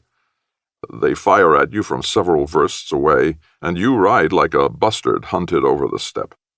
I had a look at an Austrian howitzer in Kubalka. Have any of you seen one, gentlemen?" asked Captain Atamanchukov, licking the remains of tinned meat off his ginger mustache, which was clipped in the English style. "A wonderful piece of work. Those sights, the whole mechanism, sheer perfection." The enthusiastic reply came from Cornet Chubov, who had by this time emptied a second mess tin of soup. "I have seen it, but I have nothing to say. I am a complete ignoramus where artillery is concerned. To me it was just a gun like any other, with a big barrel, that's all. I envy those who fought in the old-time, primitive fashion," Kalmikov continued, turning to Lisnitsky. "To thrust at your opponent in honorable battle and to split him in 2 with your sword, that's the sort of warfare I understand. But this is the devil knows what. In future wars, cavalry will play no part. It will be abolished. It simply won't exist." "Well, that I couldn't say. No doubt about it. But you can't replace men by machines. You're going too far." "I'm not referring to men, but to horses. Motorcycles or motor cars will take their place. I can just imagine a motor squadron." "That's all nonsense," Kalmikov interposed excitedly. "An absurd fantasy. Armies will use horses for a long time yet. We don't know what war will be like in 2 or 3 centuries' time. But today, cavalry—" "What will you do with the cavalry when there are trenches all along the front? Tell me that." "They'll break through the trenches, ride across them, and make sorties far to the rear of the enemy. That will be the cavalry's task." "Nonsense." "Oh, shut up and let's get some sleep." The argument tailed off, and snores took its place. Lisnitsky lay on his back, breathing the pungent scent of the musty straw on which he had spread his cloak. Kalmikov lay down at his side. "You should have a talk with the volunteer Bunchuk," he whispered to Yevgeny. "He's in your troop. A very interesting fellow." "In what way?" Lisnitsky asked, as he turned his back to Kalmikov. "He's a Russianized Cossack, lived in Moscow, an ordinary worker, but interested in the question of machinery. He's a first-rate machine gunner, too." "Let's go to sleep," Lisnitsky proposed. "Perhaps we should," Kalmikov agreed, thinking of something else. He frowned sheepishly. "You must forgive me, Lieutenant, for the way my feet smell. You know, I haven't changed my socks for a fortnight. They are simply rotting with sweat. It's really foul. I must get a pair of foot-cloths from one of the men." "Not at all," Lisnitsky mumbled as he dropped asleep. Lisnitsky completely forgot Kalmikov's reference to Bunchuk, but the very next day chance brought him into contact with the volunteer. The regimental commander ordered him to ride at dawn on reconnaissance patrol, and if possible to establish contact with the infantry regiment, which was continuing the advance on the left flank. Stumbling about the yard in the half-light, and falling over the bodies of sleeping Cossacks, Lisnitsky found the troop sergeant and roused him. "I want 5 men to go on a reconnaissance with me. Have my horse got ready, quickly." While he was waiting for the men to assemble, a stocky Cossack came to the door of the hut. "Your Honor," the man said, The sergeant will not let me go with you because it isn't my turn. Will you give me permission to go? Are you out for a promotion, or have you done something wrong? Lisnitsky asked, trying to make out the man's face in the darkness. I haven't done anything. All right, you can come, Lisnitsky decided. As the Cossack turned to go, he shouted after him, Hey, tell the sergeant, my name's Bunchuk, the Cossack interrupted. A volunteer? Yes. Recovering from his confusion, Lisnitsky corrected his style of address. Well, Bunchuk, please tell the sergeant to— Oh, all right, I'll tell him myself. The morning darkness thinned as Lisnitsky led his men out of the village, past sentries and outposts. When they had ridden some distance, he called, Volunteer Bunchuk. Sir, please bring your horse up beside me. Bunchuk brought his commonplace mount alongside Lisnitsky's thoroughbred. What village are you from? Lisnitsky asked him, studying the man's profile. Novocherkasskaya. May I be informed of the reason that compelled you to join up as a volunteer? Certainly, Bunchuk replied, with the slightest trace of a smile. The unwinking gaze of his greenish eyes was harsh and fixed. I'm interested in the art of war. I want to master it. There are military schools established for that purpose. There are. Well, what is your reason? I want to study it in practice first. I can get the theory afterwards. What were you before the war broke out? A worker. Where were you working? In Petersburg, Rostov, and the armament works at Tula. I'm thinking of applying to be transferred to a machine gun detachment. Do you know anything about machine guns? I can handle the Berthier, Madsen, Maxim, Hotchkiss, Vickers, Lewis, and several other makes. Oh, I'll have a word with the regimental commander about it. Please do. Lisnitsky glanced again at Bunchuk's stocky figure. It reminded him of the Donside cork elm. There was nothing remarkable about the man. Only the firmly pressed jaws and the direct, challenging glance distinguished him from the mass of other rank-and-file Cossacks around him. He smiled but rarely, with only the corners of his lips. And even then his eyes grew no softer but still retained a faint gleam of aloofness. Coldly restrained, he was exactly like the cork elm, the tree of a stern iron hardness that grows on the gray loose soil of the inhospitable Donside earth. They rode in silence for a while. Bunchuk rested his broad palms on his blistered saddle-bow. Lisnitsky selected a cigarette, and as he lit it from Bunchuk's match, he smelled the sweet resinous scent of horse's sweat on the man's hand. The back of his hand was thickly covered with brown hair, and Lisnitsky felt an involuntary desire to stroke it. Swallowing down the pungent tobacco smoke, he said, When we get to the wood, you and another Cossack will take the track running off to the left. Do you see it? Yes. If you don't come across our infantry by the time you have gone half a verst, turn back. Very good. They broke into a trot. At a turn of the road into the forest stood a clump of maidenly birches. Beyond them the eye was wearied by the joyless yellow of stunted pines, the straggling forest undergrowth, and bushes crushed by Austrian baggage trains. On the right the earth trembled with the thunder of distant artillery, but by the birches it was inexpressibly quiet. The earth was drinking in the heavy dew. The pink-hued grasses were flooded with autumnal colors that cried the speedy death of color.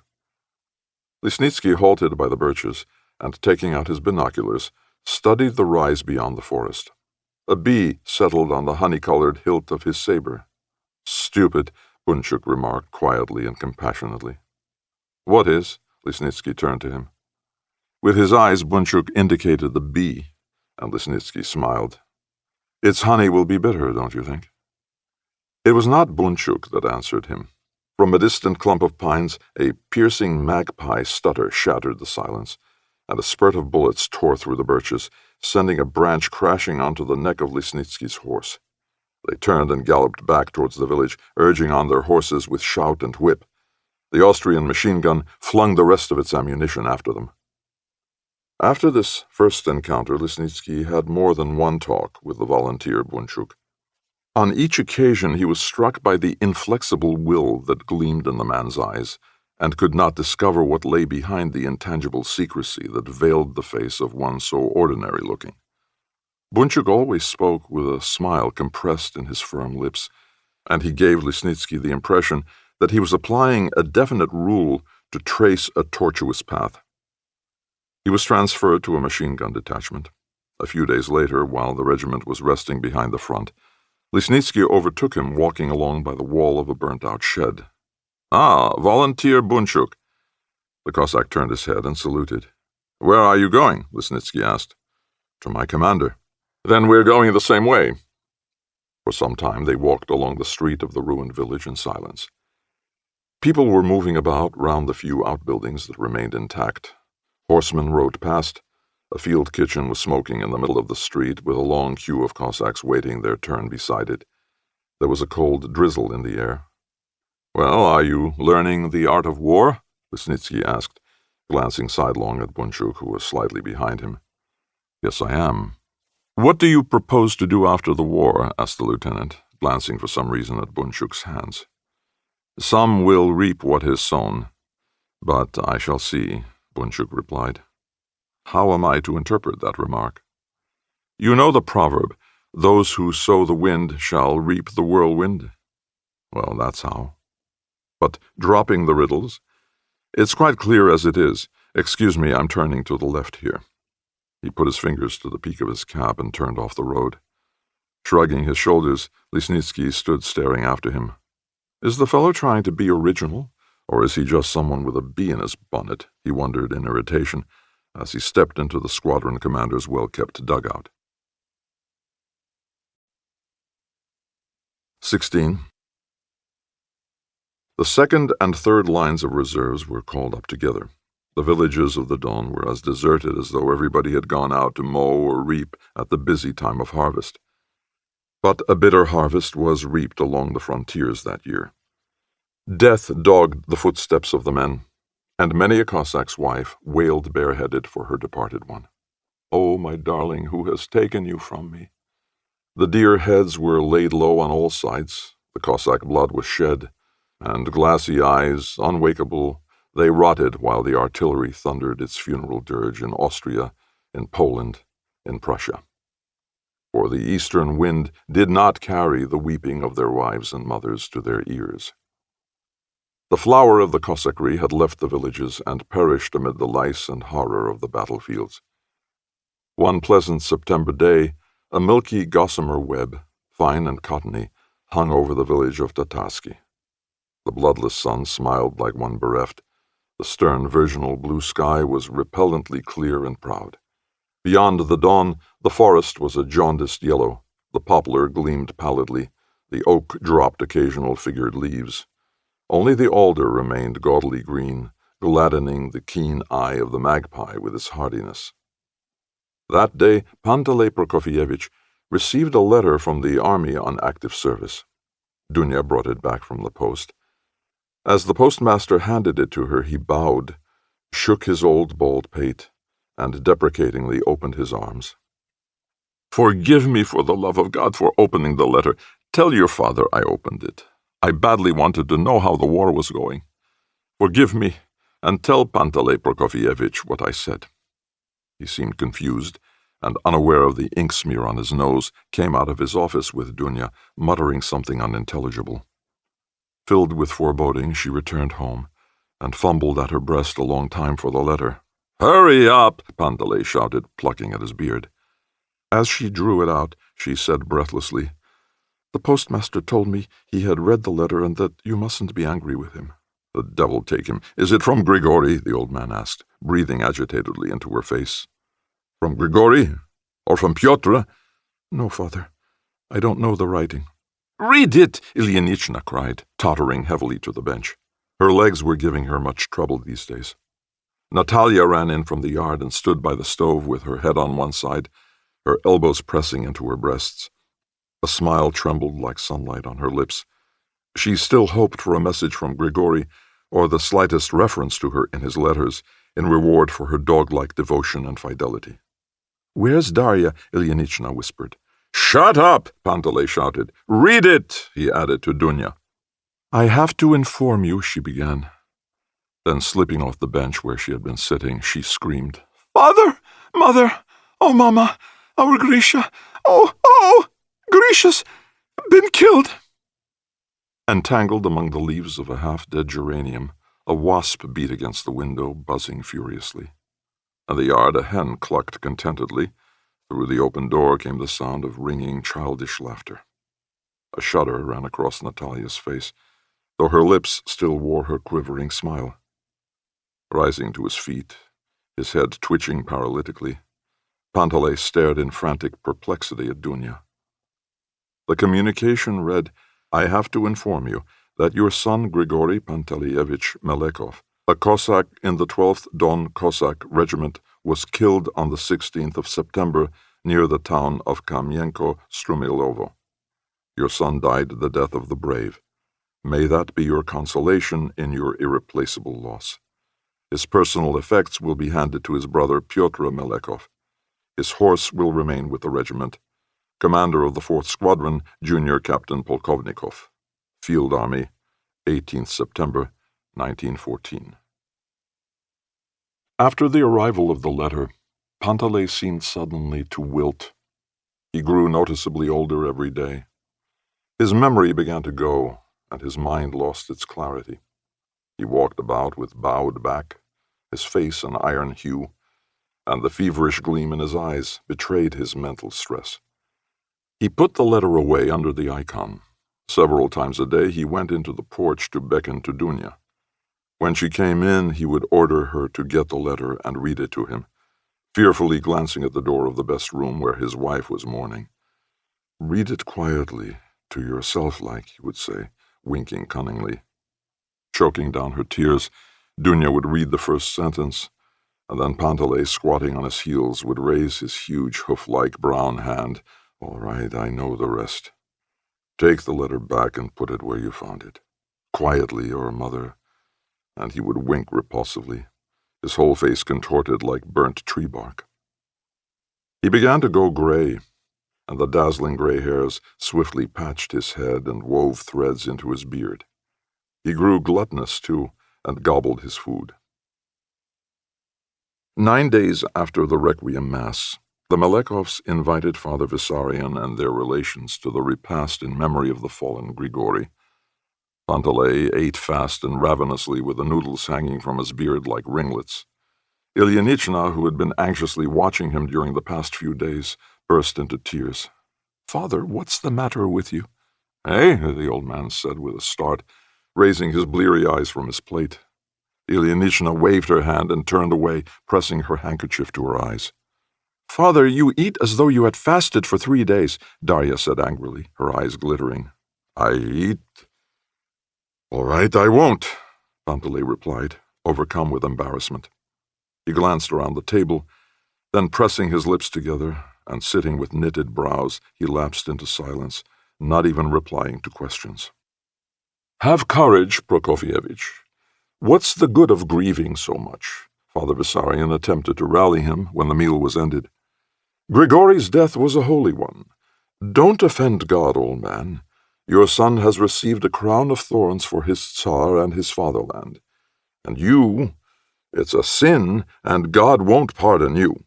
That's just it, Father. Died the death of the brave. That's what his commander said." Kissing the priest's hand, the old man leaned against the doorpost, and for the first time since the arrival of the letter he burst into tears, his body shaking violently. From that day he regained his self-control and recovered a little from the blow. Each licked the wound in his own way.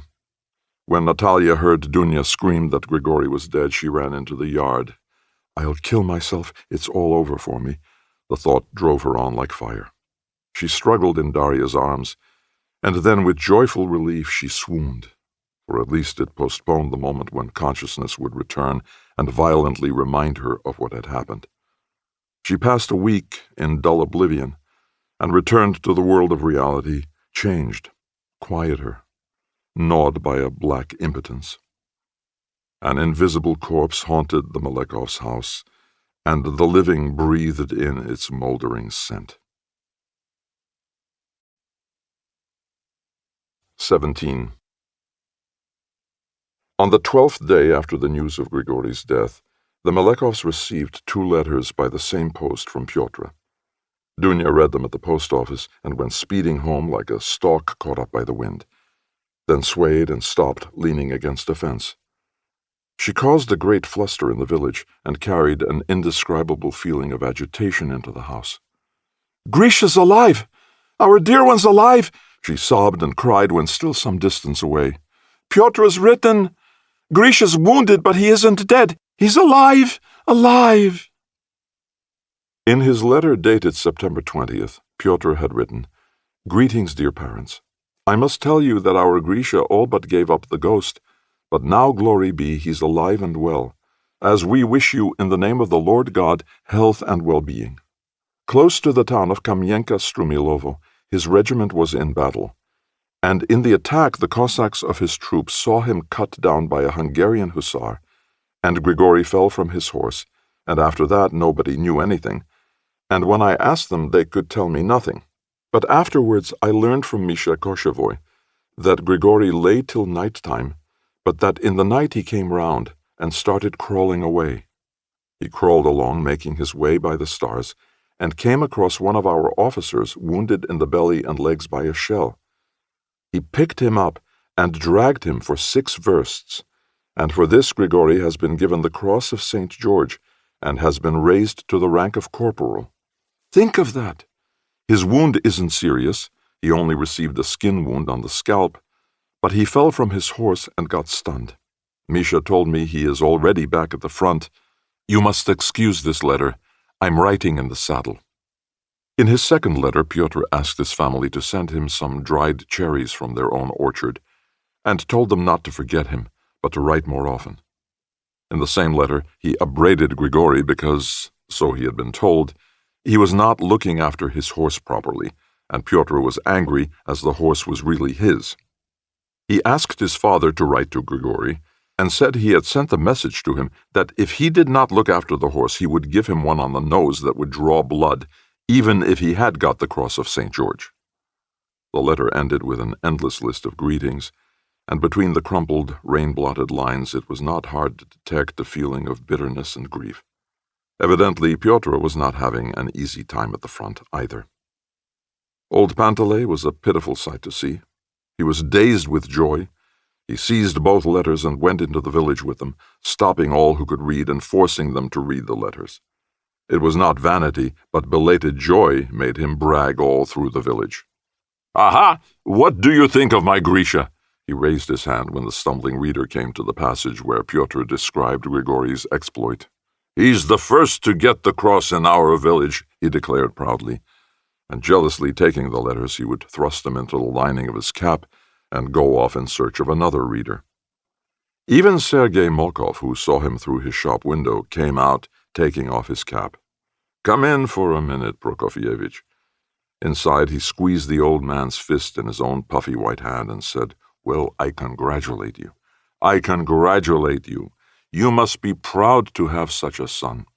I've just been reading about his exploit in the newspapers." "Is it in the papers?" Panteley's throat went dry and he swallowed hard. "Yes, I've just read it."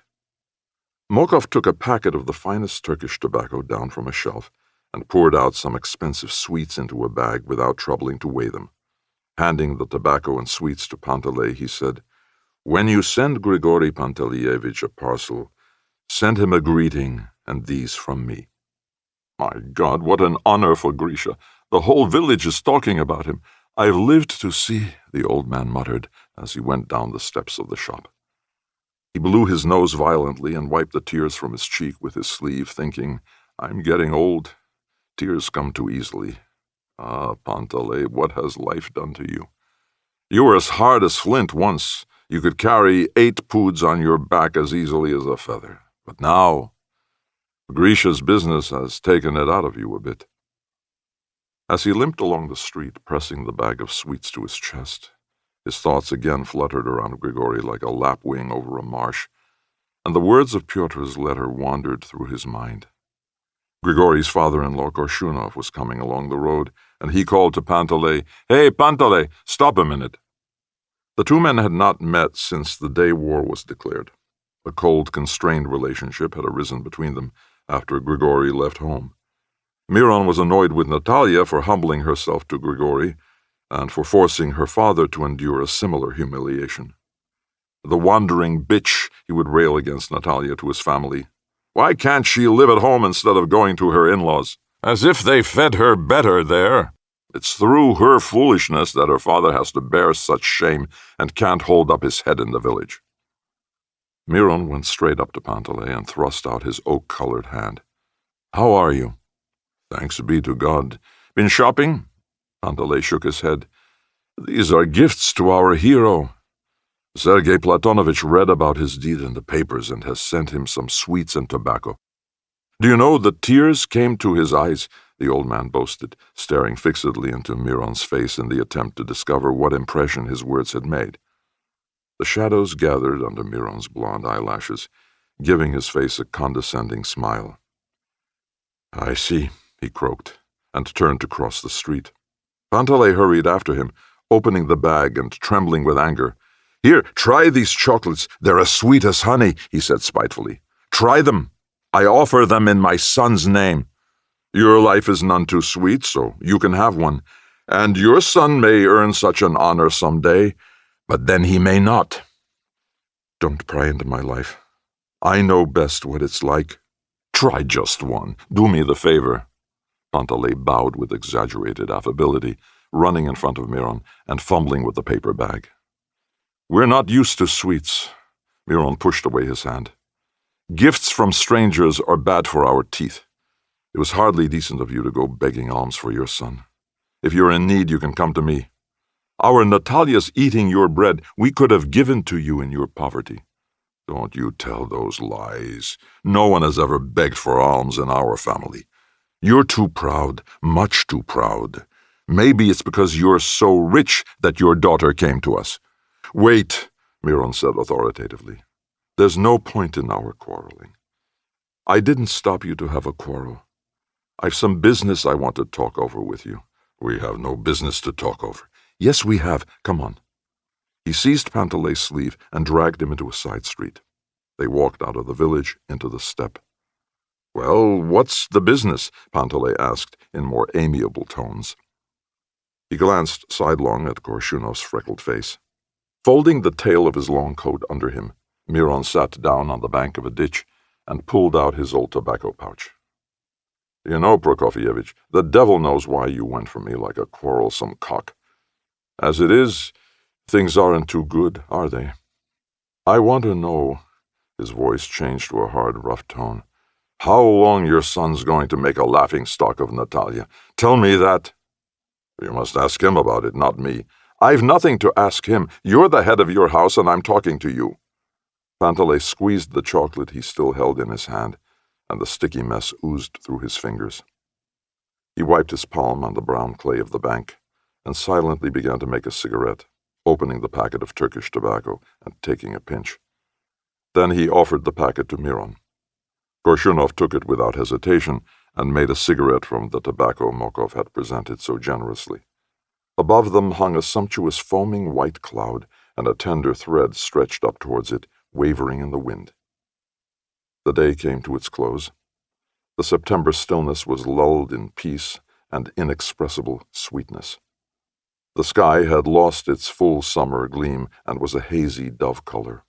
Apple leaves, brought from God knows where, scattered the ditch with vivid purple.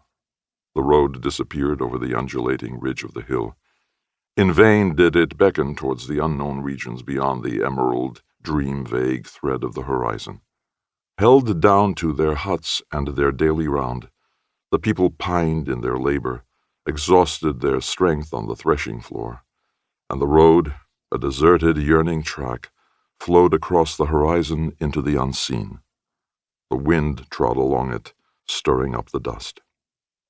This is weak tobacco. It's like grass, Miron said, puffing out a cloud of smoke. It's weak, but it's pleasant, Panteley half agreed. Give me an answer, Panteley, Gorshunov asked in a quieter tone, putting out his cigarette. Grigory never says anything about it in his letters. He's wounded now. Yes, I've heard. What will come after, I don't know. Maybe he'll be killed, and then what? But how can it go on like this? Miron blinked distractedly and miserably. There she is, neither maid nor wife nor honest widow, and it's a disgrace. If I had known it was going to turn out like this, I'd never have allowed the matchmakers across my threshold. Ah, Panteley, Panteley. Each is sorry for his own child. Blood is thicker than water. How can I help it? Panteley replied with restrained frenzy. Tell me, do you think I'm glad my son left home? Was it any gain to me? You people. Write to him, Miron dictated, and the dust trickling from under his hands into the ditch kept time with his words. Let him say, once and for all. He's got a child by that, and he'll have a child by this, Korshunov shouted, turning livid. Can you treat a human being like that, huh? She's already tried to kill herself and is maimed for life. Do you want to trample her into the grave? Huh. His heart, Miron hissed, tearing at his breast with one hand, tugging at Panteley's coattails with the other. Is it a wolf's heart he's got? Panteley wheezed and turned away. The woman's devoted to him, and there's no other life for her without him. Is she a serf in your service? She's more than a daughter to us. Hold your tongue, Panteley shouted as he rose from the bank. They parted without a word of farewell and went off in different directions. 18. When swept out of its normal channel, life scatters into many streams. It is difficult to foresee which it will take in its treacherous and winding course. Where today it trickles like a rivulet over sandbanks, so shallow that the shoals are visible, tomorrow it will flow rich and full. Suddenly Natalia came to the decision to go to Aksinia at Yagodnoye, and to beseech her, to return Grigori to her. For some reason, it seemed to Natalia that everything depended on Aksinia, that she had only to ask her, and Grigori would return, and with him her own former happiness. She did not stop to consider whether this was possible, or how Aksinia would receive her strange request. Driven on by subconscious motives, she sought to act upon her decision as quickly as possible.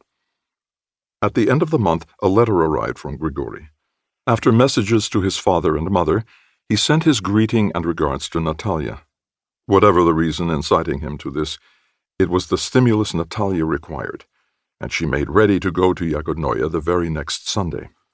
Where are you off to, Natalia? Dunya asked, watching her as she attentively studied her features in the scrap of looking-glass. I'm going to visit my people, Natalia lied, and blushed as she realized for the first time that she was risking great humiliation, a terrible moral test.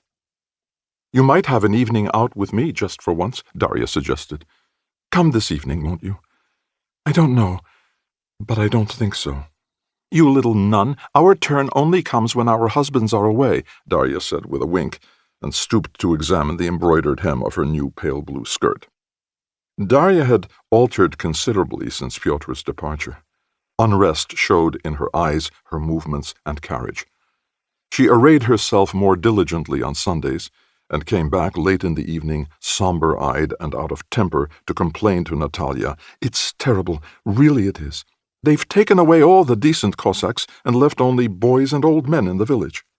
Well, what difference does that make to you? Why, there's nobody to lark about with of an evening. If only I could go off alone to the mill one day. There's no fun to be had here with our father-in-law. And with cynical frankness, she asked Natalia, How can you bear it, dear, so long without a Cossack? Shame on you. Haven't you any conscience? Natalia blushed. Don't you feel any desire? It's clear you do. Of course I do. Darya flushed and laughed, and the arches of her brows quivered. Why should I hide it? I'd make even an old man hot and bothered this very minute. Just think, it's 2 months since Pyotr left. You're laying up sorrow for yourself, Darya. Shut up, you respectable old woman. We know you quiet ones. You would never admit it. I've nothing to admit. Darya gave her an amused sidelong glance and bit her lips with her small, snappish teeth. The other day, Timofey Manitsev, the Ataman's son, sat down beside me. I could see he was afraid to begin, Then he quietly slipped his hand under my arm, and his hand was trembling. I just waited and said nothing, but I was getting angry. If he had been a lad now, but he's only a little snot, 16 years old, not a day more. I sat without speaking, and he pawed and whispered, "Come along to our shed." Then I gave him something. She laughed merrily. Her brows quivered, and laughter spurted from her half-closed eyes.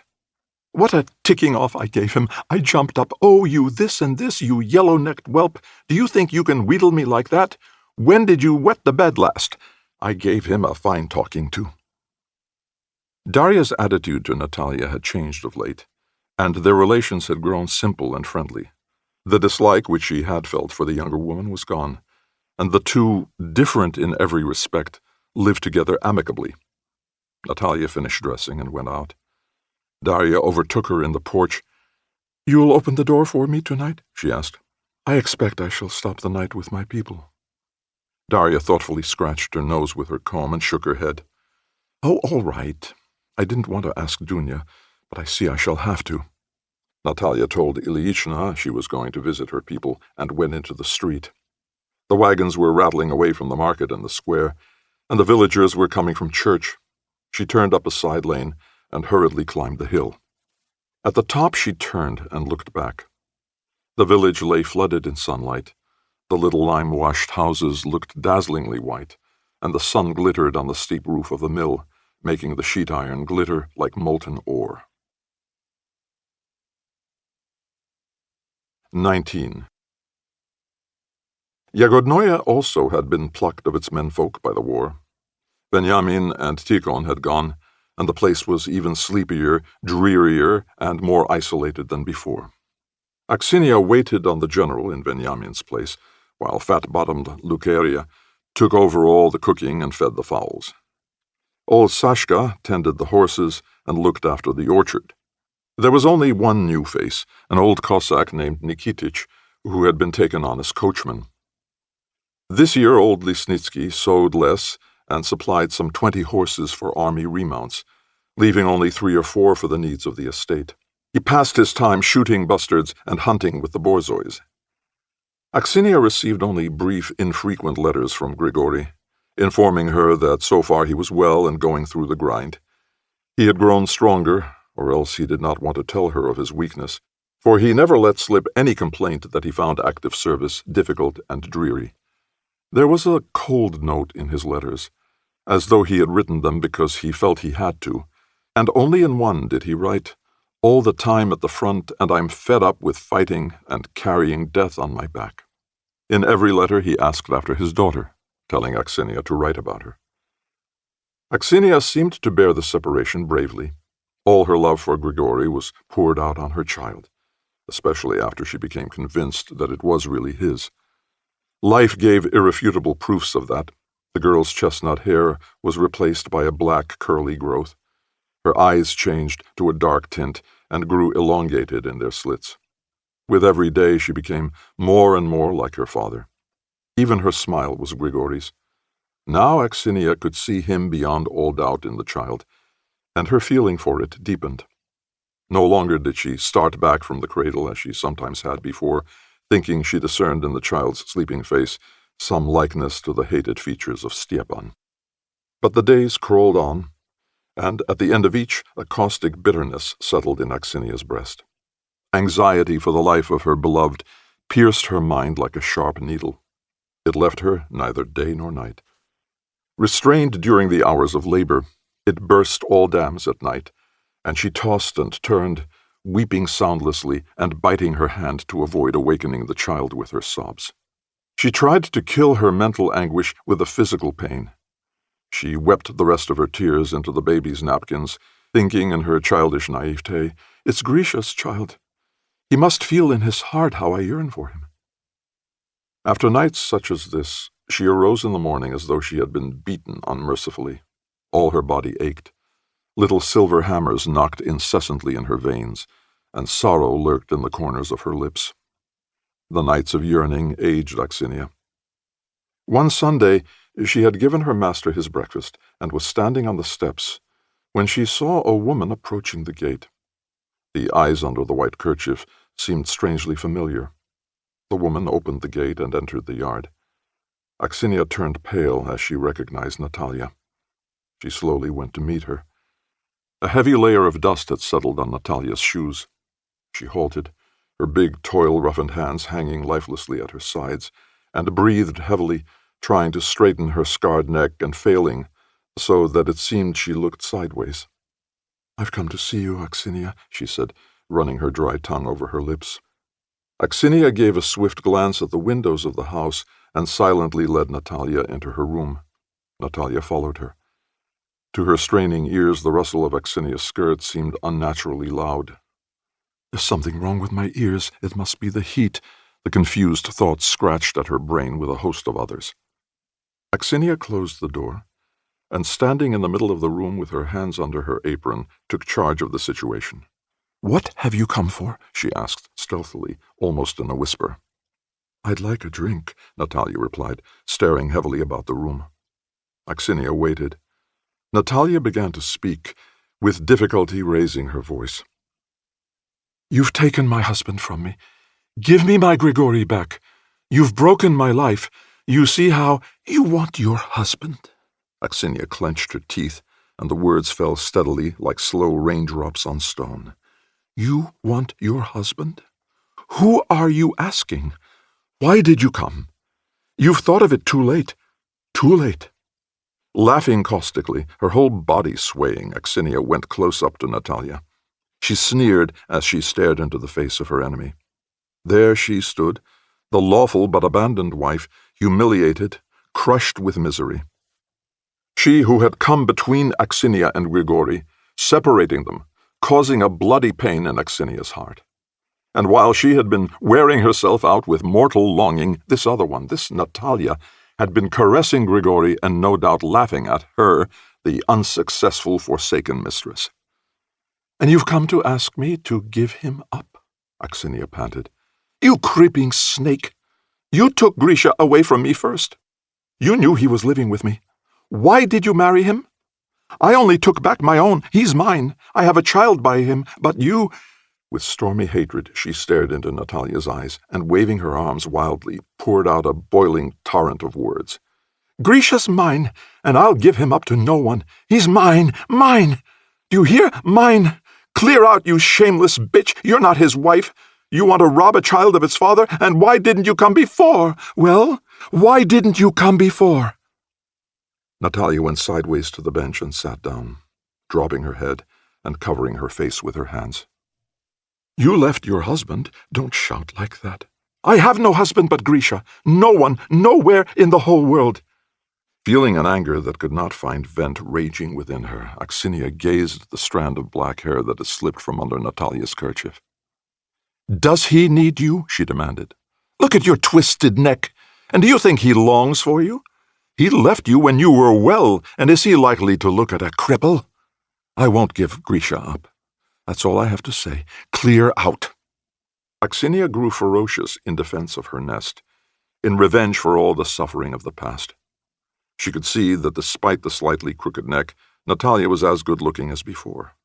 Natalia's cheeks and lips were fresh, untouched by time, while her own eyes were webbed with wrinkles, and all because of Natalia. "Do you think I had any hope of getting him back by asking?" Natalia raised her eyes, drunk with suffering. "Then why did you come?" Aksinia panted. "My yearning drove me on." Awakened by the voices, Aksinia's daughter stirred in the bed and broke into a cry. The mother took up the child and sat down with her face to the window. Trembling in every limb, Natalia gazed at the infant. A dry spasm clutched her throat. Grigori's eyes stared at her inquisitively from the baby's face. Weeping and swaying, she walked out into the porch. Aksinia did not see her off. A minute or two later, Sashka came into the room. "Who was that woman?" he asked, evidently half guessing. "Someone from our village." Natalia walked back about 3 versts, and then lay down under a wild thorn. Crushed by her yearning, she lay thinking of nothing. Grigori's gloomy black eyes, staring out of a child's face, were continually before her. 20. So vivid that it was almost a blinding pain. The night after the battle remained forever imprinted in Grigory's memory. He returned to consciousness sometime before dawn. His hands stirred among the prickly stubble, and he groaned with the pain that filled his head. With an effort he raised his hand, drew it up to his brow, and felt the blood-clotted hair. When his finger touched the wound, it was as if a red-hot ember had been placed there. Then, grinding his teeth, he rolled over. Above him, the frost-nipped leaves of a tree rustled mournfully with a glassy tinkle. The black branches were clearly outlined against the deep blue background of the sky, and stars glittered among them. Grigory gazed unwinkingly, and the stars seemed to him like strange bluish-yellow fruits hanging from the twigs. Realizing what had happened to him, and conscious of an inescapable horror, he crawled away on all fours, grinding his teeth. The pain played with him, threw him down headlong. He seemed to be crawling for an eternity. He forced himself to look back. The tree stood out blackly some 50 paces away. Once he crawled across a corpse, resting his elbows on the dead man's hard, sunken belly. He was sick with loss of blood, and he wept like a babe, and chewed the dewy grass to avoid losing consciousness. By an overturned case of shells, he managed to get onto his feet, and stood a long time swaying, then started to walk. His strength began to return. He stepped out more firmly, and was even able to take his bearings by the Great Bear, moving in an easterly direction. At the edge of the forest, he was halted by a sudden warning shout, "Stop, or I'll fire!" He heard the click of a revolver, and looked in the direction of the sound. A man was leaning against a pine tree. "Who are you?" he asked, listening to the sound of his voice as though it were another's. "A Russian? My God, come here!" The man by the pine slipped to the ground. Grigory went to him. "Bend down." "I can't." "Why not?" "I shall fall and not be able to get up again. I'm wounded in the head." "What regiment are you from?" "The 12th Don Cossack." "Help me, Cossack." "I shall fall, Your Honor," Grigory replied, recognizing the man as an officer by his shoulder straps. "Give me your hand, at least." Grigory helped the officer to rise, and they went off together. But with every step the officer hung more heavily on his arm. As they rose out of a dell, he seized Grigory by the sleeve and said, "Leave me, Cossack. I've got a wound right through the stomach." His eyes were dull behind his pince-nez, and the breath came from his open bearded mouth in hoarse gasps. He fainted, but Grigory dragged him along, falling and rising again and again. Twice he dropped his burden and left it, but each time he returned, lifted it, and stumbled on as if walking in his sleep. At 11 o'clock they were picked up by a patrol and taken to a dressing station. Grigory slipped away from the station the very next day. Once on the road, he tore the bandage from his head and walked along, waving the blood-soaked bandage in his relief. "Where have you come from?" his squadron commander asked him in amazement when he turned up at regimental headquarters. "I've returned to duty, Your Honor." When he left the squadron commander, Grigory saw his troop sergeant. "My horse? The bay, where is it?" "He's all right, lad. We caught him as soon as we had finished with the Austrians. But what about you? We were praying for you to go to heaven."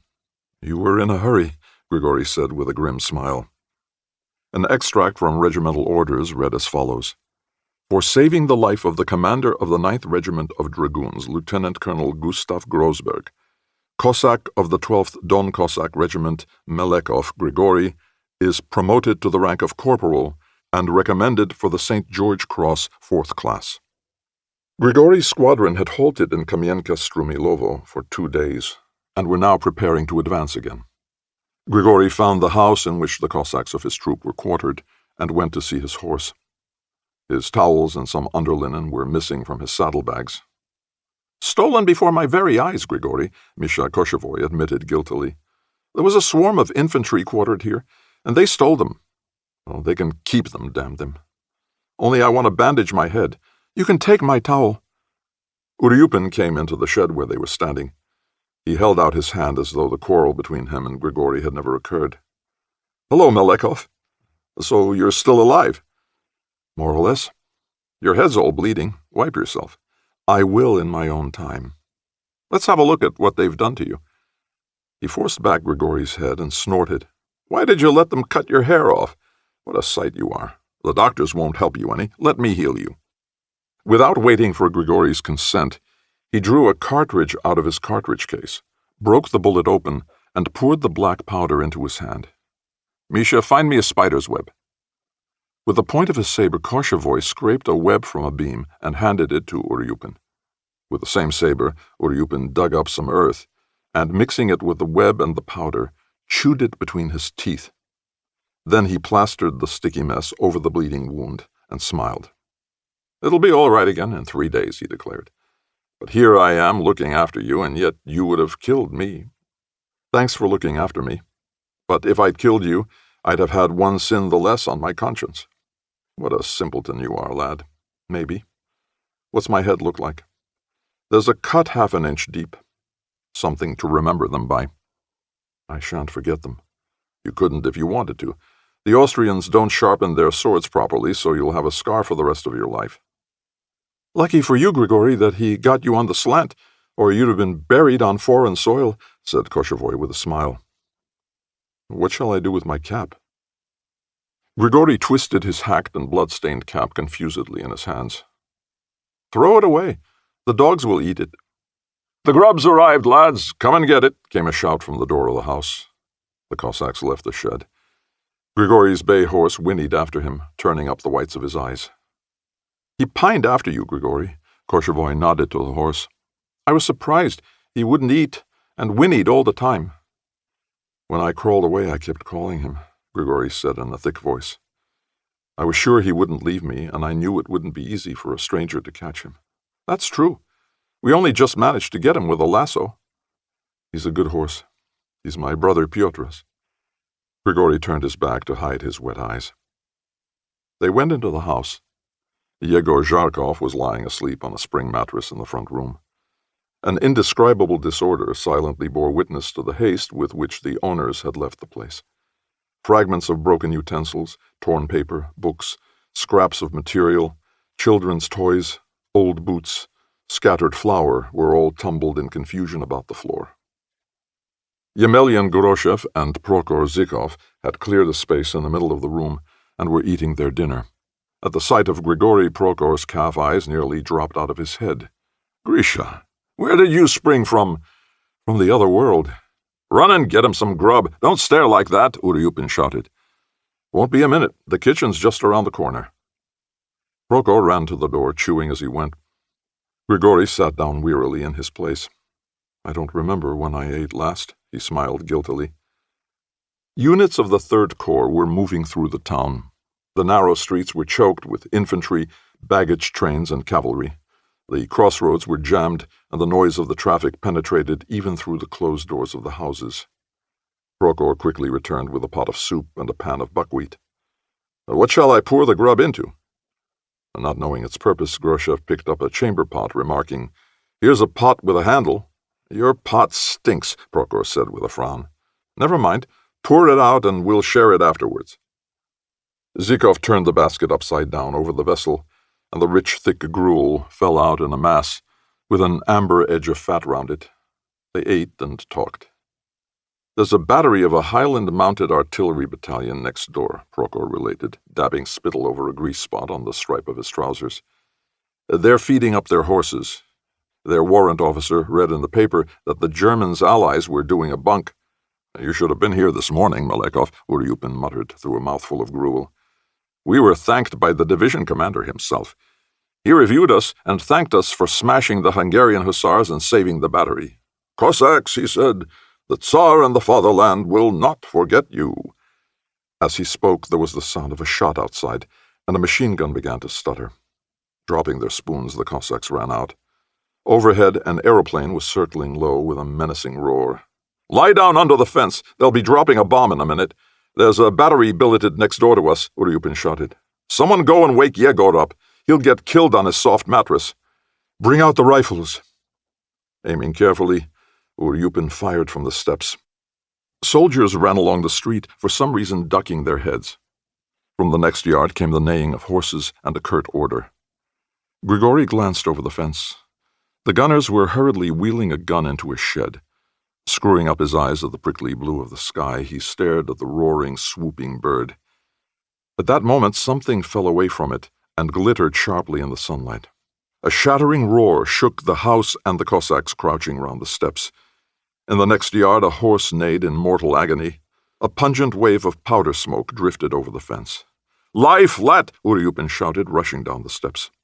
Grigori sprang after him, and they threw themselves down by the palings. One wing of the aeroplane glittered as it turned. From the street came irregular shots. Grigori had just thrust a fresh clip of cartridges into the magazine of his rifle when a shattering explosion threw him 6 feet away from the fence. A lump of earth struck him heavily on the head, filling his eyes with dust. Uryupin lifted him to his feet. A sharp pain in the left eye prevented Grigori from seeing. With difficulty opening the right eyelid, he saw that half the house was demolished. The bricks lay in a misshapen heap, a pink cloud of dust hovering over them. As he stood staring, Yegor Zharkov crawled from under the steps. His entire face was a cry. Bloody tears were raining from his eyes that had been forced out of their sockets. With his head buried in his shoulders, he crawled along, screaming without opening his blackening lips. Behind him, one leg, torn away at the thigh, was dragged along by a shred of skin and a strip of scorched trouser. The other leg was gone completely. He crawled slowly along on his hands, a thin, almost childish scream coming from his lips. Then the scream stopped, and he fell over on his side, pressing his face to the harsh, unkind, brick and dung-littered earth. No one attempted to go to him. "Pick him up!" Grigori shouted, still pressing his hand to his left eye. Infantrymen ran into the yard. A 2-wheeled cart with telephone operators stopped at the gate. "Keep moving!" an officer shouted at them as he galloped past. "Don't stand there gaping!" 2 women and an old man in a long black coat came up. Zharkov was quickly surrounded by a little crowd. Pressing through them, Grigori saw that he was still breathing, whimpering, and violently trembling. Great beads of sweat stood out on his deathly yellow brow. "Pick him up! What are you, men or devils?" "What are you howling about?" a tall infantryman snapped. Pick him up, but where are we to take him to? Can't you see he's dying?" "Both legs gone. Look at the blood. Where are the stretcher-bearers? What good could they do? And he's still conscious." Uryupin touched Grigori on the shoulder from behind. "Don't move him," he whispered. "Come around the other side and look." He drew Grigori along by the sleeve and pushed the crowd aside. Grigori took one glance, then hunched his shoulders and turned away to the gate. Under Zharkov's belly, the pink and blue intestines were steaming. The tangled mass lay on the sand, stirring and swelling. Beside it, the dying man's hand scrabbled at the ground. "Cover his face," someone proposed. Zharkov suddenly raised himself on his hands, and throwing his head back until it hung between his shoulder blades, shouted in a hoarse, inhuman voice, "Brothers, kill me! Brothers, what are you standing looking for? Oh, brothers, kill me!" 21. The railway carriage rocked gently, and the knock of its wheels was lullingly drowsy. A yellow band of light streamed from the lantern. It was good to be stretched out at full length, with boots off, giving the feet their freedom, to feel no responsibility for oneself, to know that no danger threatened one's life, and that death was so far away. It was especially pleasant to listen to the varying chatter of the wheels, for with their every turn, with every tug of the engine, the front was farther and farther off. And Grigori lay listening, wriggling the toes of his bare feet, all his body rejoicing in the fresh, clean linen. He felt as though he had thrown off a dirty skin, and spotlessly clean was entering a new life. His quiet, tranquil joy was disturbed only by the pain in his left eye. It died away occasionally, then would suddenly return, burning the eye and forcing involuntary tears under the bandage. In the field hospital, a young Jewish doctor had examined his eye and had told him, "You'll have to go back. Your eye is in a very unsatisfactory state." "Shall I lose it, doctor?" "Why should you think that? The doctor smiled, catching the unconcealed alarm in Grigory's voice. "But you must have it attended to, and an operation may be necessary. We shall send you to Petrograd or Moscow. Don't be afraid, your eye will be all right." He clapped Grigory on the shoulder and gently drew him outside into the corridor. As he turned back, he rolled up his sleeves in readiness for an operation. After much hanging about, Grigory found himself in a hospital train. He lay for days on end, enjoying the blessed peace. The ancient engine exerted all its strength to haul the long line of carriages. They drew near to Moscow and arrived at night. The serious cases were carried out on stretchers. Those who could walk were assembled on the platform. The doctor accompanying the train called out Grigory's name and handed him over to a nurse, instructing her as to his destination. "Have you got your luggage with you?" "What luggage do you expect a Cossack to have? A greatcoat and a field bag, that's all." "Follow me." The nurse led the way out of the station, her dress rustling. Grigory walked uncertainly behind her. They took a cab. The roar of the great city, the jangle of tram bells, the bluish gleam of electric lights had a crushing effect upon him. He leaned against the back of the cab, staring inquisitively at the crowded streets, and it was strange for him to feel the agitating warmth of a woman's body at his side. Autumn had arrived in Moscow. Along the boulevards, the leaves of the trees gleamed yellow in the lamplight. The night breathed a wintry chill. The pavements were shining, and above him the stars were autumnally clear and cold. From the center of the town they turned into a deserted side street. The horses' hoofs clattered over the cobbles. The driver in his long blue coat swayed on his high seat and waved the ends of the reins at his mare. Railway engines whistled in the distance. Perhaps a train just off to the Don, Grigory thought, pricked with yearning. "Feeling sleepy?" the nurse asked. "No. We shall soon be there." The waters of a pond gleamed oilily behind an iron railing. Grigory caught a glimpse of a railed-off landing stage with a boat tied to it. There was a smell of dampness in the air. They even keep water behind iron bars here. Not like our Don, Grigory thought vaguely. Leaves rustled under the rubber tires of the cab. They stopped outside a 3-storied house. Grigory jumped out. "Give me your hand," the nurse said, bending towards him. He took her small, soft hand in his and helped her to alight. "You smell of soldier's sweat," she laughed quietly, ringing the bell. "You ought to spend some time out there, nurse. Then you might stink of something else," Grigory replied with suppressed anger. The door was opened by a porter. They went up a gilt balustraded staircase to the first floor. Passing into an anteroom, Grigory sat down at a round table while the nurse whispered something to a woman in a white smock.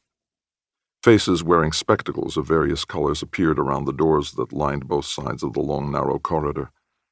After a few minutes, an orderly, also dressed in white, led him to a bathroom. "Strip? What for? You've got to have a bath." While Grigory was undressing and looking round in astonishment at the bathroom with its frosted glass windows, the orderly filled the bath with water, measured the temperature, and told him to get in. "This tub won't do for me," Grigory muttered, lifting a swarthy leg into the bath. The orderly assisted him to wash himself thoroughly, then gave him a towel, linen, house shoes, and a gray belted dressing gown. "What about my clothes?" Grigory asked in amazement. "You'll wear these while you're here. Your clothes will be returned to you when you're discharged from the hospital." As Grigory passed a wall mirror, he did not recognize himself. Tall, dark of face, with patches of crimson on his cheeks and a growth of mustache and beard, in a dressing gown, his black hair pressed down under a bandage, he bore only a distant resemblance to the former Grigory Melekov. "I've grown younger," he thought, smiling wanly to himself. "Ward 6, third door on the right," the attendant told him. As Grigory entered the large white room, a priest in a hospital gown and dark glasses half rose. "Ah, a neighbor. Glad to meet you. We shall keep each other company. I am from Zaraisk," he announced sociably, offering Grigory a chair. A few minutes later, a corpulent nurse with a large plain face opened the door. "Melekov, we want to have a look at your eye," she said in a low, chesty voice, and stood aside to let him pass. 22. The Army Command decided on a big cavalry attack on the southwest front with a view to breaking through the enemy lines, destroying their communications, and disorganizing their forces with sudden assaults from the rear. The command set great store by the plan, and large forces of cavalry were concentrated in the area, Yevgeny Lisnitsky's regiment among them. The attack was to have begun on August 28th, but a rainstorm caused it to be postponed until the following day. Early in the morning, the division was deployed over a huge area in preparation for the offensive. About 8 versts away, the infantry on the right flank made a demonstrative attack to draw the fire of the enemy. Also, sections of one cavalry division were dispatched in a misleading direction. In front of Lisnitsky's regiment, there was no sign whatever of the enemy. About a verst away, Yevgeny could see deserted lines of trenches, and behind them rye fields billowing in a wind-driven bluish early morning mist.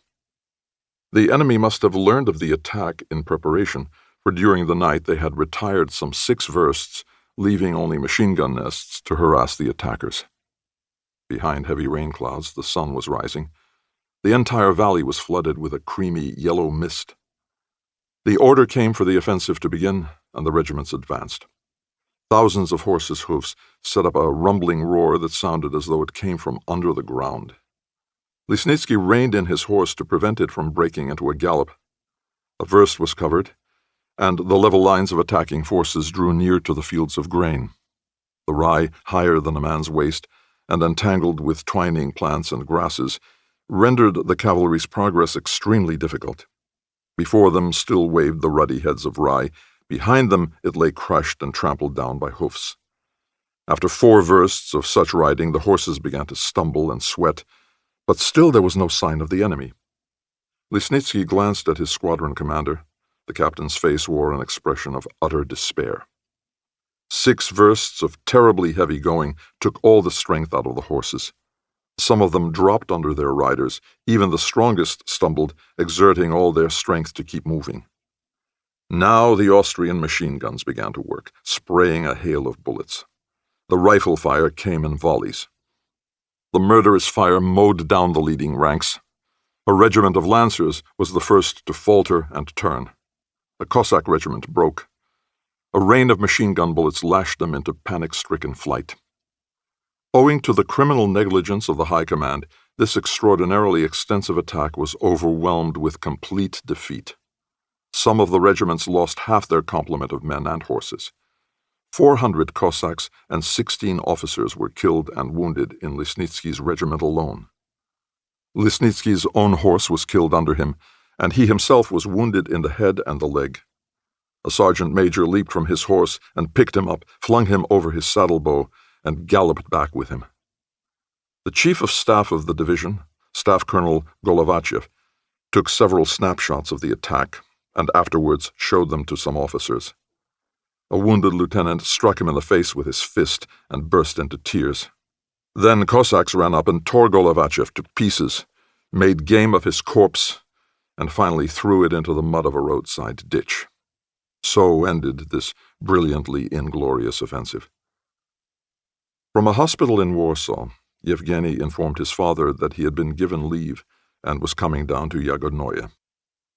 The old man shut himself up in his room and came out again only the next day. He ordered Nikitich, the coachman, to harness the trotting horse to the droshky, had breakfast, and drove to Vyeshenskaya. There he telegraphed 400 rubles to his son and sent him a short letter. "I am very glad, my dear boy, that you have received your baptism of fire. The nobleman's place is out there, not in the palace. You are much too honest and clever to be able to cringe with a peaceful conscience. Nobody in our family has ever done that. For that reason your grandfather lost favor and died in Yagodnoye, neither hoping for nor awaiting grace from the emperor. Take care of yourself, Yevgeny, and get well. Remember, you are all I have in the world. Your aunt sends her love. She is well. As for myself, I have nothing to write. You know how I live. How can things at the front be as they are? Is it possible that we have no people with common sense? I don't believe the newspaper reports. They are all lies, as I know from past years. Is it possible, Yevgeny, that we shall lose the campaign? I am impatiently awaiting you at home. True, there was nothing in old Lisnitsky's life to write about. It dragged on as before, without variation. Only the cost of labor rose, and there was a shortage of liquor. The master drank more frequently and grew more irritable and fault-finding. One day he summoned Aksinia to him and complained, "You're not attending to your duties. Why was the breakfast cold yesterday? Why wasn't the glass properly cleaned? If it happens again, I shall discharge you. I can't stand slovenliness. Do you hear?" Aksinia pressed her lips together and burst into tears. "Nikolai Alexeyevich, my daughter is ill. Let me have time to attend to her. I can't leave her." "What's the matter with the child?" "She seems to be choking." "What? Scarlet fever? Why didn't you speak before, you fool? Run and tell Nikitich to drive to Vyashenskaya for the doctor. Hurry!" Aksinia ran out, the old man bombarding her the while with his deep bass voice. "You fool of a woman, fool!" Nikitich brought the doctor back the next morning. He examined the unconscious, feverish child, and without replying to Aksinia's entreaties went straight to the master. The old man received him in the anteroom. "Well, what's wrong with the child?" he asked, acknowledging the doctor's greeting with a careless nod. "Scarlet fever, Your Excellency." "Will it get better? Any hope?" "Very little. It's dying. Think of its age." "You fool!" The old man turned livid. "What did you study medicine for? Cure her!" He slammed the door in the doctor's face and paced up and down the hall. Aksinia knocked and entered. "The doctor wants horses to take him to Vyashenskaya." The old man turned on his heel. "Tell him he's a blockhead. Tell him he doesn't leave this place until the child is well. Give him a room and feed him to his heart's content, but he won't go away," he shouted, shaking his bony fist. He strode over to the window, drummed with his fingers for a minute, and then, turning to a photograph of his son as a baby in his nurse's arms, stepped back 2 paces and stared hard at it, as though unable to recognize the child. As soon as her child had fallen ill, Aksinia had decided that God was punishing her for taunting Natalia. Crushed with fear for the child's life, she lost control of herself, wandered aimlessly about, and could not work. "Surely God won't take her," the feverish thought beat incessantly in her brain, and not believing, with all her might trying not to believe that the child would die, she prayed frantically to God for his last mercy, that its life might be spared. But the fever was choking the little life.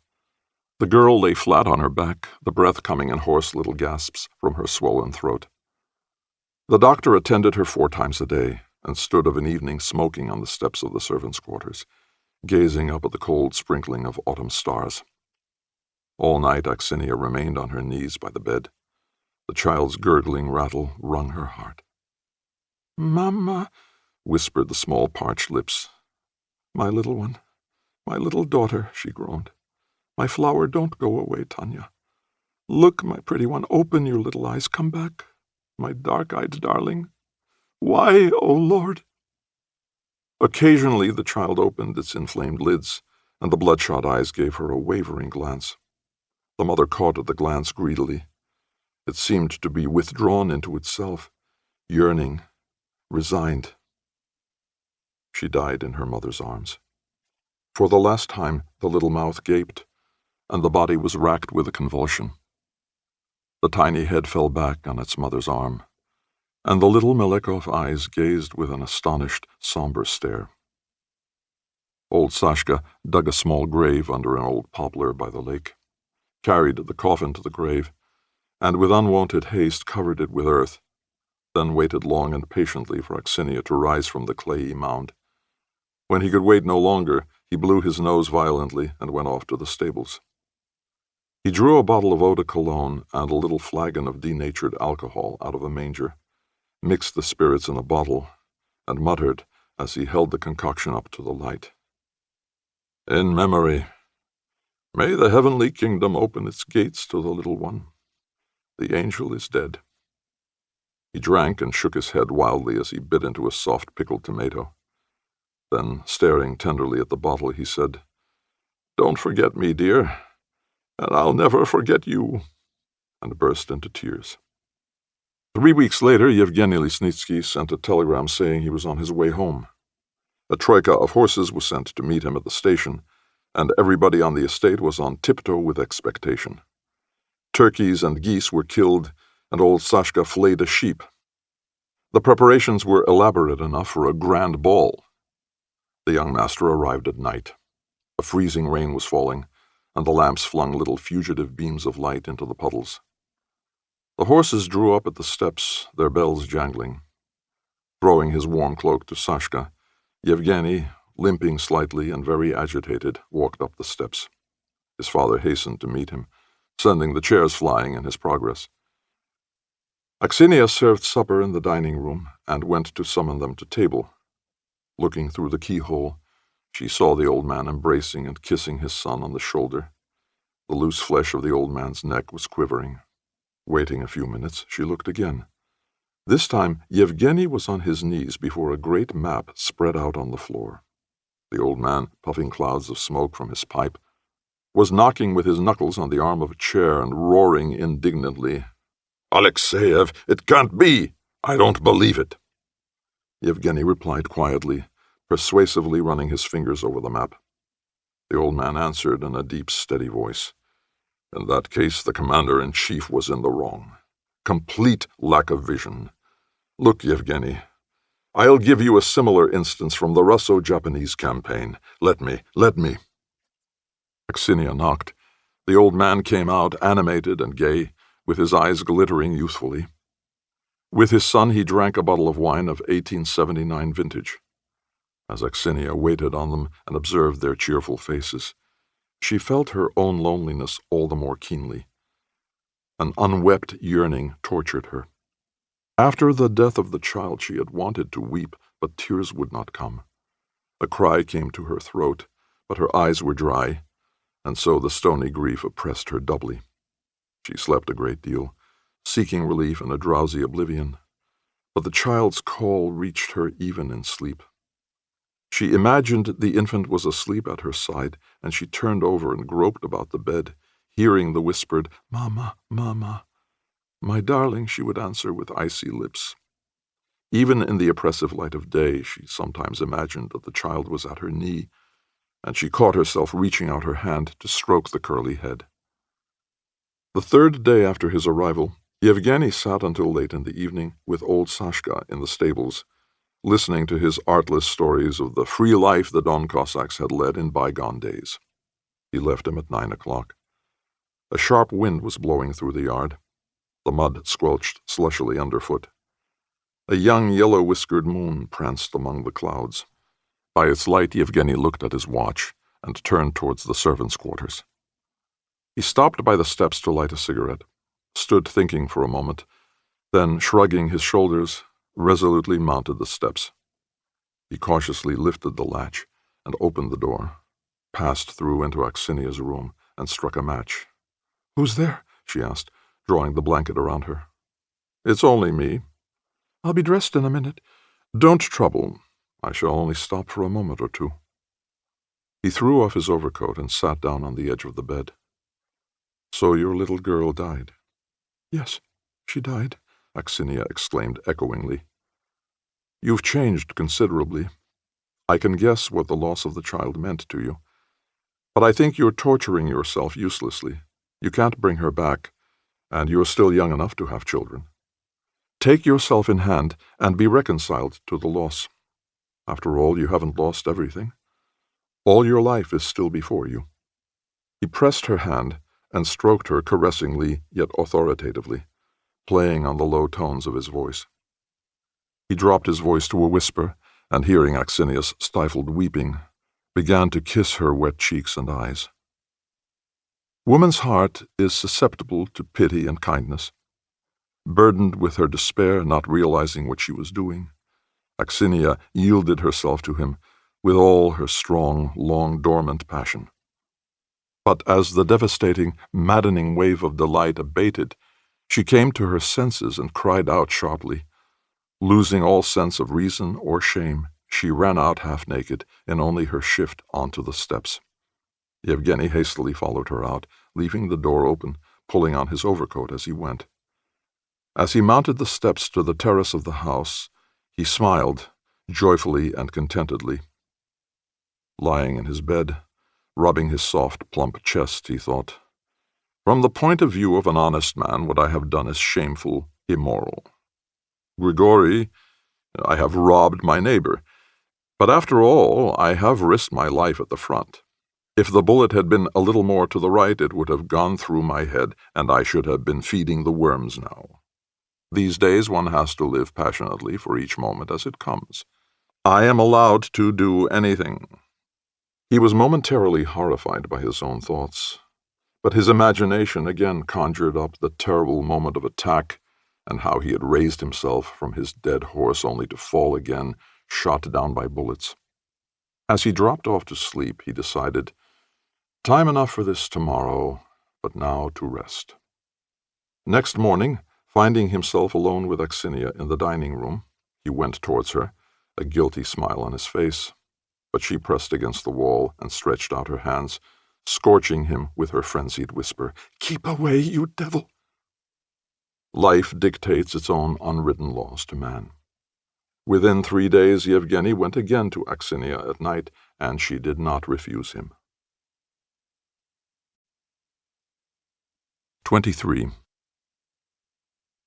A small garden was attached to the eye hospital.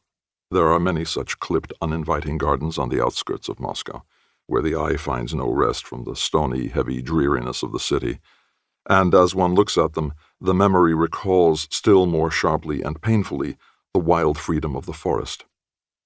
Autumn reigned in the hospital garden. The paths were covered with leaves of orange and bronze. A morning frost crumpled the flowers and flooded the patches of grass with a watery green. On fine days, the patients wandered along the paths, listening to the church bells of pious Moscow. When the weather was bad, and such days were frequent that year, they wandered from room to room, or lay silently on their beds, boring themselves and one another. The civilian patients were in the majority in the hospital, and the wounded soldiers were accommodated in one room. There were 5 of them. Jan Vareikis, a tall, ruddy-faced, blue-eyed Latvian, Ivan Vrublevsky, a handsome young dragoon from the Vladimir province, a Siberian rifleman named Kosik, a restless little yellow soldier called Burdin, and Grigory. At the end of September, another was added to their number. While they were drinking their evening tea, they heard a long ring at the bell. Grigory looked out into the corridor. 3 people had entered the hall, a nurse and a man in a long Caucasian coat holding a third man under the armpits. The man's dirty soldier's tunic with dark bloodstains on the chest indicated that he had only just arrived from the station. He was operated on the same evening. A few minutes after he had been taken into the operating theater, the other patients heard the muffled sound of singing. While he was under chloroform, and the surgeon was removing the remains of one eye which had been shattered by a shell splinter, he sang and uttered unintelligible curses. After the operation, he was brought into the ward. When the effects of the chloroform passed, he informed the others that he had been wounded on the German front, that his name was Garanja, and that he was a machine gunner, a Ukrainian from Chernigov province. He made a particular friend of Grigory, whose bed was next to his, and after the evening inspection they would talk a long time in undertones. "Well, Cossack, how goes it?" he opened their first conversation. "Rotten." "Going to lose your eye?" "I'm having injections." "How many have you had?" 18 so far. "Does it hurt?" "No, I enjoy it." "Ask them to cut the eye right out." "What for?" "Not everybody has to be one-eyed." "That's so?" Grigory's jaundiced, venomous neighbor was discontented with everything. He cursed the government, the war, his own lot, the hospital food, the cook, the doctors, everything he could lay his tongue to. "What did we, you and I, go to war for? That's what I want to know." "For the same reason everybody else did." "Ha! You're a fool." "I've got to chew it all over for you. It's the bourgeoisie we're fighting for, don't you see?" "What are the bourgeoisie?" "They're birds among the fruit trees." He explained the difficult words to Grigory, peppering his speech with invective. Don't talk so fast. I can't understand your Ukrainian lingo. Speak slower. Grigory would interrupt him. I'm not talking so quick as that, my boy. You think you're fighting for the Tsar, but what is the Tsar? The Tsar's a grabber, and the Tsaritsa's a whore, and they're both a weight on our backs. Don't you see? The factory owner drinks vodka while the soldier kills the lice. The factory owner takes the profit, the worker goes bare. That's the system we've got. Serve on, Cossack, serve on. You'll earn another cross, a good one, made of oak. He spoke in Ukrainian, but on the rare occasions when he grew excited, he would break into pure Russian, generously sprinkled with invective. Day after day, he revealed truths hitherto unknown to Grigory, explaining the real causes of war and jesting bitterly at the autocratic government. Grigory tried to raise objections, but Garanja silenced him with simple, murderously simple questions, and he was forced to agree. Most terrible of all, Grigory began to think Garanja was right, and that he was impotent to oppose him. He realized with horror that the intelligent and bitter Ukrainian was gradually but surely destroying all his former ideas about the Tsar, the country, and his own military duty as a Cossack. Within a month of the Ukrainian's arrival, the whole system on which Grigory's life had been based was a smoking ruin. It had already grown rotten, eaten up with the canker of the monstrous absurdity of the war, and it needed only a jolt. That jolt was given, and Grigory's artless, straightforward mind awoke. He tossed about, seeking a way out, a solution to his predicament, and gladly found it in Garanja's answers. Late one night, Grigory rose from his bed and awoke Garanja. He sat on the edge of the Ukrainian's bed. The greenish light of the September moon streamed through the window. Garanja's cheeks were dark with furrows. The black sockets of his eyes gleamed humidly. He yawned and wrapped his legs in the blanket. "Why aren't you asleep?" "I can't sleep," Grigory replied. "Tell me this one thing. War is good for one and bad for another, isn't it?" "Well," the Ukrainian yawned.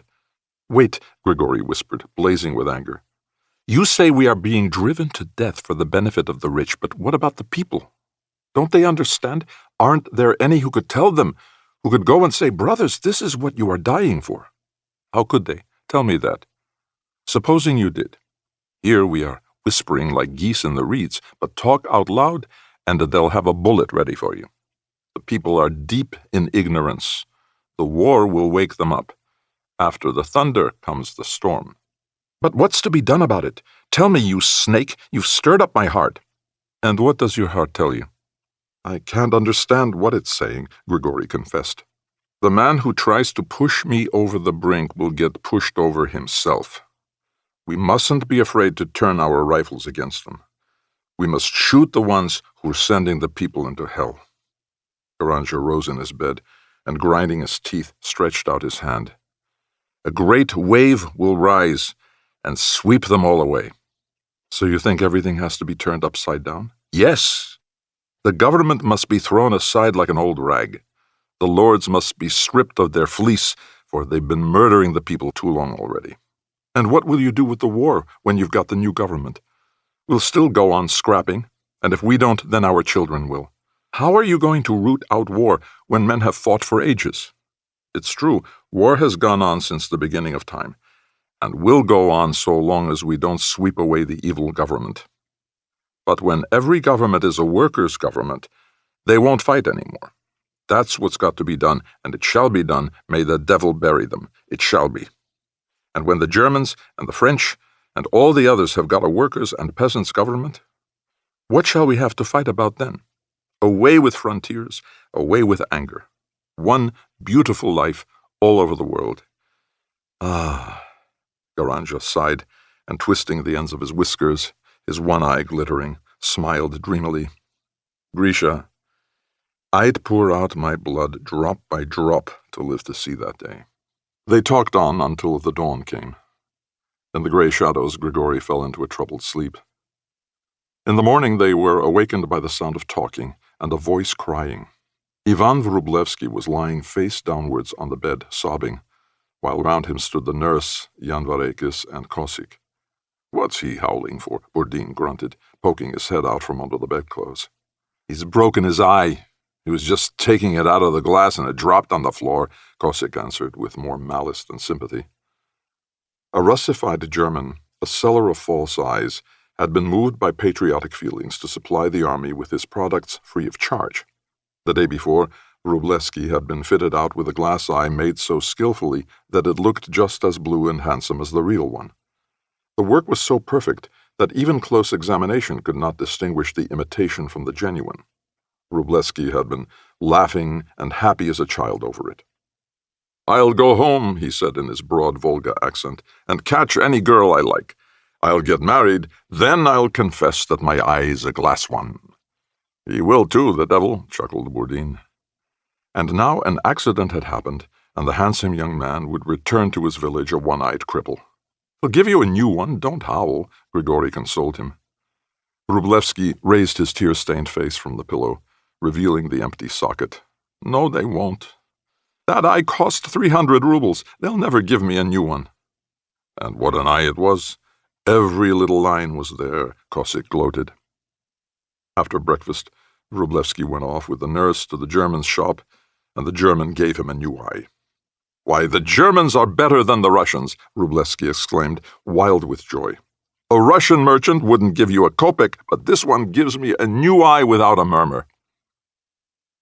September passed. The days dragged by interminably, filled with deadly boredom.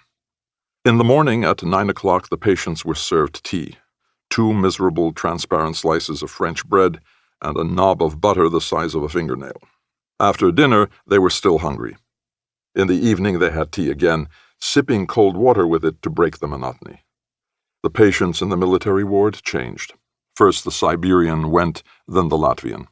At the end of October, Grigory was discharged. The hospital surgeon examined Grigory's eyes and pronounced their sight satisfactory. But he was transferred to another hospital as the wound in his head had unexpectedly opened and was suppurating slightly. As he said goodbye to Garanja, Grigory remarked, "Shall we be meeting again?" "Two mountains never meet, but—" "Well, Koko, thank you for opening my eyes. I can see now. And I'm not good to know. When you get back to your regiment, tell the Cossacks what I've told you." "I will. And if you ever happen to be in Chernigov district in Gorokova, ask for the smith Andrei Garanja. I'll be glad to see you. So long, boy." They embraced. The picture of the Ukrainian, with his one eye and pleasant lines running from his mouth across his sandy cheeks, remained long in Grigory's memory. Grigory spent 10 days in the second hospital. He nursed unformulated decisions in his mind. The jaundice of Garanja's teaching was working within him. He talked but little with his neighbors in the ward, and a certain confusion and alarm was manifest in all his movements. A restless fellow was the appraisal the head doctor gave him, glancing hurriedly at his non-Russian face during the first examination. For the first few days Grigory was feverish and lay in his bed listening to the ringing in his ears. Then an incident occurred. A high personage, one of the imperial family, came to pay a visit to the hospital. Informed of this in the morning, the staff of the hospital scurried about like mice in a burning granary. They redressed the wounded, changed the bedclothes before the time appointed, and one young doctor even tried to instruct the men how to reply to the personage and how to conduct themselves in conversation with him. The anxiety was communicated to the patients also, and some of them began to talk in whispers long before the time fixed for the visit. At noon, a motor horn sounded at the front door, and accompanied by the usual number of officials and officers, the personage passed through the hospital portals. One of the wounded, a gay fellow and a joker, assured his fellow patients afterwards that at the moment of the distinguished visitor's entry, the Red Cross flag hanging outside the hospital suddenly began to flutter furiously, although the weather was unusually fine and still, while on the other side of the street, the dandy with elegant curls portrayed on a hairdresser's signboard actually made a low bow. The distinguished personage went the round of the wards, asking the usual absurd questions befitting one of his position and circumstances. The wounded, their eyes staring out of their heads, replied in accordance with the instructions of the junior surgeon, "Just so, Your Imperial Highness, and not at all, Your Imperial Highness." The chief surgeon supplied commentaries to their answers, squirming like a grass snake pierced by a fork. He was a pitiful sight even from afar. The regal personage distributed little icons to the soldiers. The throng of brilliant uniforms and the heavy wave of expensive perfumes rolled towards Grigori. He stood by his bed, unshaven, gaunt, with feverish eyes. The slight tremor of the brown skin over his angular cheekbones revealed his agitation. There they are, he was thinking. There are the people who get pleasure out of driving us from our native villages and flinging us to death. Ah, the swine! Curse them! They are the lice on our backs. Was it for them we trampled other people's grain with our horses and killed strangers? And I crawled over the stubble and shouted, and our fear? They dragged us away from our families, starved us in barracks. The burning thoughts choked his brain. His lips quivered with fury. Look at their fat, shining faces. I'd send you out there, curse you, put you on a horse with a rifle on your back, load you with lice, feed you on rotten bread and maggoty meat. Grigori's eyes bored into the sleek-faced officers of the retinue, and rested on the marsupial cheeks of the royal personage. "A Don Cossack, Cross of St. George," the chief surgeon smirked as he pointed to Grigori, and from the tone of his voice one would have thought it was he who had won the cross. "From what district?" the personage inquired, holding an icon ready. "Vyashenskaya, Your Imperial Highness." "How did you win the cross?" Boredom and satiety lurked in the clear, empty eyes of the royal personage. His left eyebrow was artificially raised in a manner intended to give his face greater expression. For a moment Grigori felt cold, and a queer, chopping sensation went on inside him. He had felt a similar sensation when he was going into attack. His lips twisted and quivered irresistibly. "Excuse me, I badly want to. Your Imperial. Just a little need." Grigori swayed as though his back were broken and pointed under the bed. The personage's left eyebrow rose still higher. The hand holding the icon, half extended towards Grigori, froze stiffly.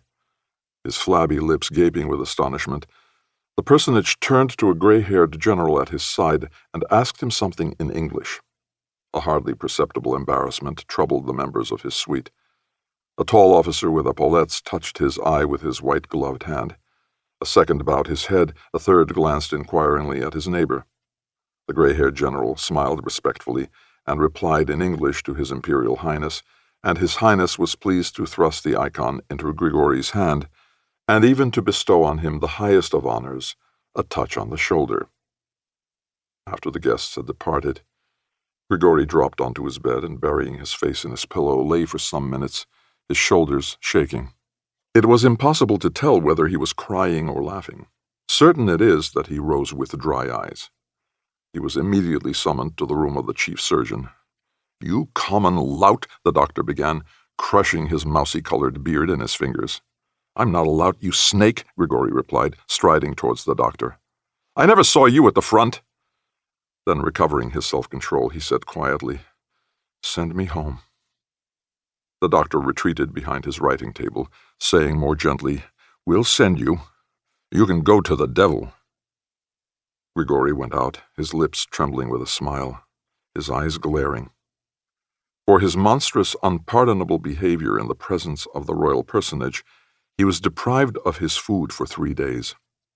But his comrades in the ward and the cook, a soft-hearted man who suffered from rupture, kept him supplied.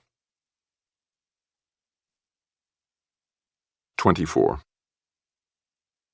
It was evening of November the 4th, when Grigori, on his way from the station, arrived at the first village in his own district. Yagodnoye was only a few versts distant. As he passed down the street, children were singing a Cossack song under the river willows. "With shining swords the Cossacks ride." As he listened to the familiar words, a chill gripped his heart and hardened his eyes. Avidly sniffing in the scent of the smoke coming from the chimneys, he strode through the village, the song following him. And I used to sing that song, but now my voice is gone, and life has broken off the song. Here am I going to stay with another man's wife, no corner of my own, no home. Like a wolf, he thought, walking along at a steady, tired pace, and bitterly smiling at his own queerly twisted life. He climbed out of the village, and at the top of the hill turned to look back. The yellow light of a hanging lamp shone through the window of the last house, and in its light he saw an elderly woman sitting at a spinning wheel. He went on, walking through the damp, frosty grass at the side of the road. He spent the night in a little village, and set out again as soon as day was dawning. He reached Yagodnoye in the evening. Jumping across the fence, he went past the stables. The sound of Sashka's coughing arrested him. "Grandad Sashka! You asleep?" he shouted. "Wait, who is that? I know the voice. Who is it?" Sashka came out, throwing his old coat around his shoulders. "Holy Fathers, Grisha! Where the devil have you come from?" They embraced. Gazing up into Grigori's face, Sashka said, "Come in and have a smoke." "No, not now. I will tomorrow. Come in, I tell you." Grigori unwillingly followed him in and sat down on the wooden bunk while the old man recovered from a fit of coughing. "Well, Grandad, so you're still alive? Still walking the earth?" I'm like a flint. There'll be no air with me." "And how's Aksinia?" "Aksinia? Praise be, she's all right." The old man coughed violently. Grigori guessed it was a pretense to hide his embarrassment. "Where did you bury Tanya?" "In the orchard under a poplar." "Well, tell me all the news." "My cough's been troubling me a lot, Grisha." "Well?"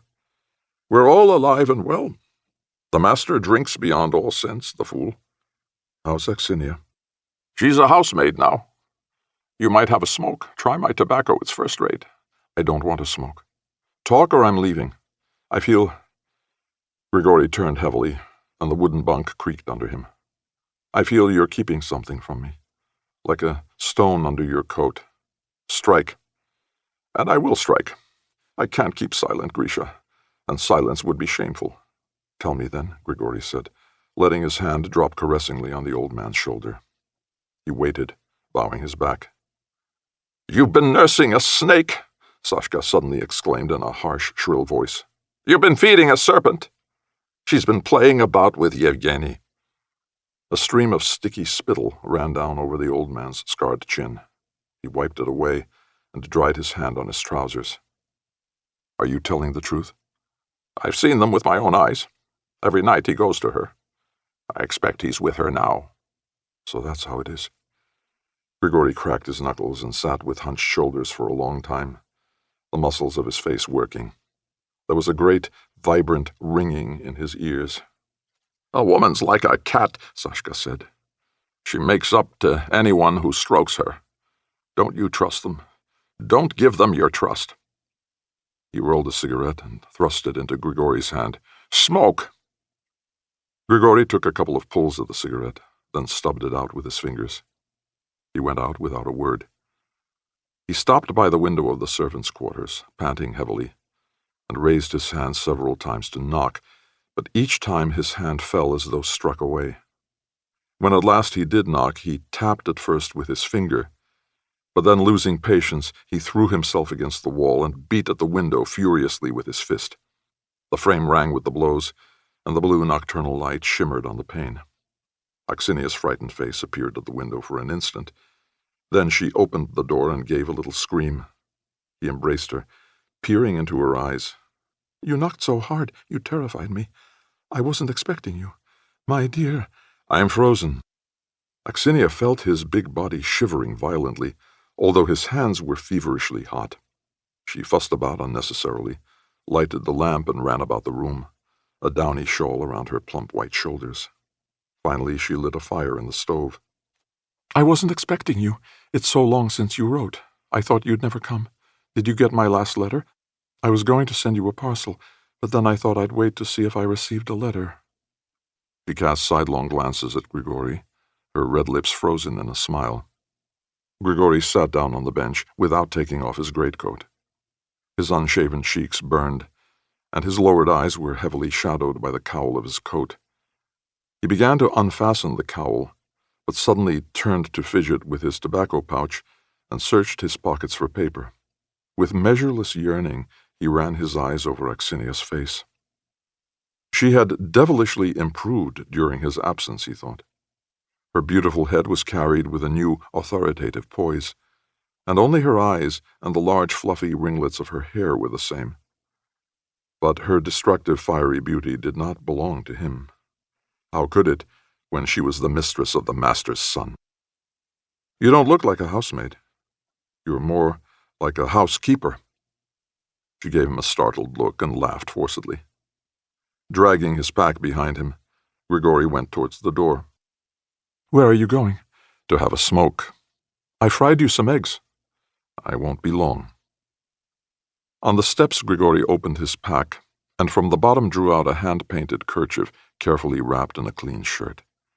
He had bought it from a Jewish trader in Zhytomyr for 2 rubles and had guarded it as the apple of his eye, occasionally pulling it out and enjoying its wealth of rainbow colors, foretasting the rapture with which Aksinia would be possessed when he should spread it open before her. A miserable gift. Could he compete in presence with the son of a rich landowner? Choking down a spasm of dry sobbing, he tore the kerchief into little pieces and pushed them under the step. He threw the pack onto the bench in the passage and went back to the room. "Sit down, and I'll pull your boots off, Grisha." With white hands long divorced from hard work, she struggled with Grigori's heavy army boots. Falling at his knees, she wept long and silently. Grigori let her weep to her heart's content, then asked, "What's the matter? Aren't you glad to see me?" In bed, he quickly fell asleep. Aksinia went out to the steps in only her shift. She stood there in the cold, piercing wind, with her arms around the damp pillar, listening to the funeral dirge of the northern blast, and did not change her position until dawn came. In the morning, Grigori threw his greatcoat across his shoulders and went to the house. The old master was standing on the steps, dressed in a fur jacket and a yellow astrakhan cap. "Why, there he is, the Cavalier of St. George. But you're a man, my friend." He saluted Grigori and stretched out his hand. "Staying long?" 2 weeks, Your Excellency. "We buried your daughter. A pity. A pity." Grigori was silent. Yevgeny came onto the steps, drawing on his gloves. "Why, it's Grigori. Where have you arrived from?" Grigori's eyes darkened, but he smiled. "Back on leave from Moscow." "You were wounded in the eye, weren't you? I heard about it. What a fine lad he's grown, hasn't he, Papa?" He nodded to Grigori and turned towards the stables, calling to the coachman, "The horse, Nikitich." With a dignified air, Nikitich finished harnessing the horse, and, giving Grigori an unfriendly look, led the old grey trotting horse to the steps. The frost-bound earth rustled under the wheels of the light droshky. "Your Honor, let me drive you for the sake of old times." Grigori turned to Yevgeny with an ingratiating smile. The poor chap doesn't guess, Yevgeny thought, smiling with satisfaction, and his eyes glittered behind his pince-nez. "All right, jump up." "What, hardly arrived, and you're already leaving your young wife? Didn't you miss her?" Old Lisnitsky smiled benevolently. Grigori laughed. "A wife isn't a bear. She won't run off into the forest." He mounted the driver's seat, thrust the knout under it, and gathered up the reins. "I'll give you a drive, Yevgeny Nikolaevich. Drive well, and I'll stand you a tip. Haven't I already got enough to be thankful for? I'm grateful to you for feeding my Aksinia, for giving her a piece." Grigori's voice suddenly broke, and a vague, unpleasant suspicion troubled the lieutenant. Surely he doesn't know. Of course not. How could he? He leaned back in his seat and lit a cigarette. "Don't be long," old Lisnitsky called after them. Needle-sharp snow dust flew from under the wheels. Grigori pulled with the reins of the horse's mouth and urged it to its topmost speed. Within 15 minutes they had crossed the rise, and the house was out of sight. In the very first dell they came to, Grigori jumped down and pulled the knout from under the seat. "What's the matter?" the lieutenant frowned. "I'll show you." Grigori swung the knout and brought it down with terrible force across the lieutenant's face. Then, seizing it by the lash, he beat the officer with the butt on the face and arms, giving him no time to get up. A fragment of the glass from his pince-nez cut Lesnitsky above the brow, and a little stream of blood flowed into his eyes. At first he covered his face with his hands, but the blows grew more frequent. He jumped up, his face disfigured with blood and fury, and attempted to defend himself, but Grigory fell back and paralyzed his arm with a blow on the wrist. "That's for Axinia! That's for me! For Axinia! Another for Axinia! For me!" The knout whistled. The blows slapped softly. At last Grigory threw Yevgeny down on the hard ruts of the road and rolled him on the ground, kicking him savagely with the iron-shod heels of his boots. When he had no strength to do more, he got on to the droshky seat and, sawing at the horse's mouth, galloped it back. He left the droshky by the gate, and seizing the knout, stumbling over the flaps of his open greatcoat, he rushed into the servants' quarters. As the door crashed open, Axinia glanced round. "You snake! You bitch!" The knout whistled and curled around her face. Gasping for breath, Grigory ran into the yard, and, heedless of Sashka's questionings, left the estate. When he had covered a verst, he was overtaken by Axinia. Panting violently, she walked along silently at his side, occasionally pulling at his sleeve. At a fork in the road by a brown wayside cross, she said in a strange, distant voice, "Grisha, forgive me." He bared his teeth, and, hunching his shoulders, turned up the collar of his greatcoat. Axinia was left standing by the cross. He did not look back once, and did not see her hand stretched out to him. At the crest of the hill above Tatarsky, he noticed in astonishment that he was still carrying the knout. He threw it away, then strode down into the village. Faces were pressed against the windows, amazed to see him, and the women he met bowed low as he passed. At the gate of his own yard, a slim, black-eyed beauty ran to meet him, flung her arms around his neck, and buried her face on his breast. Pressing her cheeks with his hands, he raised her head and recognized Dunya. Panteley Prokofyevitch limped down the steps, and Grigory heard his mother start weeping aloud in the house. With his left hand he embraced his father. Dunya was kissing his right hand. The almost painfully familiar creak of the steps, and Grigory was in the porch. His aging mother ran to him light-footed as a girl, wetted the lapels of his greatcoat with her tears, and embraced her son closely, muttering something disconnected in her own mother language that could not be put into words. While by the door, clinging to it to save herself from falling, stood Natalia, a tortured smile on her pale face. Cut down by Grigory's hurried, distracted glance, she dropped to the floor. That night in bed, Panteley gave his wife a dig in the ribs and whispered, "Go quietly and see whether they're lying together or not. I made up their bed on the bedstead, but go on and look. Look." Ilyinichna got up and peeped through a crack in the door leading to the best room. "They're together." "Oh, God be praised. God be praised," the old man whimpered, raising himself on his elbow and crossing himself. This concludes the reading of And Quiet Flows the Don by Mikhail Sholokhov, a novel in 4 parts, Book 1. Translation from the Russian by Stephen Gary, revised and completed by Robert Daglish. Originally published in 1928. This book was read by Stefan Rudnitsky and directed by Claire Bloom. Edited, mixed, and mastered by Ken Barton. This unabridged recording was produced in 2019 by Skyboat Media for Blackstone Publishing, which holds the copyright. Neither this recording nor any portion of it may be reproduced or used for any purpose without prior written authorization from Blackstone Publishing. If you would like to obtain a monthly update telling you about new releases, call 1-800-SAY-BOOK. That's 1-800-729-2665. For a complete listing of our titles, visit our website at www.downpour.com. Thank you.